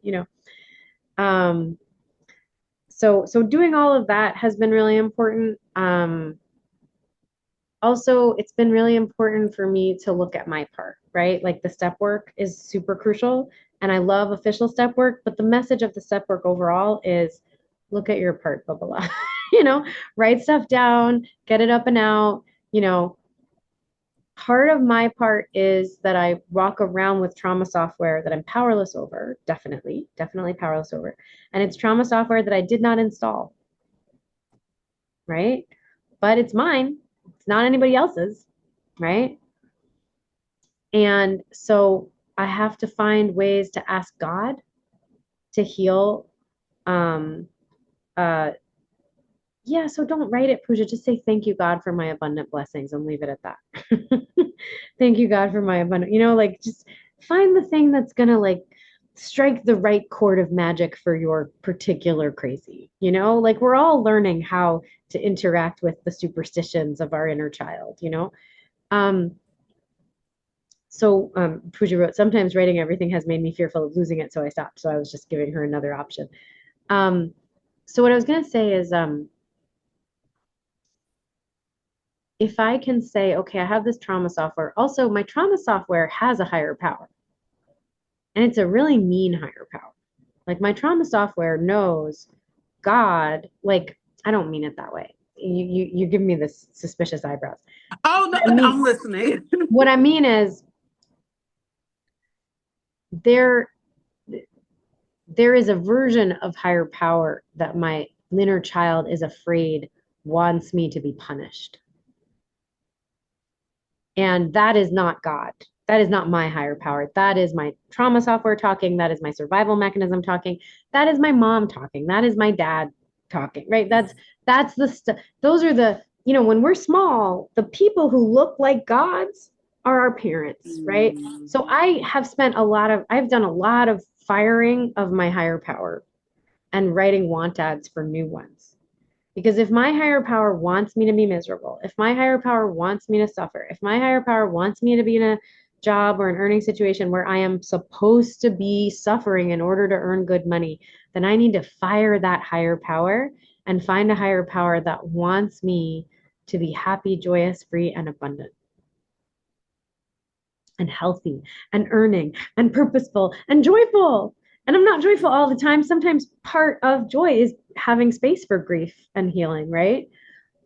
But I can't feel anything if I can't feel my grief, right? So, there's got to be space for it all. So there's a lot of acceptance in there. I mean, I'm giving you 19, 20 years now, six days from 20 years. I'm giving you 20 years of this stuff all in one answer. So you're going to hear a lot of mishmash, right? So I have this trauma software. I think it's, whether we call that trauma software alcoholism or food addiction or under-earning compulsion or debting compulsion or shopping compulsion or vagueness compulsion, it's all trauma survival. And it's really important to love that little girl that figured out how to survive all that trauma, because she's awesome. She was really resourceful, creative. And it's important to tell that little girl, we don't have to worship that higher power anymore. We have a new higher power, and it's okay to have a new version of higher power every 2 hours. It's okay. Oh, wait a minute. I want my higher power to be a higher power who can blah, blah, blah, blah, blah, right? And the magic of higher power is not, it's not that I get to have everything I want. It's not exactly that, right? It's I get to be on a journey. I get to feel happy no matter what's happening around me, right? Al-Anon says I get to have serenity whether the alcoholic is drinking or not, right? The magic of higher power is not that I get to change the things I cannot change. The magic of higher power is that I get to pray for courage and wisdom to change the things I can change, right? And to find out what are the things I can change. Because that's not always obvious to me.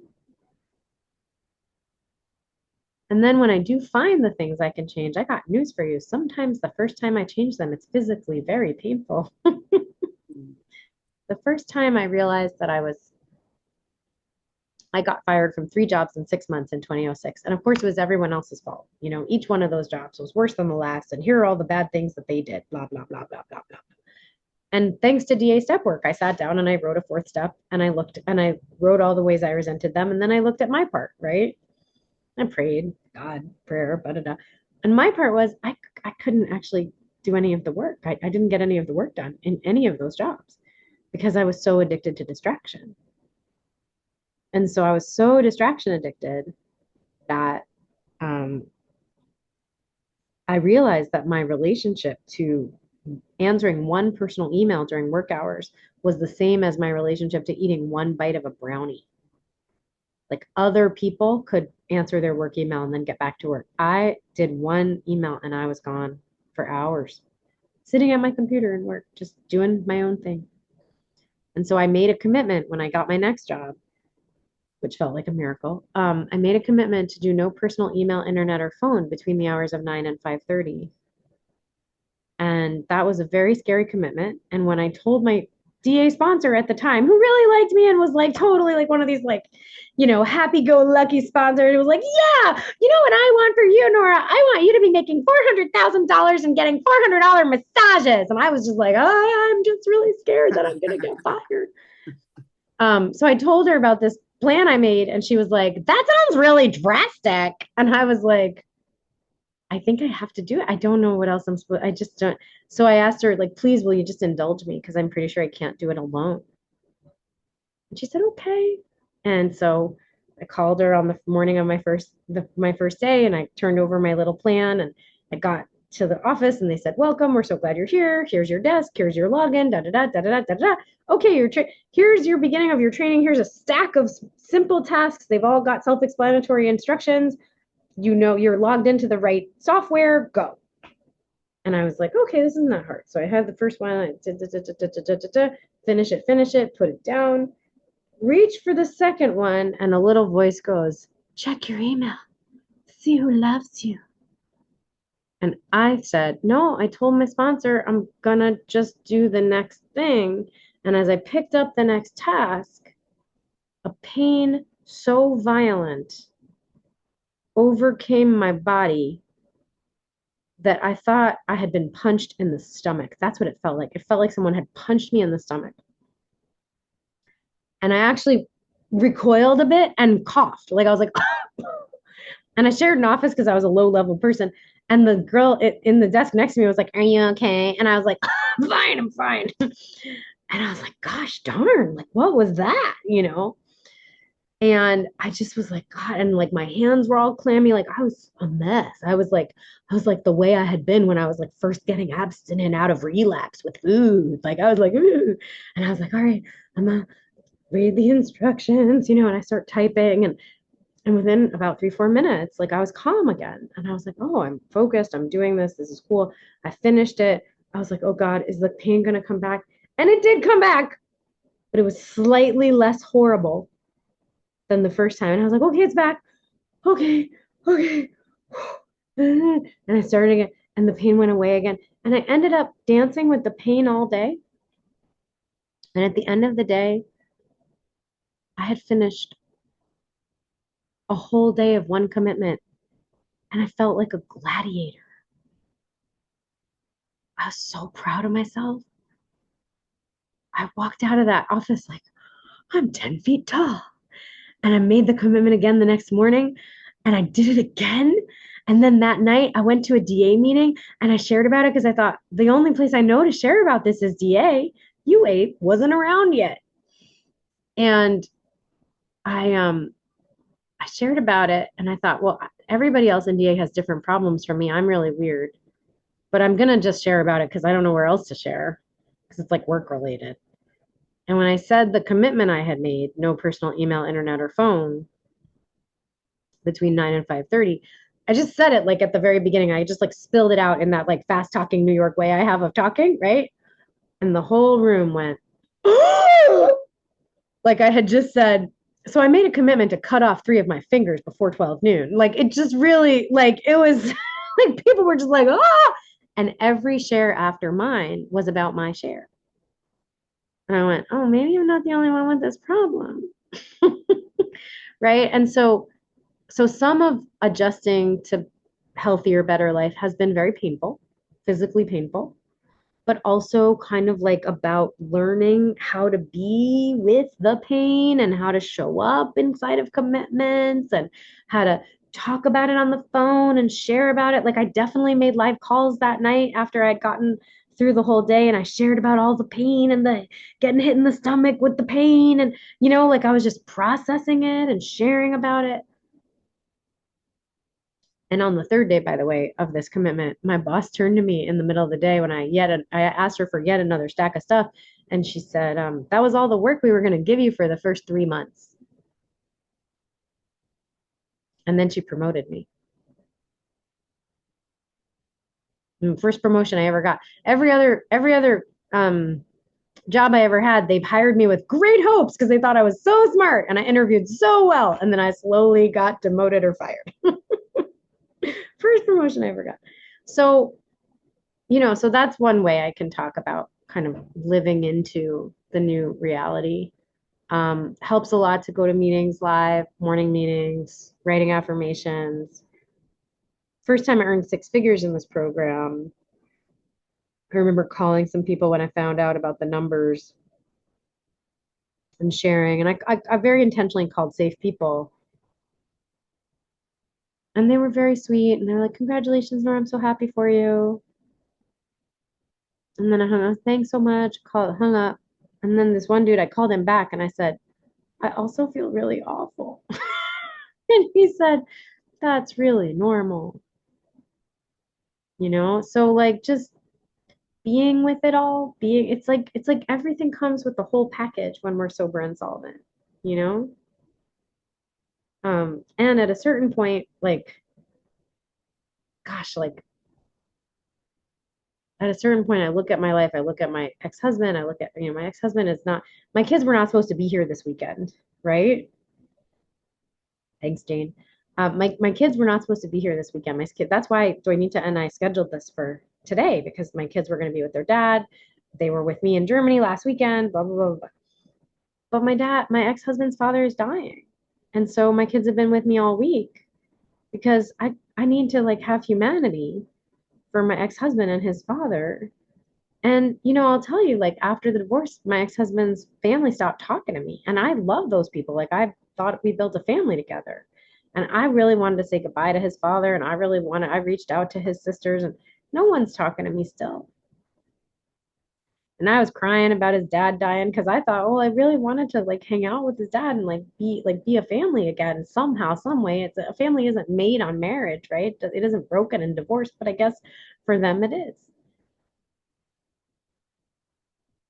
But I got to hang out with my kids every night this week and I love them. They're so much fun. And I got to ask my dad to come and pick them up and take them on an adventure in New Jersey. And when we're done here, which will be probably in about 10 minutes, because I'm getting to my end of capacity, I'm gonna call my dad and be like, "Hey, what are we doing? Where are we?" Right? And there's so much to be grateful for. And yesterday afternoon, my client, the one who's the CEO that I fight with sometimes, who I love so much, he called me. He was like, "What have you been doing?" And I was like, crying. He was like, "What are you doing for the last 3-4 hours?" Well, I did this, and then I also lay down and cried for a while. And he was like, "Why have you not done that?" I said, "You know what? When your wife's father dies, I'm gonna expect you to work a whole full day." He said, "I'm sorry, Nora."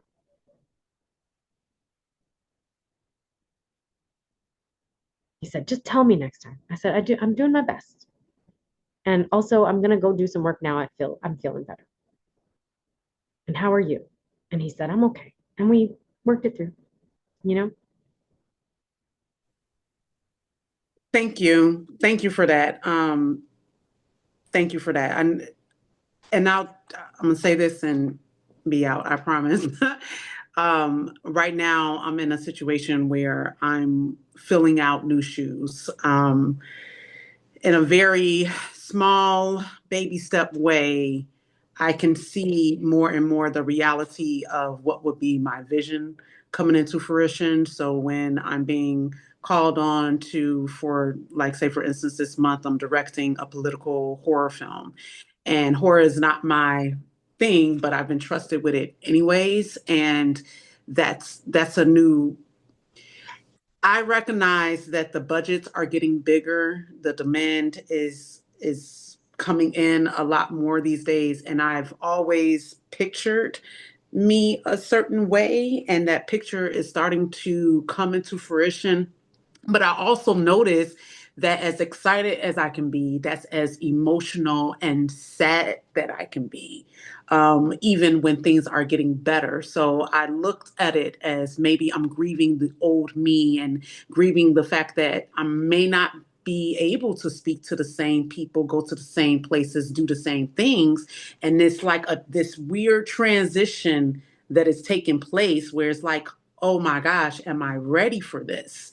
And how do I walk in these shoes? So thank you for expressing that. What I'm hearing is that I am to hold space for all of that. I don't have to do it alone. I love the idea of really tapping into the tribe and finding that safe space. I needed to hear to separate that from work relationship as well. That the two does not mix. And I think I even needed to hear about the family component, not sharing what I'm doing in business with family because I may not get the support or the love, the reactions that, allows me to pat myself on the back. But just embracing a new life that is emerging. I thank you for your feedback.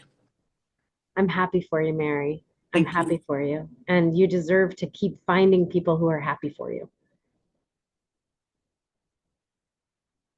Doinita, my co-sponsor of this whole event. This event would not exist if not for Doinita.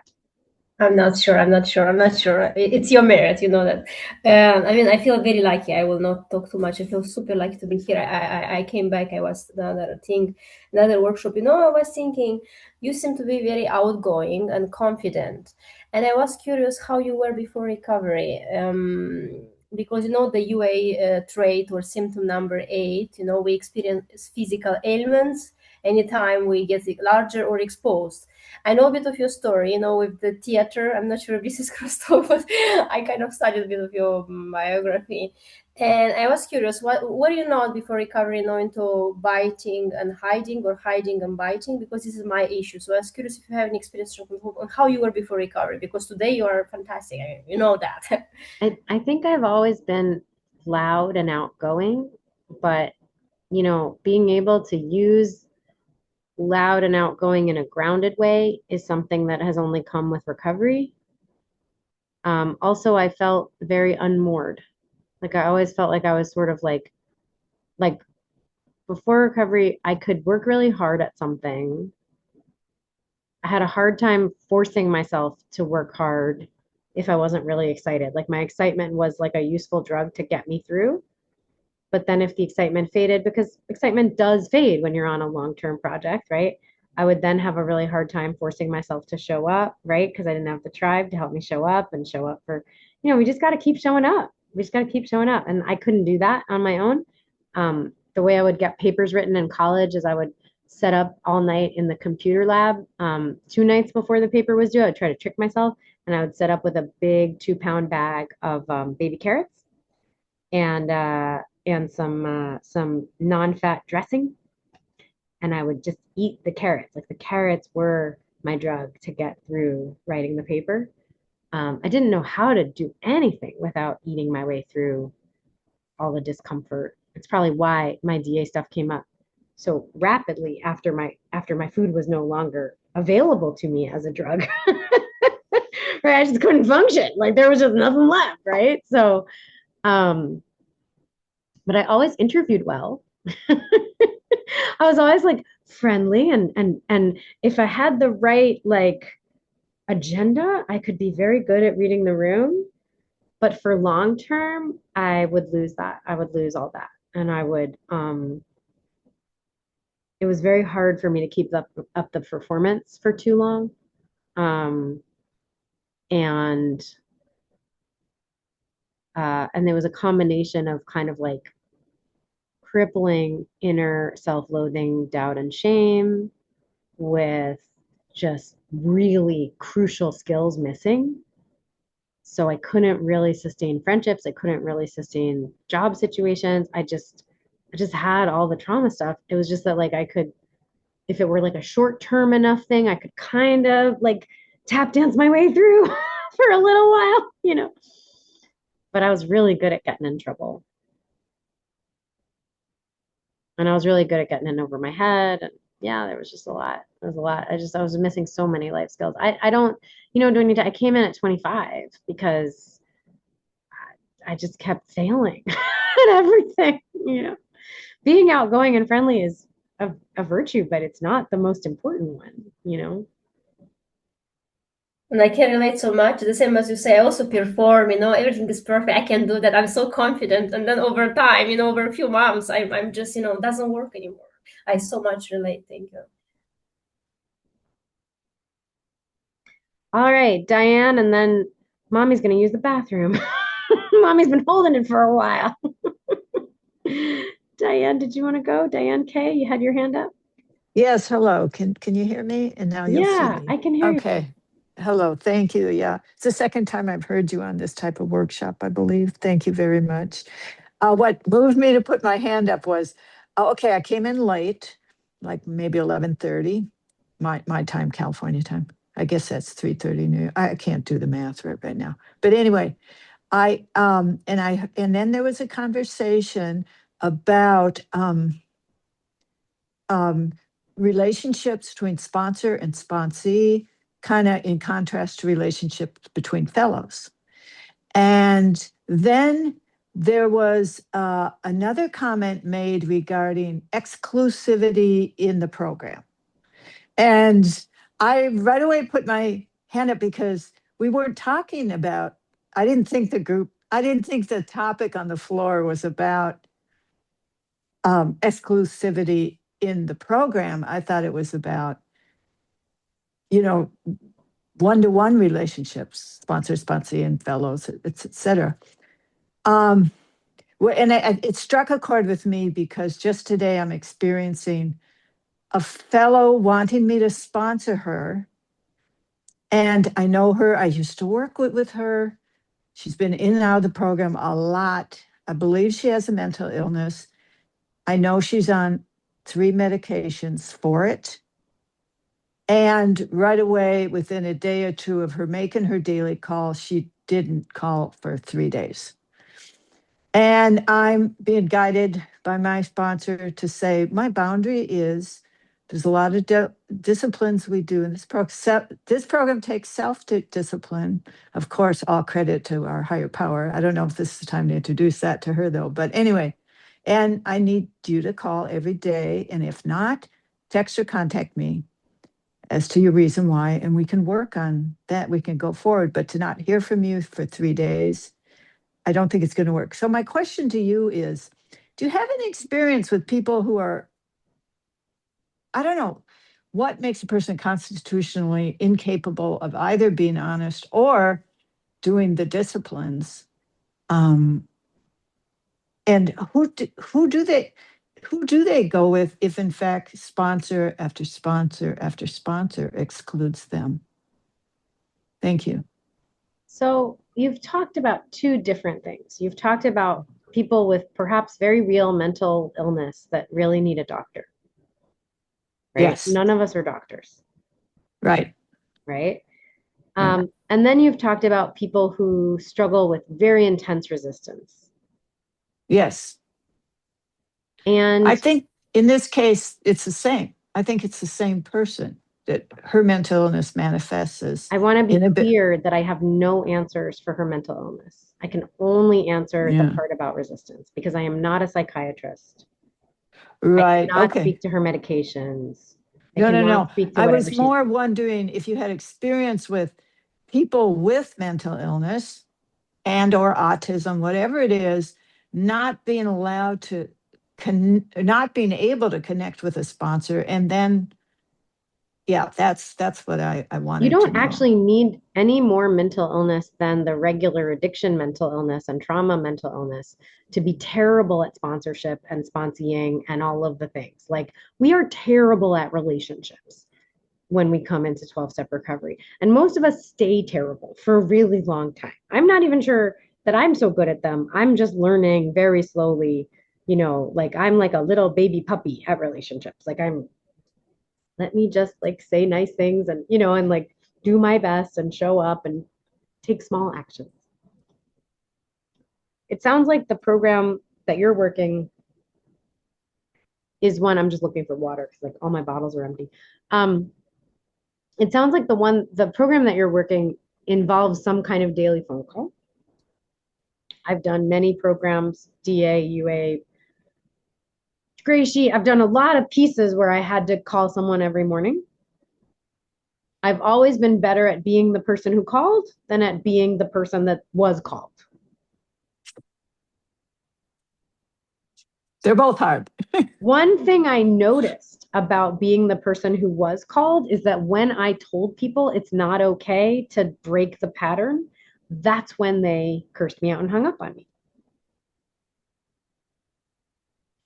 So I don't tell people anymore what to do. I say, here's a general plan for what I think works for DA people or for whatever people. If you want to do it this way, I assume, like I have food sponsees who text me their food. I at this point in my recovery with all of the kids, you know, small children, getting up at 5 a.m. to get to get them to school, you know, when would I have time? I would have time between 5:15 and 5:30, but like sometimes they've been up all night and I need to sleep for that extra 15 minutes. And so I don't do those morning calls anymore. My two food sponsees, they text me their food. Mm-hmm. Am I monitoring? Do I notice if they miss a day? I do not. I don't care. I could not care less, actually, because their recovery is between them and God. If they ask me for support or advice, if they're like, oh, Nora, I feel really twisted up about blah, blah, blah, I'm like, how many calls are you making? What's your connection looking like? I know how to diagnose. I know how to say, here's what a good program looks like as far as I can tell. It's not my job to run their program. Now, you might belong to a different structure where your sponsor expects you to sponsor the way that it works for you to be sponsored. Because I loved those structures before I had kids. Oh, I loved them. But, you know, I don't believe that our goal should be to control how other people recover. I think our goal should always be to give generously what was given generously to us. And then, you know, God heals us of our addictions in the order that they're killing us. You know, I can go to any DA meeting and tell you every single 12-step program I want to recommend for every single person in that room. I think she should go to blah, blah, A, and he should go to blah, blah, A, and they should go to blah, blah, A, and do. I can sit there. You want to ask me my opinion of all the things people need to do so that they get what I think they should get?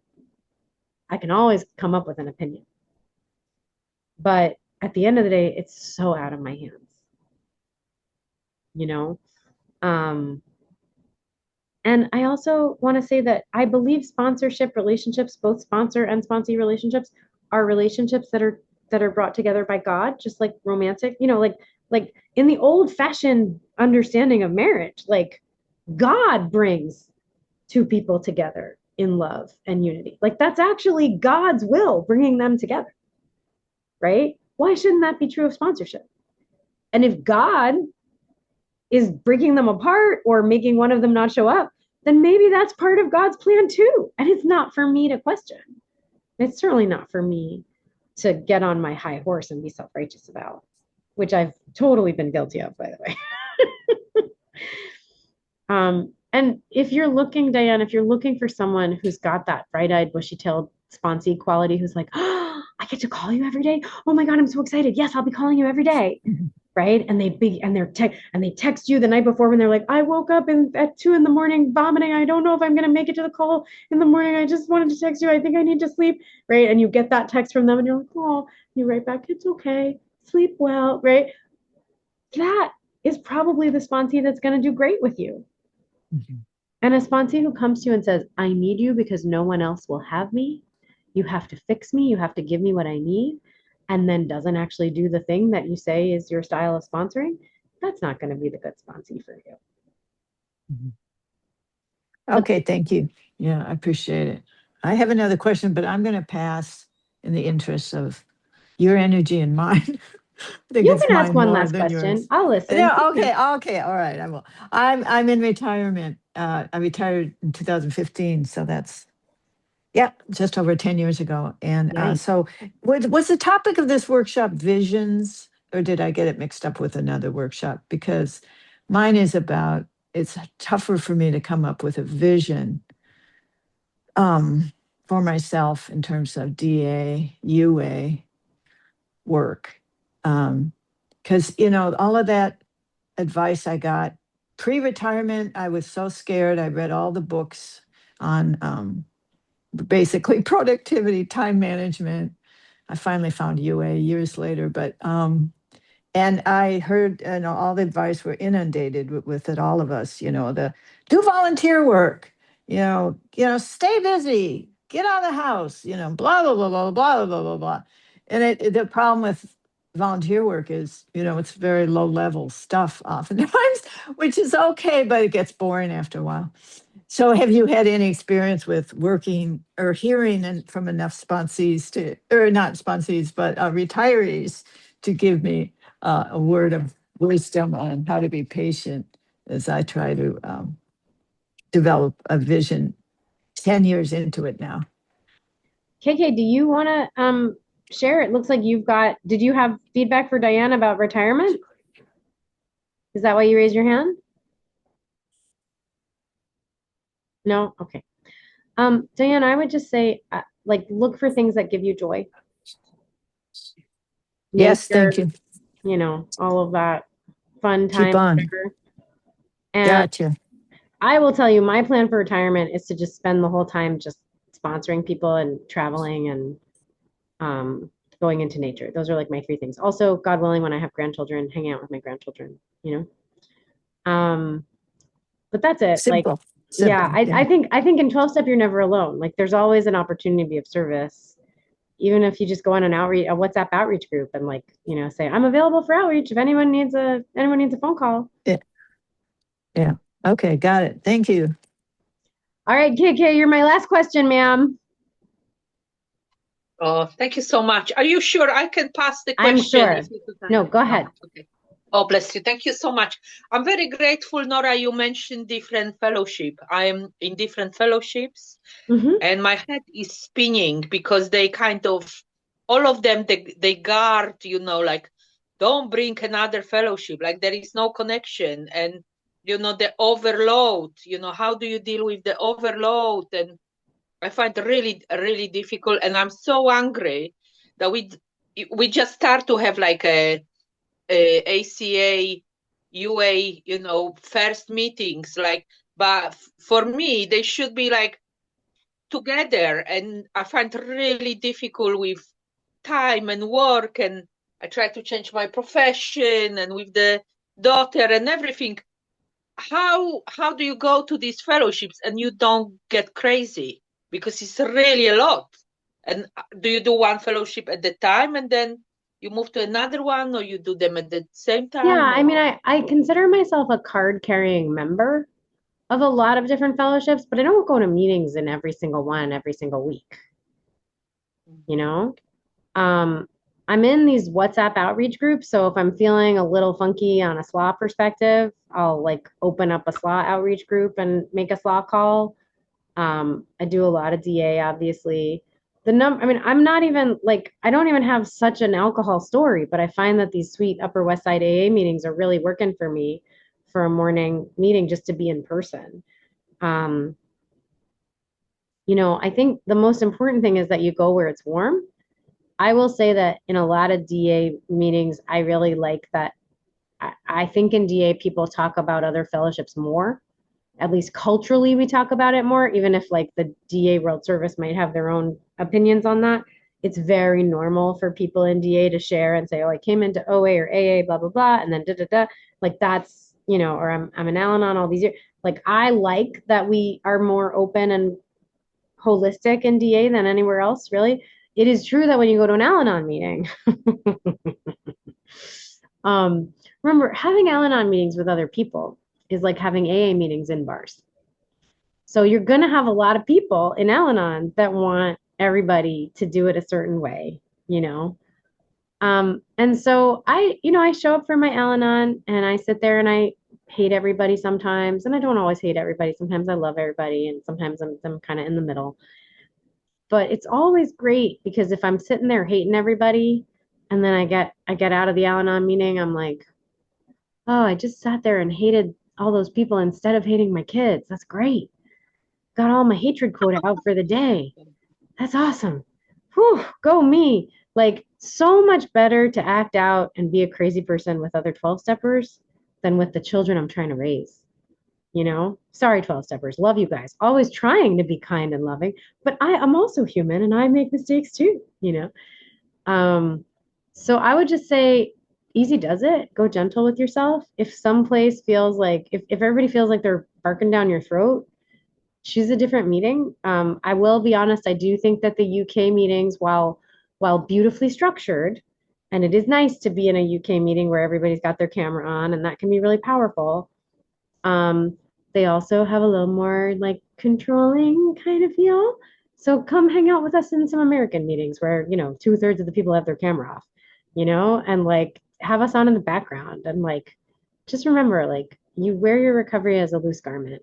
You're not here to create more pressure and pain and stress for yourself. Like 12-step is 100% optional, you know?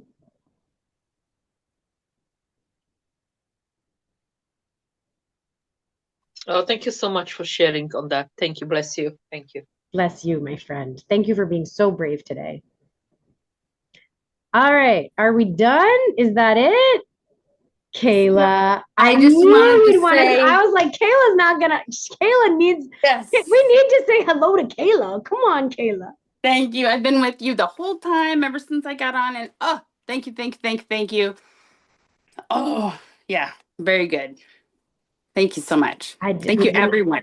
I saw your name and I saw your face and I thought, oh, Kayla's here, but I didn't realize you'd been with us the whole time. It's wonderful. Thank you. Pretty much. Yeah. Thank More you. than 5 hours. I believe it. Sounds like me. Incredible. Everything is both an asset and a liability, you know. Okay, so I made Laurel this promise. I would say each of your names. So why don't we end with that? Okay, I'm gonna say each of your names. So the earth, I'm gonna go down and hopefully it won't change around too much. The earth is so blessed when God delivers Doinita-shaped gifts to all of us. The earth is so blessed when God delivers Mary-shaped gifts to all of us. This planet is so joyful when God delivers Nathaniel-shaped gifts to all of us. Our whole world of people and animals is so blessed when God delivers Laurel-shaped gifts to all of us. We, as a people of the land and the sea, I'm trying to be creative because I hate to repeat myself, are so blessed when God delivers Kayla-shaped gifts to all of us. Our universe is so blessed. I see her universe in her box. Our universe is so blessed when God delivers Jane-shaped gifts to all of us. You guys, this is making me smile so hard my cheeks hurt. I love this so much.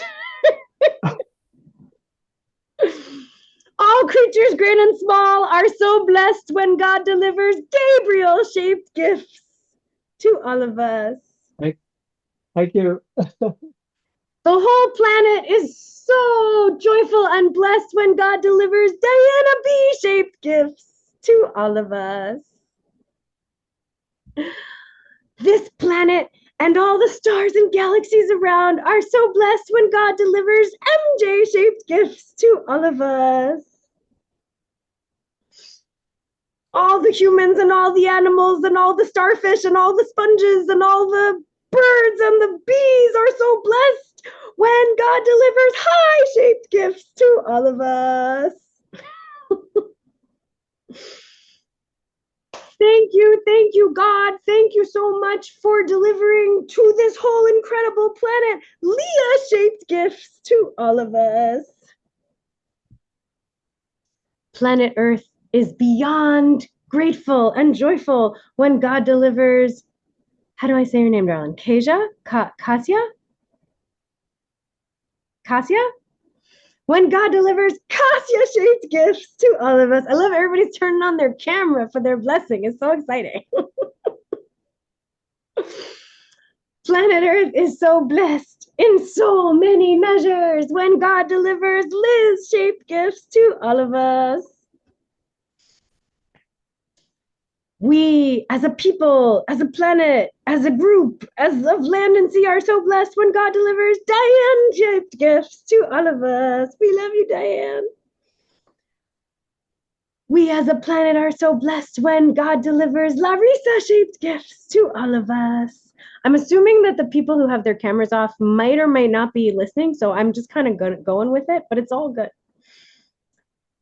Planet Earth is so blessed when God delivers Razia-shaped gifts to all of us. Oh no, the things just moved. Oh, Kira turned on her camera. Yes. Okay. I don't know where she was in the order. So I'll do her next. Planet Earth and all the birds and the bees and the fish and the seas are so blessed when God delivers Kira-shaped gifts to all of us. It's late in England. Scotland, huh? Scotland, it's late. Yeah, Scotland. Yeah. It's so late in Scotland. Oh my goodness. Thank you, Gabriel. Leah, you have your hand raised. Do you need something? No, you're good? Okay. We're Larissa. Did I say Razia? I said Razia, right? Okay. Well, we'll say God is God is delivering Razia-shaped gifts to all of us. Woohoo! Okay. Thank you. You're welcome. You're welcome, Razia. The world and planet Earth and all the people and all the creatures are so blessed when God delivers Gomo-shaped gifts to all of us. And Razia-shaped gifts. I don't wanna scrimp on you, Razia. I want you to feel all the gifts. And thank you, Gomo, for your wonderful heart. Oh, and I'm gonna go to Karen because anytime someone turns on their camera, it changes the order. So I'll go to Karen and then we'll get the last few people. And God, we are so grateful. All of us here on planet Earth are so blessed when you deliver Karen-shaped gifts to all of us. Yay. And Isa, oh, I'm so glad Isa's here. And the whole world, the whole planet, all the galaxies and stars, all the people, all the animals. We are so blessed when God delivers Isa-shaped gifts to all of us. And we as a planet are so blessed in so many measures when God delivers Deb-shaped gifts to all of us. And we are so whirlwinded with joy and peace and light when God delivers Kiku-shaped gifts to all of us. And Mel, it is 100% appropriate that you are the last one to receive all this. I feel like we're at a revival meeting. Everybody's like doing all their arm stuff, you know. We're like, praise the Lord. Praise the Lord. Praise the higher power. Hallelujah. Praise the highest Hallelujah. power. Praise the higher power. We are a spiritual program, people. This is where the joy is at. Yes, ma'am. Amen. Amen. And planet Earth, and all the birds and the bees and the fishes and the seas and the galaxies and the stars. We are all so blessed when God delivers Mel-shaped gifts to all of us. Yay! And all the birds and the bees and God and all the creatures of the sea are so thankful that Nora. Yes. Yes. Thank you, Nora. Delivers Nora-shaped gifts to all of us. Yes. Yay, Nora. Thank you, Nora. Thank you. Thank you. Awesome. Thank you, Nora. Fabulous. Terrific. Good Wow. stuff. How did that happen? Happy New Year. Wow. Oh, yes. Where'd you get that? Wow. Ooh. Take care, Happy- When are we going to do the next one? Huh? Happy New Year. All right, I'm going to stop the recording.